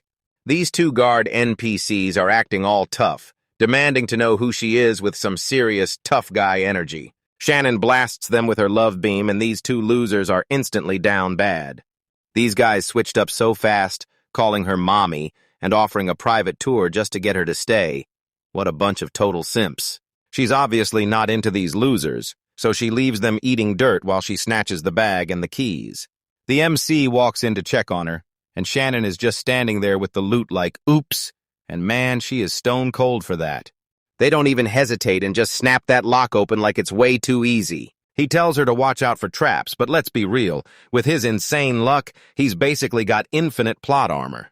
They step into this massive yard and get jumped by a pack of red coyotes, making it feel like a total mid-tier boss fight. These B-class monsters are seriously starving and look ready to turn our hero into a snack. The MC is ready to throw down, but Patra the bug girl steps in and takes charge like a total boss. She starts baby-talking these massive beasts like she's a kindergarten teacher dealing with a bunch of toddlers. She asks them nicely to let them pass, but then she drops the act and shows them who's really in charge. She flexes that top-tier orange queen energy, and those coyotes realize they're totally cooked. Check out these dogs bowing down. They aren't just terrified, they're straight up worshipping her, and man, this is peak hype. Patra gets her head pats for being the best girl, and she's even talking to the dogs now because her riz works on every species. They sneak into the basement and find out Chad-san is a total monster, running a trafficking ring right under his fake healing station. This guy is a certified villain. The guards are downstairs drinking and laughing about how easy it is to kidnap kids, but man, I seriously hope they get all the smoke. MC and the squad are lurking in the shadows, overhearing the villains talk about selling those lab-made beasts too. The guards don't even finish their beer before they start dropping like flies, and it's definitely not the alcohol making them pass out. CL the bird is the real MVP for using a sleep flower to knock him out. That's some serious boss energy right there. They find the kids trapped in a cage, and man, they look totally terrified. Then he gives everyone that classic hero speech to stay calm, and finally tracks down Ryland's sister, Nayuta. The kids are absolutely losing it because they finally found a way to escape this nightmare. Nayuta is low-key a savage, calling her big brother a total crybaby while she stays completely tough. He tries to hand her the keys, but this girl is built different. She just whips out a pin and starts picking the lock herself. She says picking locks is a basic skill for any lady, and honestly, I need to find out what school she's going to because I'm totally in. She busts the cage open and tells everyone they better get ready to move. Patra is so blown away that she actually wants to learn how to be a lady too, and even though things are getting super weird, I'm totally here for it. Click. Patra snaps those handcuffs off like a total boss. She's one step closer to being a proper lady now that someone hooked her up with a new dress and a lockpick set to match. They're finally free, but they still have to get past those wild coyotes waiting right outside. Patra's totally chill about it, saying she'll just scare them off again like it's no big deal.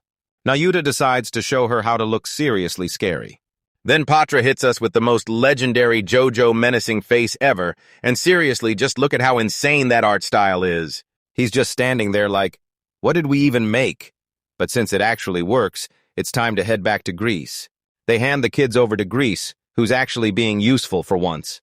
Nayuta's still low-key worried about her brother, but she's acting like she's totally chill. Grease tells the announcer he's got a plan for the lock case and things are about to get crazy. Check out that shady smile because you just know he's planning something totally wild for tomorrow. The next day at 6 p.m., we show up at this massive tower that looks exactly like a final boss's lair. Inside, the place is a massive auction house packed with the super wealthy and some seriously trashy rich people. The place is crawling with NPCs sipping wine and waiting to buy lives, which is totally gross but makes it the perfect spot for a heist. MC and Grease are chilling in the VIP seats, watching all those rich snobs gather around. Grease makes it clear that if they win the Mermaid, they're finally getting a meeting with the big boss, Chad himself. The auctioneer steps out with super high energy and shows off the very first slave. This guy is from the legendary dragon god race, and get this, it's Dracula. Our hero recognizes him instantly as the guy who saved them before, and he tells Grease they have to get him on their side no matter what. Grease just casually throws up his hand and drops a 500 bid like it's pocket change, showing everyone he's the real boss here. Our guy's jaw drops at the cost, but Grease says 500 is a total steal for a literal dragon god. Turns out the dragon race is super unpopular because they're a total nightmare to manage, but honestly, people are just scared of that massive energy they bring. Grease is totally soaking up the spotlight, acting like a spoiled rich brat to keep his secret safe, but alright, get ready for the main event, the Jewel of the Sea. And man, the Mermaid Queen finally shows up and she is looking absolutely insane with those curves. Talk about a massive plot reveal. The bidding kicks off at a crazy 50 million, and while our guy looks locked in, we all know he's desperate to pull off this rescue. So will they actually save the queen, or... Yo guys, we're back with a total banger, starting at a wild auction where a literal mermaid queen is going for 50 million, and man, the vibes in this room. Locke's trying to act all serious, but he's low-key checking out that view from behind. And with curves like that, the bidding is about to go absolutely wild. Right when those NPCs think they've got a shot, Grease just lifts a finger and drops 100 million like it's spare change, proving he's the ultimate boss. Everyone in the room is totally done for, and just look at their faces because they can't believe this absolute beast just dropped that much cash. These randoms try to outbid him with 110 and 30 million, but Grease shuts them down by dropping a massive 300 million bid with a three-finger. The room goes dead silent because nobody has that kind of cash, and the other bidders look like they just realized they're total NPCs compared to this absolute whale. She just sold for a massive 300 million, and while our mermaid looks stunning in that tank, the auctioneer is grinning like he just hit the biggest jackpot ever. Grease acts like a total spoiled brat, but he's a real one for helping our boy out and showing off that low-key riz. They head to the back to finish the deal and pay the guy, but Locke is keeping his guard way up because he knows something is totally wrong. And it's not just the mermaid. They walk in to meet this sketchy official who looks like he hasn't slept in 1,000 years, and man, the vibes are just totally wrong. This merchant is acting all fake and calling Grease Sama to play it cool, but he has no clue he's about to get roasted into oblivion. Grease starts signing the papers like it's no big deal, while the merchant is over there thinking he just hit the absolute jackpot. Just look at this old guy's face. He's smiling like he's the hero of the show, but he's about to get absolutely wrecked. Grease shuts down the cap and calls him out for that fake story about fishmen attacking the town, exposing the whole scam right in front of everyone, and it's honestly so satisfying. Then he drops a total bombshell that half the slaves are illegal, and the merchant's face goes ghost white as he starts to freak out. Grease is rattling off crimes like a shopping list and sending white wolves to take out a duke. This merchant is way past cooked. He's straight up toast. He even pulls out a magic device that controls demons, and while the merchant tries to play dumb, his riz is literally at absolute zero. This old dude is trying so hard to act innocent, but Grease is just staring him down like he knows every single dirty secret he's hiding. The merchant demands proof because he thinks his status makes him untouchable, and honestly, watching him be this delusional is straight up peak cinema. The door bursts open and he shouts, "You asked for it, you old fossil! Get ready for the hammer!" This little girl walks in looking like she's seen way too much, and the merchant's eyes literally pop out of his head like a cartoon character. She's the witness who was trapped in his basement with the other orphans. And man, imagine being a big-shot official and getting totally snitched on by the kid you kidnapped. The merchant tries to act untouchable, claiming nobody would ever believe a random orphan over a big shot like him. But man, he is seriously huffing that hopium.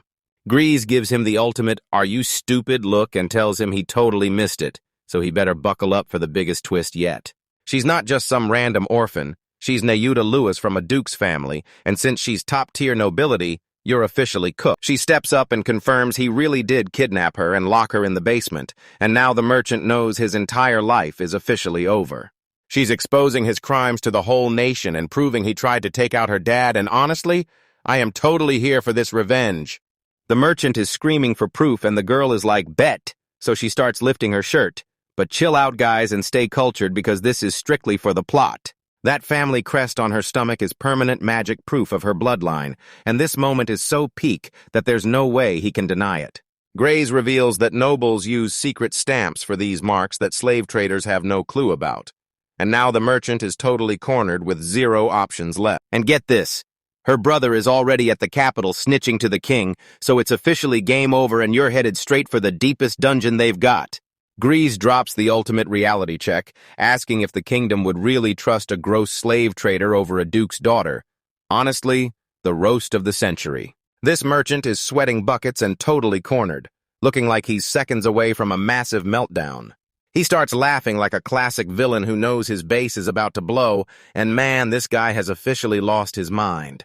Check out that creepy eye. This guy has totally lost it and is about to do something insane. I can literally hear the boss music starting. He snaps his fingers and a whole squad of guards instantly surrounds our heroes, showing he's a total beta for hiding behind NPCs. This guy claims he runs the whole town and every soldier in it, thinking a big army can actually save him from our squad. Honestly, it's kind of cute. He tells Grease to save the talking for the afterlife, which is a huge flex for a guy who's literally seconds away from getting clapped by our main squad.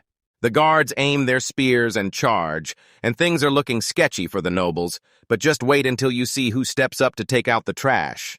Locke looks over at Shannon and asks if she's got this, and she just gives him a confident nod like she's about to wreck these guys. Grease is stressing about her fighting solo, but Balak is just vibing because he knows Shannon is built different, and those guards are about to find that out the hard way. Shannon charges in like a total blur, and these guards are about to find out they're just background characters in her insane highlight reel. She's already wrecking them with insane speed, and she's not even trying while these guys can't even see her move. She's weaving through them like it's a rhythm game on easy mode, and these basic NPCs are getting totally cooked by our top-tier elf queen.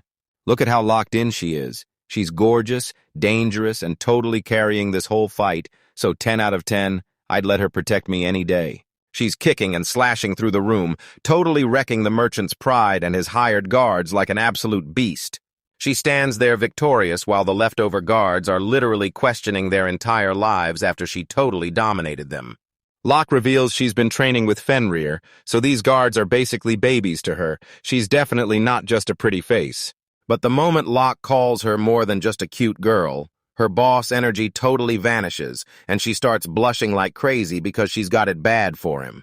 She's laughing her head off as they leave the merchant in the dust. And honestly, her cute little comment did way more damage than the guards ever could.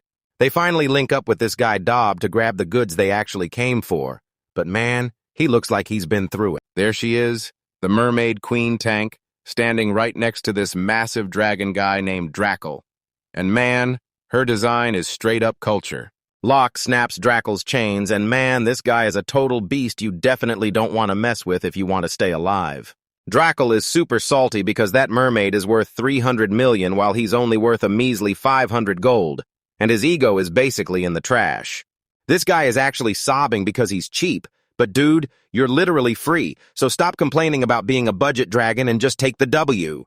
Locke totally ignores the dragon's little fit and tells him to help carry the mermaid back to the water since they're in a huge rush. Out of nowhere, the mermaid mom leaps right out of the tank because she's totally done waiting around and just wants some fresh air. Locke catches her in a total princess carry, and between those scales and her massive blush, he's definitely got some major riz today. She's calling him master and never wants him to put her down, so it's official. Our boy has totally stolen this mermaid mommy's heart.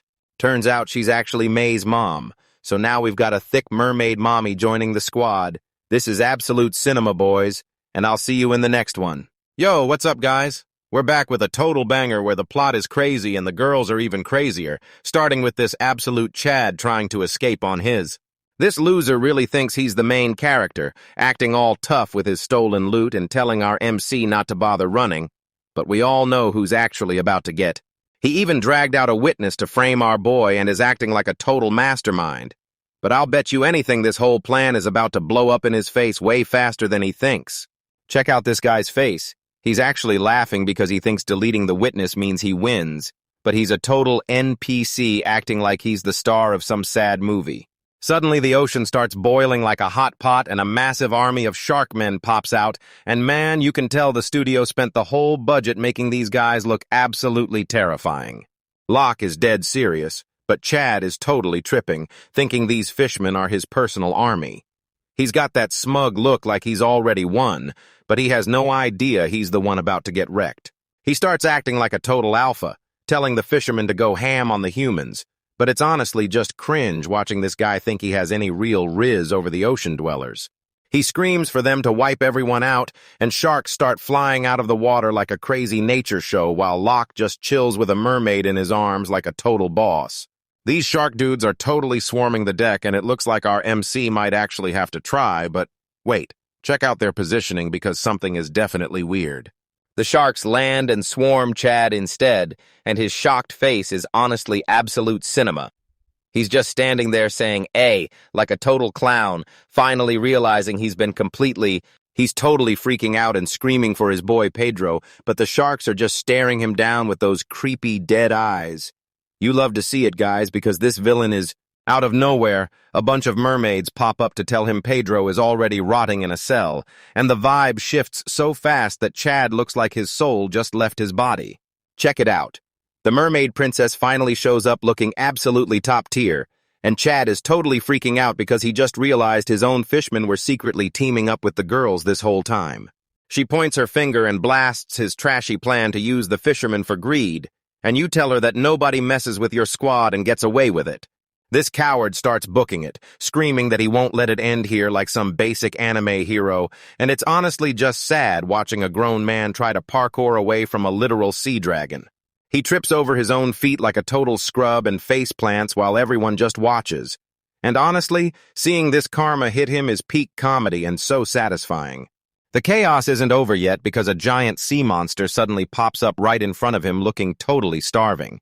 And Chad lets out a tiny squeak that makes me think he actually messed his pants. He's straight up begging for his life on his knees, a total flip from the genius villain we saw 5 minutes ago, while the whole squad just watches him get absolutely humbled by a giant lizard. Now that the trash is gone, Locke is back to carrying Queen Marrow, and man, she is seriously gorgeous. She's looking at our boy with total hard eyes, and she drops a total bombshell, saying she's following Locke because she's basically his slave now, and while he's standing there confused, we all know he's just accidentally building the ultimate harem. Check her out posing for the camera and claiming being a slave is a great reason to stay with him, and she even dropped the master line. Guys, we are witnessing absolute peak culture right now. She hits him with the most wholesome smile ever, saying she just wants to be friends while bubbles float in the background. If this isn't a total mommy sorry mommy moment, I don't know what is. Then she literally asks him to marry her on the spot. And while Locke is totally freaking out, he really needs to just take the win and go for it. The rest of the squad is just standing there in total shock, and as she tells everyone she's still single, the wingmen are basically crying happy tears for our boy. Locke talked her into just joining the group for now, but we all know what's really going on. Marrow is officially the newest member of the squad, and their plot armor just got a massive boost. Now we're at a creepy beach in the middle of the night with a mysterious hooded guy, and you just know it's about to go down when the moon is out and It's a girl named Ryza, and she's clutching this creepy voodoo doll like she's ready to go full villain mode. And honestly, you gotta love a girl with that look in her eyes, right? Then Lydia shows up to call her out for stealing research, and the vibe is so intense you just know a massive mage face-off is about to go down. Riza skips the talk and starts charging a massive magic circle in her hand, looking absolutely fire as she prepares to end this girl's whole career. She drops a spell called Numerous Eternal Darkness, and it looks like the literal apocalypse is crashing down on Lydia, showing off some insane high-level magic that no basic NPC could ever pull off. Riza's laughing like a total psycho because she thinks she's already won, but Lydia's just standing there looking bored out of her mind.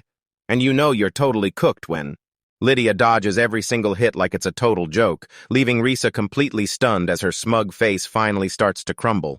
Lydia finally steps up and drops a spell so massive it makes Riza's magic look like a tiny sparkler, revealing she faked her injuries just to lure this girl into a total trap. She blasts her with non-stop hellfire, turning the whole beach into a giant barbecue pit, while Brisa screams her head off, getting absolutely wrecked by the power of a real mage. Lydia's just standing there with a fireball looking like the absolute boss of magic, while Ryza is on the floor shaking and letting out a tiny squeak just like Chad did. Suddenly, a massive flaming skull bursts out of the magic circle, and Ryza looks like she's about to lose it because this isn't just normal magic, it's straight-up necromancy. This spirit Demorta pops up and reveals she's actually Dia's master and a lich. But even as a ghost, she's got that major stepmom energy. No cap. The power gap is so huge it's not even a fair fight. And Ryza realizes she's totally outclassed while Demorta just asks for her papers back like a librarian. Reza hands over the bag without saying a word, looking totally broken and traumatized, because when a lich mommy wants something, you don't argue. You just give it up and pray you survive. Demorta grabs the bag and shifts into a human look, and man, she looks totally legit with that braid, the fire outfit, and her great sage title to back it all up. She starts roasting Ryza for being a thief while looking totally stunning. And honestly, it's hard being a villain when the heroes are such a vibe. She asks why Risa even wanted to bring that demon back, and Risa is totally speechless as the plot starts getting seriously thick. And I'm not just talking about the characters. Turns out Chad had the demonic orb the whole time, which is why he was flexing so hard earlier, and now Ryza realizes she's totally out of her league in this terrifying world. The sage decides to be chill and asks Ryza for one last favor before she's locked up or sent to the Shadow Realm, and even though Ryza is totally braced to get executed, she tells Ryza she's actually super talented and wants her to find ways to make people happy while she's locked up, which is seriously the most wholesome prison speech I've ever heard. Ryza gets super hyped and promises to give it her all, looking like she just joined a total cult.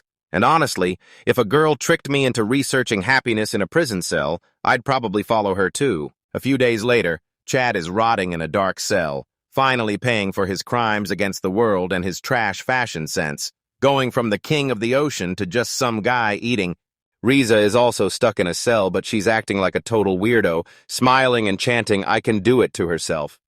Either her hummus research is going great, or she's finally just snapped. Meanwhile, the main squad is waving goodbye to the villagers and getting hyped for their next trip during a super chill, hero-style sunset moment. Now even the sharkmen and mermaids are making peace, proving everyone can get along once the toxic leaders are gone. But Pedro is still stuck in a cage because he's just too far gone. Locke looks out at the quiet town feeling like a legend, probably just thinking about stacking up more wafers for his collection now that everything's back to normal. This chubby noble tries to give Locke all the glory, but our boy is a total legend who knows the whole squad put in the work. He shouts out the whole squad and the tiny dragon for the win, which is a total power of friendship moment. But we'll let it slide since he's got a literal mermaid queen waiting for him. Everyone's hyped and cheering as they get ready to leave, and Locke gives the crowd one last wave, looking like the total hero he accidentally turned into.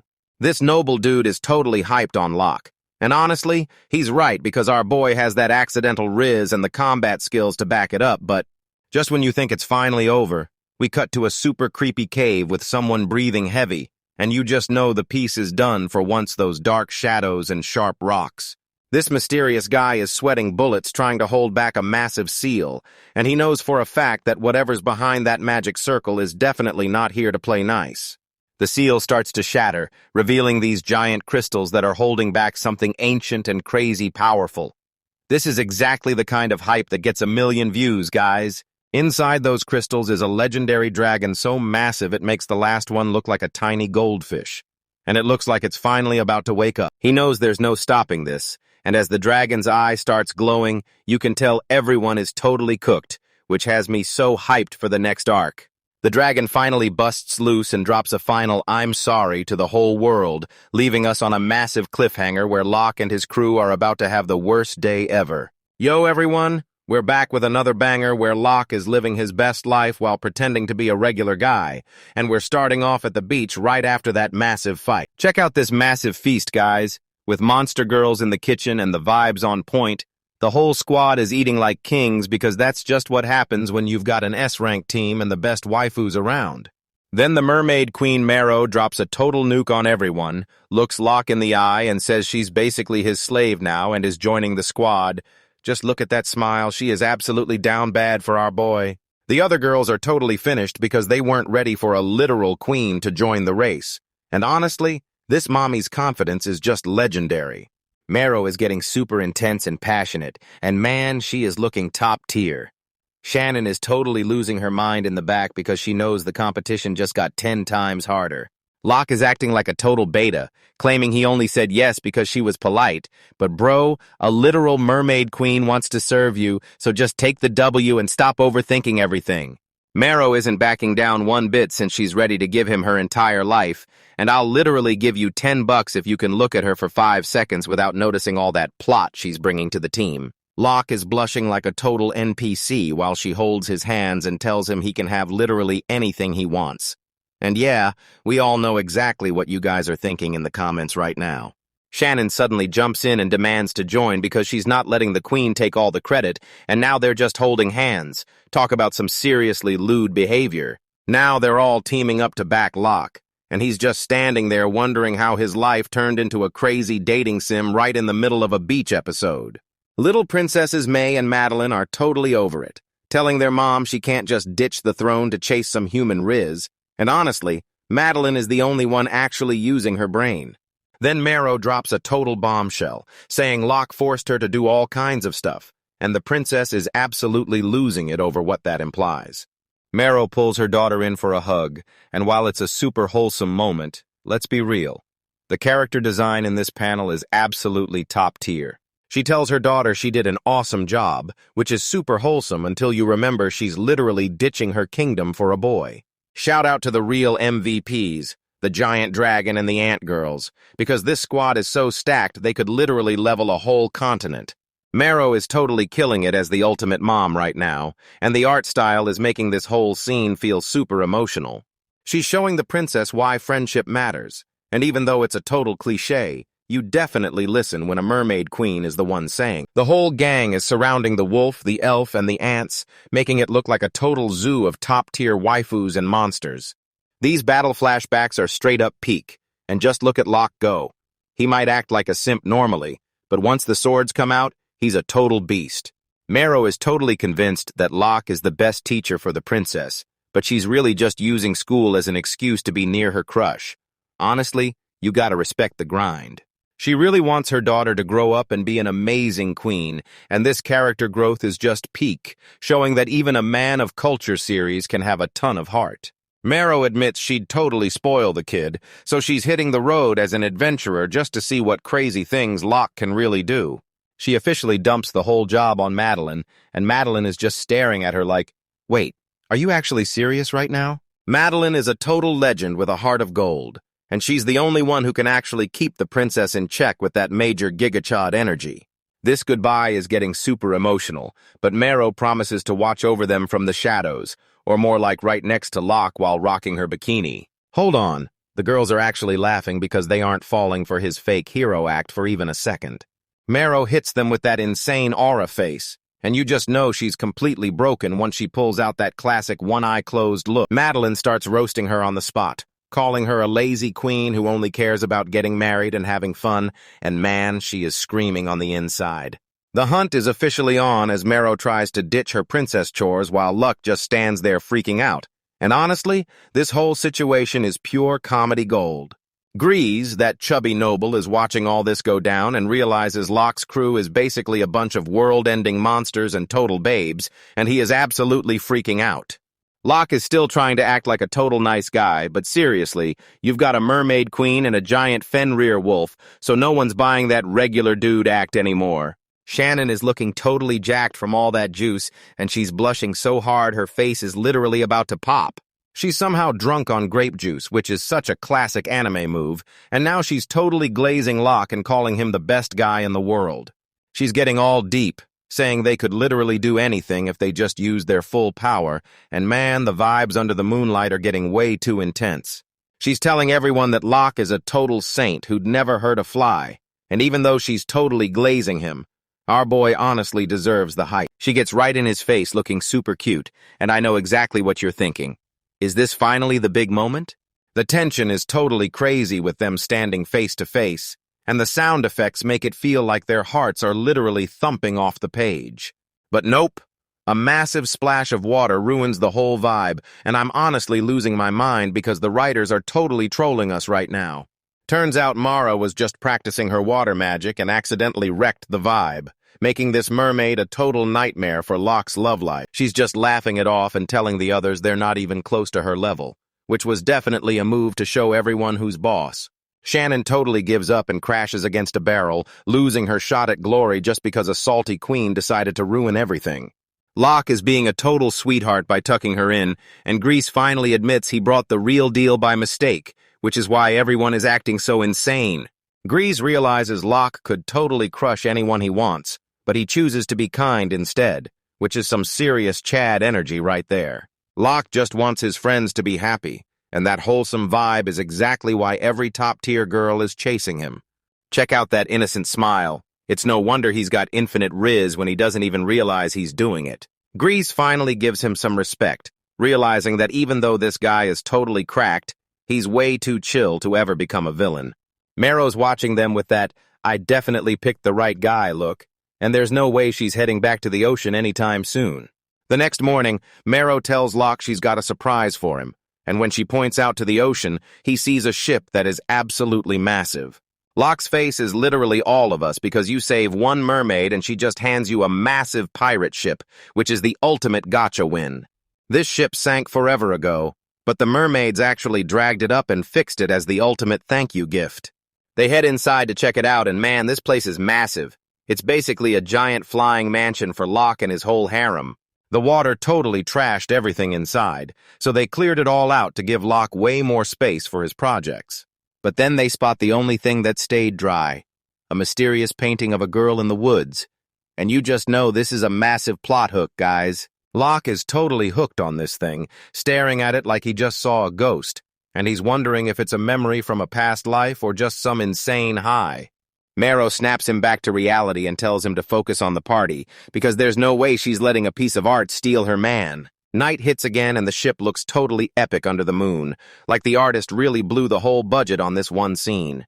The whole crowd is hyped for this massive goodbye festival, and seeing humans and mermaids finally chilling together is just awesome. Marrow steps up to her rock microphone and gets ready to sing, so get hyped because this music is about to be absolute cinema. She starts singing and actual music notes are just floating through the air, and man, she's so talented and gorgeous that this is the peak content we live for. Everyone's totally mesmerized, and even the soldiers are dropping their tough guy act because a mermaid queen's voice is seriously on another level. Locke and the girls are finally chilling out, and after all those insane battles, they're finally getting some much-needed peace and quiet. The music blasts across the whole beach, linking both worlds together. And honestly, this is a straight-up 10 out of 10 way to end the arc. Mission success. The mermaids are finally safe, the bad guys got smoked, and Locke's walking away with a massive new ship and a queen joining his squad. Grease and the squad are working hard to keep things peaceful, and it's finally a fresh start for both humans and the people of the sea. Meanwhile, one of the losers who messed everything up is rotting in a jail cell looking totally pathetic, proving that if you aren't willing to take a risk, you'll never be free. 3 months fly by and the whole crew is training together while Locke watches their fights like a super proud dad. But then Grease sprints over looking totally freaked out because he needs some serious bro-to-bro advice. And man, here we go again. What kind of mess did he get into? Yo, what's up, guys? We're back with another absolute banger where the monsters are giant, but the waifus are even bigger. Starting with the sound of tires hitting the... Suddenly, something starts breathing super heavy, and the vibe in the carriage gets insanely intense. Whatever's pulling this thing is straight up suffering right now, and you can tell they're in total agony. The whole vibe flips instantly because we finally hit the snow, and no, I'm not talking about anything sketchy. Check out our boy Lucky, that massive fin rear, totally losing it and launching himself through the air like he just got paid for the first time. This massive fluffball is totally vibing with the freezing cold and all that sparkling ice. Lucky is out there having the time of his life while the rest of the squad watches from the carriage, thinking he's basically just a massive puppy. Don't get it twisted, this isn't just some snowball fight. The crew is actually heading to the mountains for a huge reason. Flashback to a week ago where this merchant dude Grise looks like he's having a massive midlife crisis. He drags Locke into a private room because he's got a massive secret that the NPCs outside can't hear. Look at Grease turning bright red because he finally found a girl he likes, and even though he's simping hard, you gotta respect the grind. He tells Locke his dream girl wants a super rare snowstone ornament, but the market is totally cooked and nobody's selling them. These stones are super rare loot from deep in the mountains, but those massive blizzards have completely stopped anyone from getting them out. He's literally begging Locke for help and even offers to pay him, which is a total quest prompt if I've ever seen one. Locke's just about to say yes when the whole harem suddenly jumps out like they've been maxing out their stealth stats. Grays is completely losing it because he thought his meeting was a secret, but Locke's girls were actually spying on him with a magic watch the whole time. Look at these girls getting all hyped over the romance and interrogating her like it's a juicy reality show, and man, she is such a mommy. Wait, sorry, mommy? Locke just stands there with his hands together like a priest while Grays realizes his whole private life is basically public news now. This poor dude is straight up drowning in the wild energy of this insane party. Skip ahead to the trip, where Locke is already using his summons to smash through the path like an absolute legend. With a Fenrir backing them up, the local monsters are way too scared to start anything, so the caravan cruises through the mountains without a single scratch. After 5 days of traveling through the freezing cold, they finally see it, the massive walls of their destination. This is the gate to Karan village, and it looks like a total fortress built to keep out way more than just a little cold weather. Grease puts on his serious face and tells the guards they've brought supplies and need to see the village chief right away. The guards are actually super chill and wave them through after a quick look, probably because they've got way too much riz to be some random bandits. They pull up to Karan village and man, this place is on a whole other level. It's freezing out, but there's zero snow because the village has a literal fire blessing on the land. Talk about a massive buff. Locke and the girls head out to find the snowstone, while Grease stays behind to deal with all the boring merchant work. Grease is praying they find a gift a girl would actually love, while the girls are just hyped to be on a shopping spree. The gang rolls into the jewelry shop, but the owner shuts them down because snowstones only come out in spring and summer. Total L for the squad. Turns out they hoard everything in the winter to process later, so right now these shelves are looking emptier than a simp's bank account. Locke is just about to tell Grays the quest is a total fail when he suddenly hears a huge racket nearby. These thugs are shaking down a local shopkeeper for magic stones, claiming the whole village is doomed if he doesn't hand them over. Locke walks over to see what the big deal is, but the guy tells him to get lost since this isn't a free show. Out of nowhere, a hand slams onto the loudmouth's head as his buddy tells him to cool it. Yo, check out this new design. She's a total elf babe with icy princess eyes and that step-on-me energy I'm absolutely here for. Meet the Snow People, a demi-human tribe living way up in the mountains where normal humans wouldn't stand a chance. She figures out Locke is a player and asks if he's hunting for magic stones.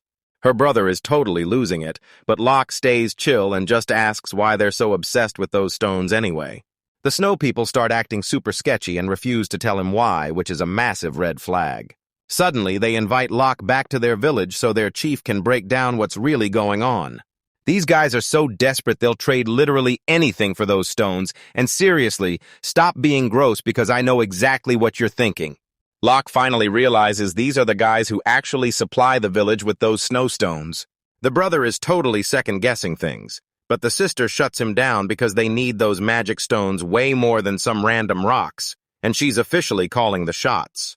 She tells Locke that if he heads over to Anessa village, she'll make sure he finally gets his hands on that snowstone. Locke's down for it and tells his squad to let Grease know the plan changed, because they're about to walk straight into the most dangerous spot yet. Right as they're heading out, a shopkeeper stops Locke and asks if he's actually serious about going to Anessa village. He drops some serious lore that anyone heading there lately never comes back. They just vanish into the snow. The Snow People have been acting super sketchy ever since they started hanging out with Suju, the land of magic.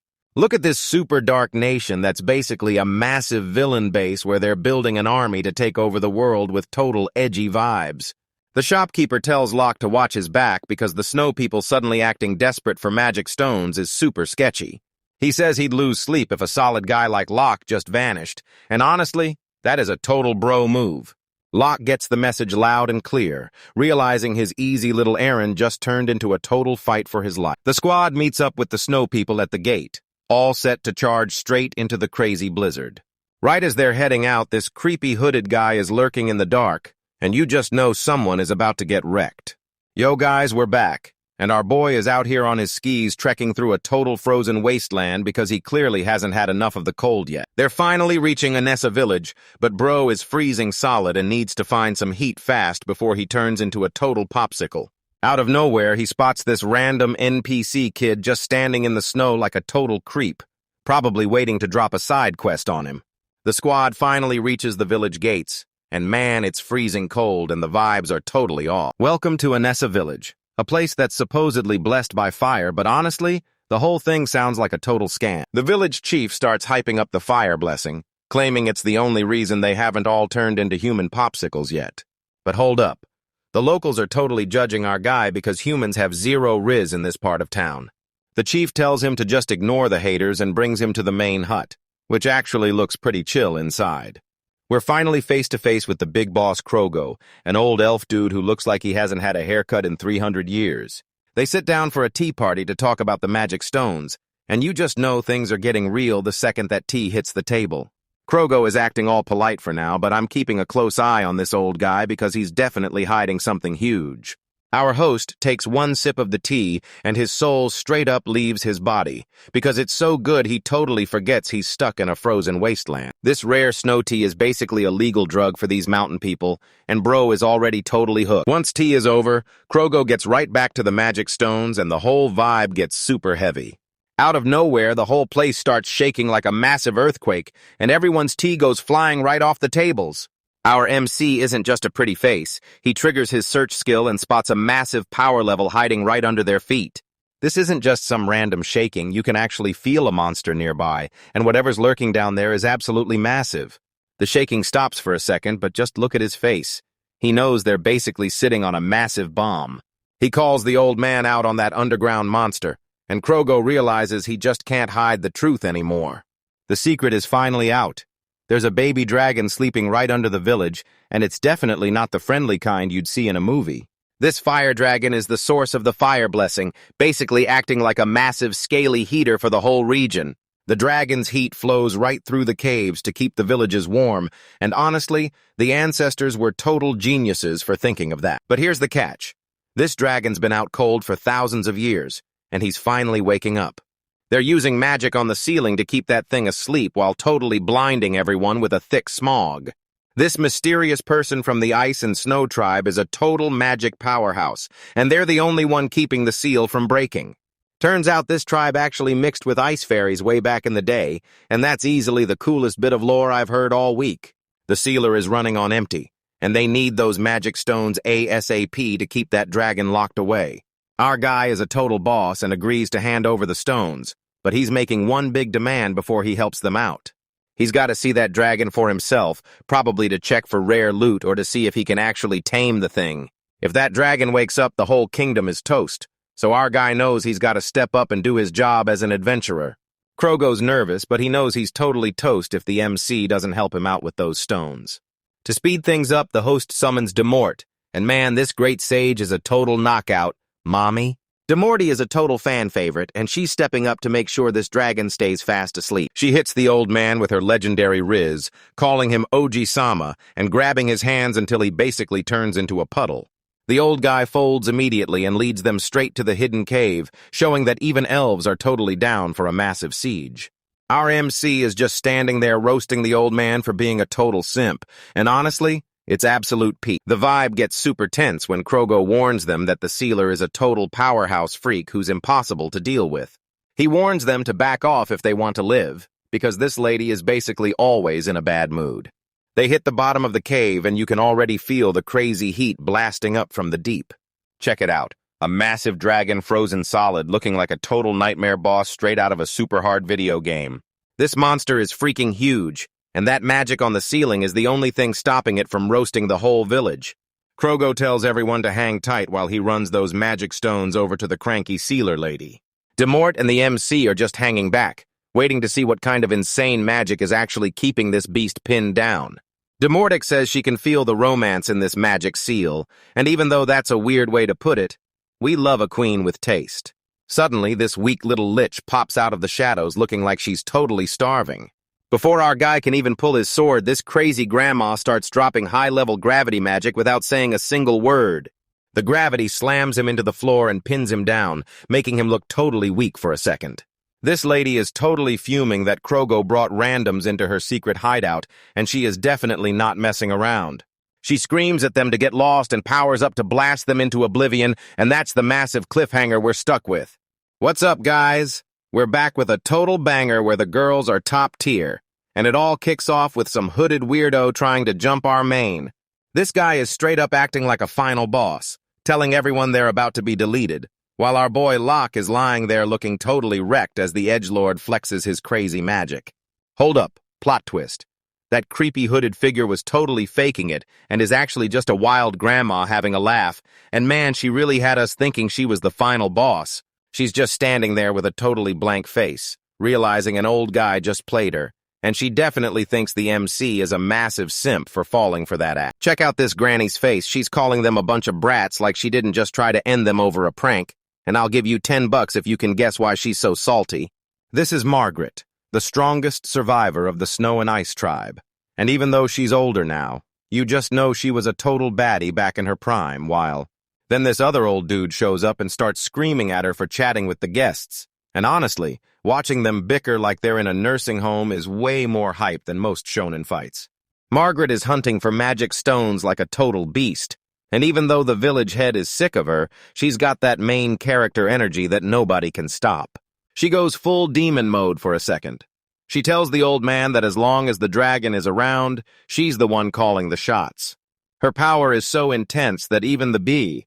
She wins the argument and tells the guys to follow her, but man, her dress is doing some serious work, so Locke better stop staring and get back to the mission. Yo, check out the size of this absolute unit. They head to the back and find a giant dragon trapped in a crystal like a legendary Pokemon, and man, the view just got way cooler. Locke is totally freaking out about the crystal wall, but let's be real. We all know you're just staring at that girl's silhouette because the artist definitely knew what. Margaret's feeling extra nice today and offers to explain the barrier, while Locke just stands there like a total dork, letting the girls talk shop while he stares at a giant lizard. She's totally blushing because she's obsessed with seeing new magic, and even though she's a massive geek, seeing her finally happy after all that drama is honestly a whole vibe. Locke starts messing with the crystal like he has zero survival instincts, even though it's literally a giant dragon prison he shouldn't be poking. Out of nowhere, voices start ringing in his head, and it's the dragon literally telling him to get lost and stop ruining its nap. Imagine being such a fail that even a frozen dragon tells you to go touch grass. The mental pressure is hitting him like crazy, and he realizes the voice is coming straight from the dragon's soul, proving this insane telepathy is way too much for him to handle. Locke starts stumbling back, feeling totally sick because the dragon's power is literally crushing him like a ton of bricks, and he's about to lose his lunch while the beast just glares at him from behind the glass.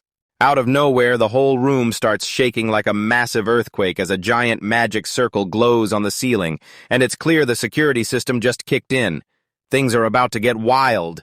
This magic circuit is freaking huge and covers the whole cave ceiling, and you can tell they spent a fortune on it because it's way more than a barrier. It's a total masterpiece.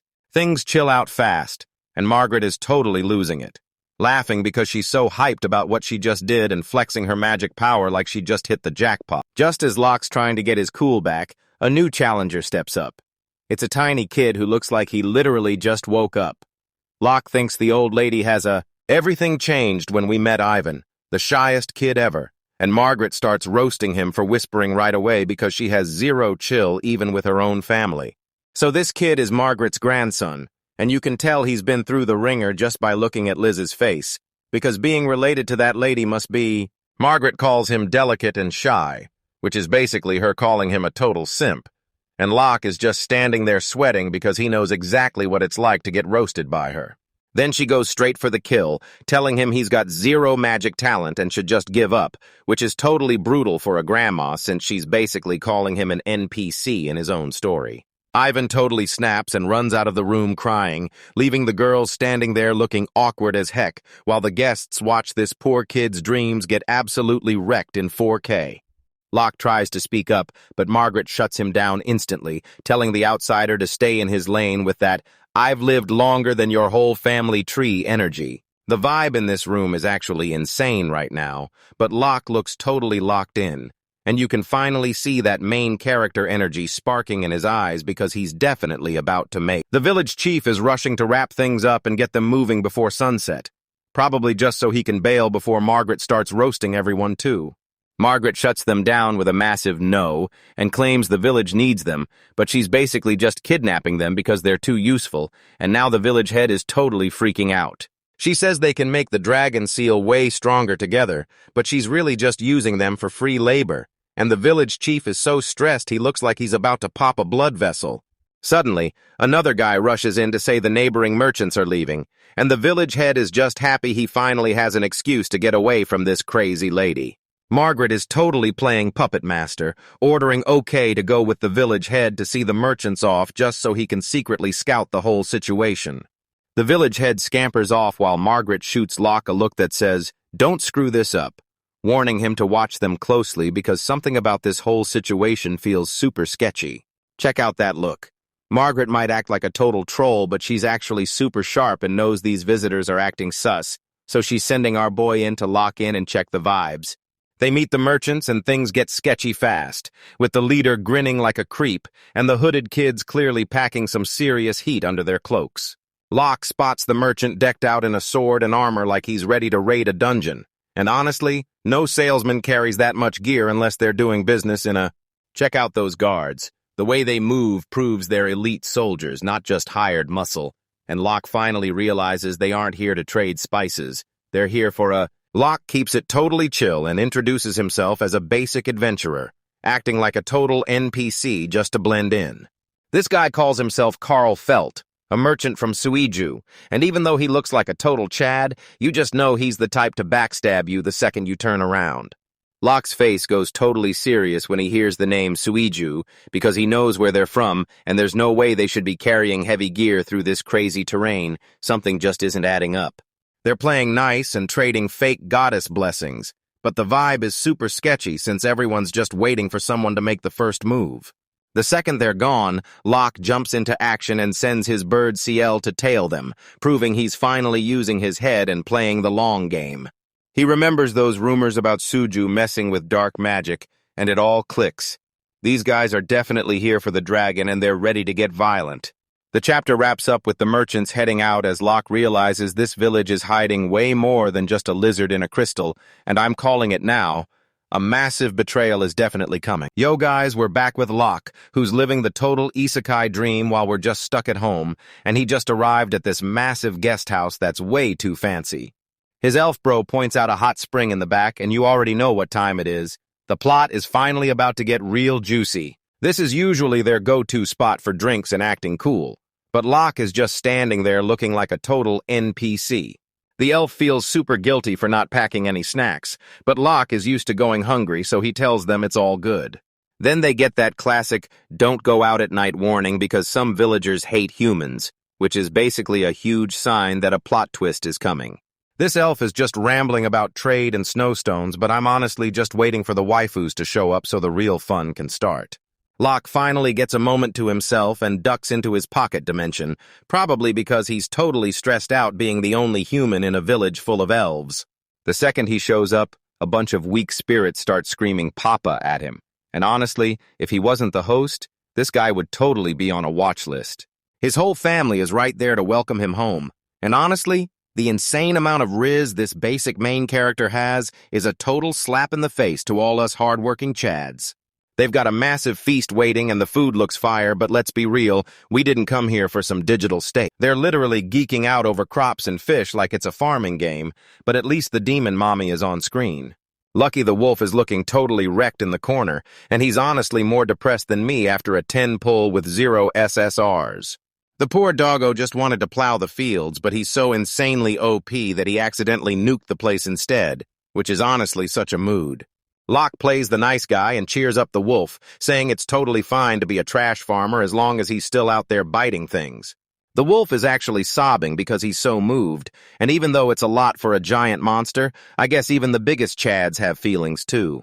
Lucky promises to go all out, and Locke is just handing out head pats like he's trying to win a Best Dad trophy. Suddenly, a loud knock at the guest house door back in the real world totally ruins Locke's family moment. Look, It's the demon Mommy Demorta looking totally fire in that dress as she brings the bird seal back with her. Locke's shocked they actually met up at the entrance, but let's be real, Demort is so big that she's impossible to miss anywhere. The bird flies back with the report, and Locke is actually using his brain for once to figure out what's really going on in this village. Demorti just exposed the village leader as a massive fraud, and I'm totally on her side because Mommy is literally never wrong. She's sure the old lady is hiding something and totally plans on freeing the dragon, so you know things are about to get wild. Locke finally realizes that voice from before was the dragon, and it looks like some serious plot armor is bailing him out. He remembers the dragon warning him not to wake it up, and honestly, I get it. If I had a dragon's bed, I'd never want to get up either. They decide to kick it in the village for a while, and the moment the wolf brings up the hot springs again, we finally get the peak scene we've all been hyped for. Now we're at the outdoor bath in the snow, and you can already tell the vibes are getting super cultured. Locke's just vibing in the water like he actually put in the work, while those tiny spirits float around looking like the cutest NPCs ever. Check it out, the whole harem walks in showing off everything they've got, while Shannon and Marrow are looking totally down bad. That leg zoom is some top-tier fan service, and I know exactly what you guys are staring at right now. Locke just tells them they look great, which is honestly the weakest move possible when you've got 3 top-tier waifus standing right there in towels. Everyone's having a total blast splashing around, and even the dragons are jumping in for a soak. Lucky the wolf is shaking on the sidelines because he's a massive ball of fur and water is his worst nightmare. Demorti uses her magic to wrap the wolf in a cozy bubble, proving she's the ultimate mom who looks out for everyone. Our wolf is finally stoked and the vibes are 10 out of 10. It's basically a beach episode, but with snow and way more steam. Marrow the mermaid mommy walks up to Locke with some drinks, and man, her plot is straight up jumping out of that towel. They're downing some banana sake Demort made, and honestly, that stuff sounds like it'd have you cooked in 5 minutes flat. Locke is totally checking Marrow out, and honestly, I don't blame him because she looks like a literal goddess. She casually drops that she used to hang out in hot springs and underwater volcanoes, which is easily the biggest flex I've ever heard in a bathhouse. Check out the whole squad just vibing from above, living a life so fancy it's way out of our league. Suddenly, that sake hits Shannon the elf and her face turns bright red like a tomato. She's officially done for. Locke starts freaking out thinking she's about to die, but she's really just a total lightweight who can't handle her drinks, which is actually pretty adorable. She bounces back and hands Locke a cup, but her riz is so insane it's actually dangerous for a guy with 0 experience.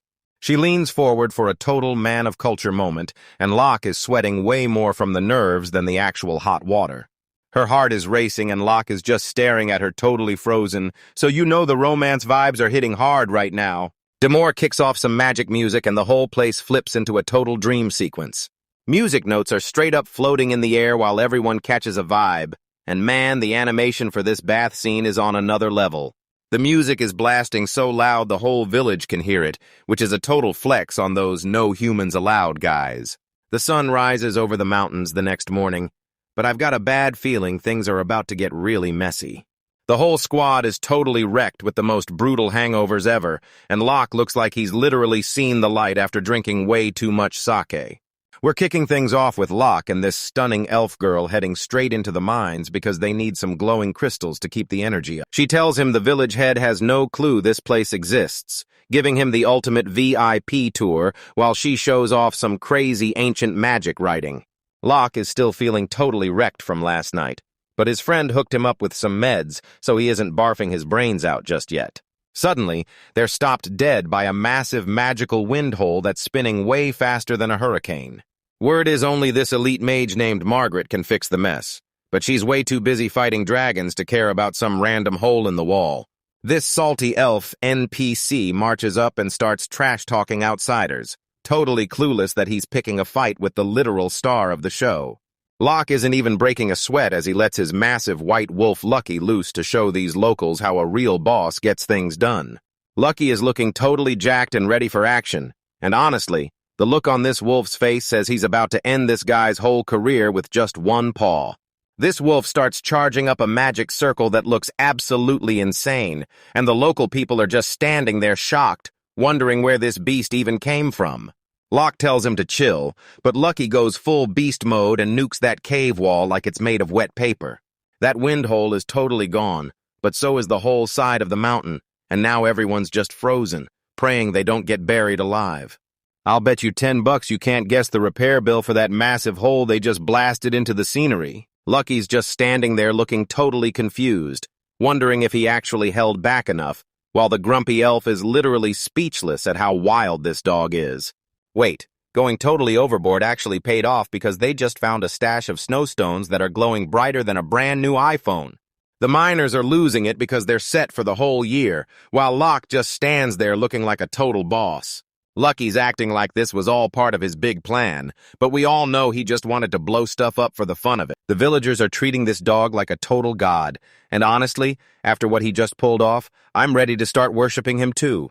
Even the super grumpy Gitten finally sucks it up and thanks the wolf, which is some pretty insane growth for a side character. They hand Locke a little gift to say thanks, finally showing some real respect to the man of culture and his totally broken pet. This huge snowstone looks like a total work of art, and you just know it's going to sell for a massive pile of cash later.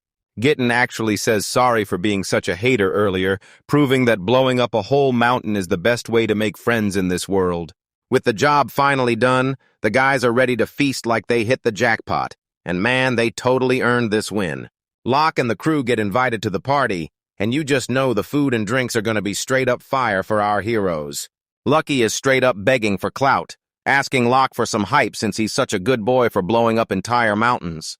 The elf girl starts snuggling the wolf, and honestly, Lucky is totally winning at life while Locke just watches his own summon pull all the girls.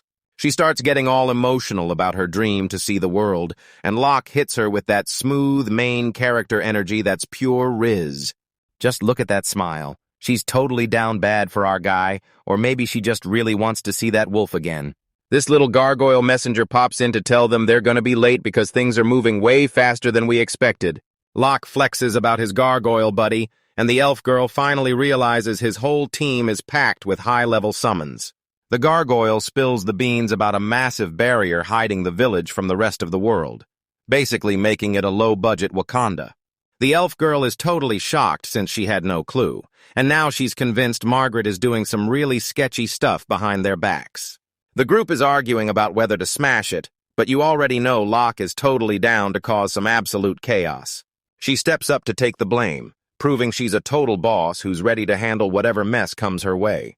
They finish up at the cave and get ready to head out, but the real mystery is only just getting started for the squad. Locke follows a tiny bird named Ciel to hunt down a mysterious merchant, because he's always on that information grind. They hit a dead end, but Locke's main character instincts kick in, and he realizes the wall is just a fake-out hiding the real path. This hidden tunnel leads straight to the land of magic, and you just know things are about to get wild and super dangerous. The whole place is rigged with traps, so they decide to bail and save the dungeon raid for after a nap. Looking at the whole area, this barrier is seriously massive, and you just know someone burned a ton of mana to pull this off. Out of nowhere, a bunch of cute fairy girls show up, and they're super hyped to go sledding down the snowy mountains like it's the best field trip ever. They're building sleds for some serious high-speed action, and honestly, this looks way more hype than just mining rocks. Everyone's teaming up, and the crew is hopping on their wyverns like they're about to pull off some insane fantasy stunts. Then Mero, the thickest girl in the squad, asks Locke to come with her, and I already know what you guys are staring at. This dude is seriously the luckiest guy alive. She can't fly, but her magic is super cool, and Locke is totally down to follow her lead. They blast off the cliff, and it's total madness, with sleds and wyverns flying everywhere like a Mario Kart race that's gone completely off the rails. These fairies are having a total blast, even though they're flying so fast that one tiny bump would be game over. Look at them having a blast until that insane G-force hits, but honestly, that's just a normal day for these villagers. Lucky and Locke are watching the total madness from a safe distance, just praying that everyone actually survives the drop. Those poor fairies are looking totally cooked after that ride, with stars spinning around their heads just like a cartoon. Mero looks like she's about to barf, but Locke is just dying of laughter at how much of a mess his waifu is. But obviously, one of the kids wants to go again right now because they have zero chill and way too much energy. Now we're heading to the magic land of Suju, where the buildings look sick and the danger is totally heating up. Inside a dark room, some sketchy guys are plotting their next move, and you already know that when people whisper in the shadows, someone is about to get absolutely cooked. They say a prince is actually hyped for this, which is a massive red flag in a world where rich royals are just bored and corrupt. Then we finally see the former hero Kid-san, and man, he's gone full edgelord since losing his job. Just look at those eyes. This guy is totally ready to crash out and ruin everyone's day because he's clearly holding a massive grudge. Back with the gang, Mero is still out cold on the ground while the kids are already getting hyped for their next big mission.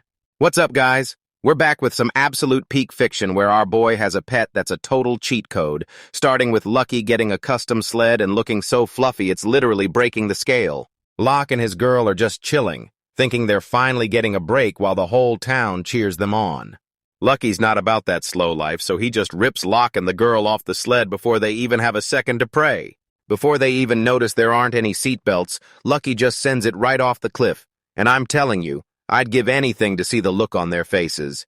The poor girl is totally losing it and screaming her head off because they're blasting straight toward a giant tree at Mach 10, and yeah, this is definitely a total safety nightmare. But chill, Lucky's a total pro with magic, so he just drops a magic circle and blasts a huge hole through the forest like it's nothing. Can you believe this dog is just deleting the entire forest because it's in his way while the girl is back there questioning every single life choice she's ever made? They're literally drifting through the snow right now, and if this isn't the ultimate winter sport, I don't know what is. Lucky is out here howling at the moon in broad daylight because he literally has that dog in him, while Locke is just glazing his pet for having some insane driving skills. They finally come to a stop, and the poor girl is face first in the snow looking totally done, while Lucky is just sitting there hyped and ready for round 2. Locke sees the girl is totally fried, so he sends her to the miniature garden to rest. But Lucky is over here throwing a massive fit because he's still hyped and wants to go another round. The fun ends fast when they find these creepy magic wind holes in the snow that make it feel like things are about to get way too serious. Lucky's nose is on a whole different level, and he catches a nasty scent that means these NPCs are definitely up to something shady. They dig up this super sketchy black crystal, and you already know that once the rocks start glowing purple, someone is definitely trying to wreck the whole world.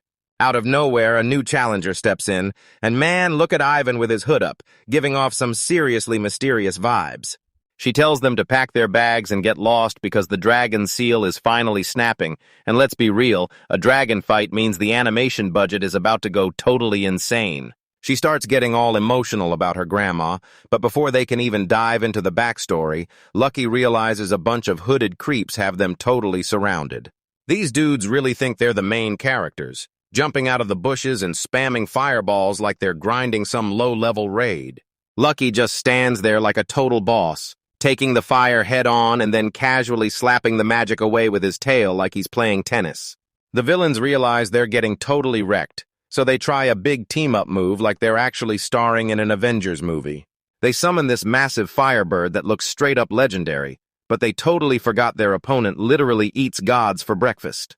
These losers are actually grinning under their hoods like they've already won.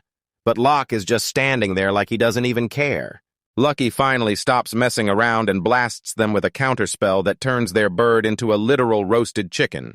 Locke casually drops that Lucky's magic is on a whole different level, and the villains go from acting like bosses to looking totally cooked in a heartbeat. The explosion is so massive that even the neighbors 3 villages away definitely felt it. Once the smoke clears, the villains are just lying in the snow like total garbage, and man, their luck is absolutely cooked right now. Locke ties them up like a bunch of sticks and starts grilling them, but these guys are still acting like they've actually got a shot. Locke asks if they're from Suju, and the main villain tries to act all tough, totally clueless that his plot armor is completely gone. Locke figures since these guys love the snow so much, he'll just use them as a human sled, and honestly, I'm totally here for this petty energy. These villains are straight up sobbing and begging for mercy while a super hyper wolf drags them through the freezing snow. They finally spill the truth. A massive army is rolling up in 3 days to trash the village and set that dragon free. Locke is honestly such a nice guy that he's still stressing about the village's bond with Suju, even though those dudes literally just tried to turn him into a human kebab. The villain tries to bribe Locke with a cool million gold to let them go, thinking he can just buy his way out of this. Locke pulls a total boss move and says no way, because he's not chasing a paycheck when there's a massive dragon to deal with. He tells the guy it's not all about the money, which is easy to say when your pet literally prints cash, but man, it sounds cool. The villain hits him with the classic "you'll regret this" line, which is basically just NPC talk for "I'm definitely losing again later." They drag the prisoners back to the village chief, who looks like a total NPC with that massive beard. Locke warns everyone that a massive army is coming to wipe them out, but the village chief is in total denial and refuses to believe it. This old guy is so desperate to play nice that he's actually letting the prisoners go just to stay on Suju's good side. What a total weakling. Ivan tries to back Locke up, but the old man doesn't give these kids an ounce of respect. The village chief actually cuts the ropes and lets the bad guys walk free, and I'm losing my mind because this dude is just so incredibly stupid. He calls Ivana a brat again and tells her to sit down, proving he's not just a coward, but a total hater too. This villain gives Locke that smug "I told you so" look, and if Locke doesn't punch the teeth right out of his mouth, I'm gonna be so mad. Things get even messier when the village chief tosses Locke and Ivan into a cave prison for 3 days, totally silencing the only two people who actually know the truth. Then Ando steps up to defend them because she's honestly the only one on the council with an actual brain. But the old man won't budge, insisting they're criminals for messing with those Suju big shots. Locke tells Ando to chill since he knows he can't take on the whole village yet, but he gives the old man one final warning. They're all toast in 3 days. The village chief just scoffs and says Locke's taking the fall if this fails, which is hilarious since he's the one actually about to get everyone killed. Now our guys are totally trapped in this cave, just staring at the walls while the clock counts down to the literal end of the world. Locke is staying totally relaxed because he knows he can just have Lucky blow a giant hole through the mountain if he gets bored. He finally sees the big picture. If that dragon breaks loose, it's not just his village in danger, the whole world is totally cooked. We leave off with Locke looking totally fired up, probably cooking up a plan full of explosions and hopefully way more of those thick wafers. Yo, we're back with another banger that's straight up peak fiction. Locke and his crew just got tossed into prison, but check this place out. If this is jail, I'm signing up today because these vibes are actually insane. The elves explain that this guest room has iron bars, because they aren't about to let some dangerous traveler wander around their village without a permit. Suju's army is invading in just 3 days, so they've got to come up with a plan right now. The whole vibe shifts the second Tamer walks in, and man, this Lich Queen is looking absolutely insane in that dress, so I know you guys are staring just as hard as I am. Shh! She didn't even need a key to get in since she's already mastered the crystal barrier, basically flexing her insane magic skills on everyone in the room. She tells them she can make a barrier way stronger than the village's current one. But then she notices everyone looks totally miserable. Locke's way more freaked out about the dragon waking up than the actual army, and Tamer just casually mentions that the old village chief is probably going to break the seal herself soon anyway. Little Ivan starts bugging out, screaming that his grandma would never be that selfish. Tamer isn't holding back at all, telling the kids straight up that grandma's magic is fading and the barrier is totally toast. She explains that Grandma is actually trying to save Ivan from being the next leader so he isn't stuck in this village forever. But the kid starts totally spiraling because he thinks he has zero talent. Ivan starts leaking magic like a broken faucet, and it's honestly wild that he thinks he's weak while he's literally blowing the whole room apart. Stuff is flying all over the place, and those elf guards are getting tossed back like total NPCs. Locke jumps in and pulls a total boss move to catch the kid before he gets hurt, and man, that save was straight up legendary. Tamer realizes this kid's magic is totally insane, exactly like she thought. Locke finally gets it.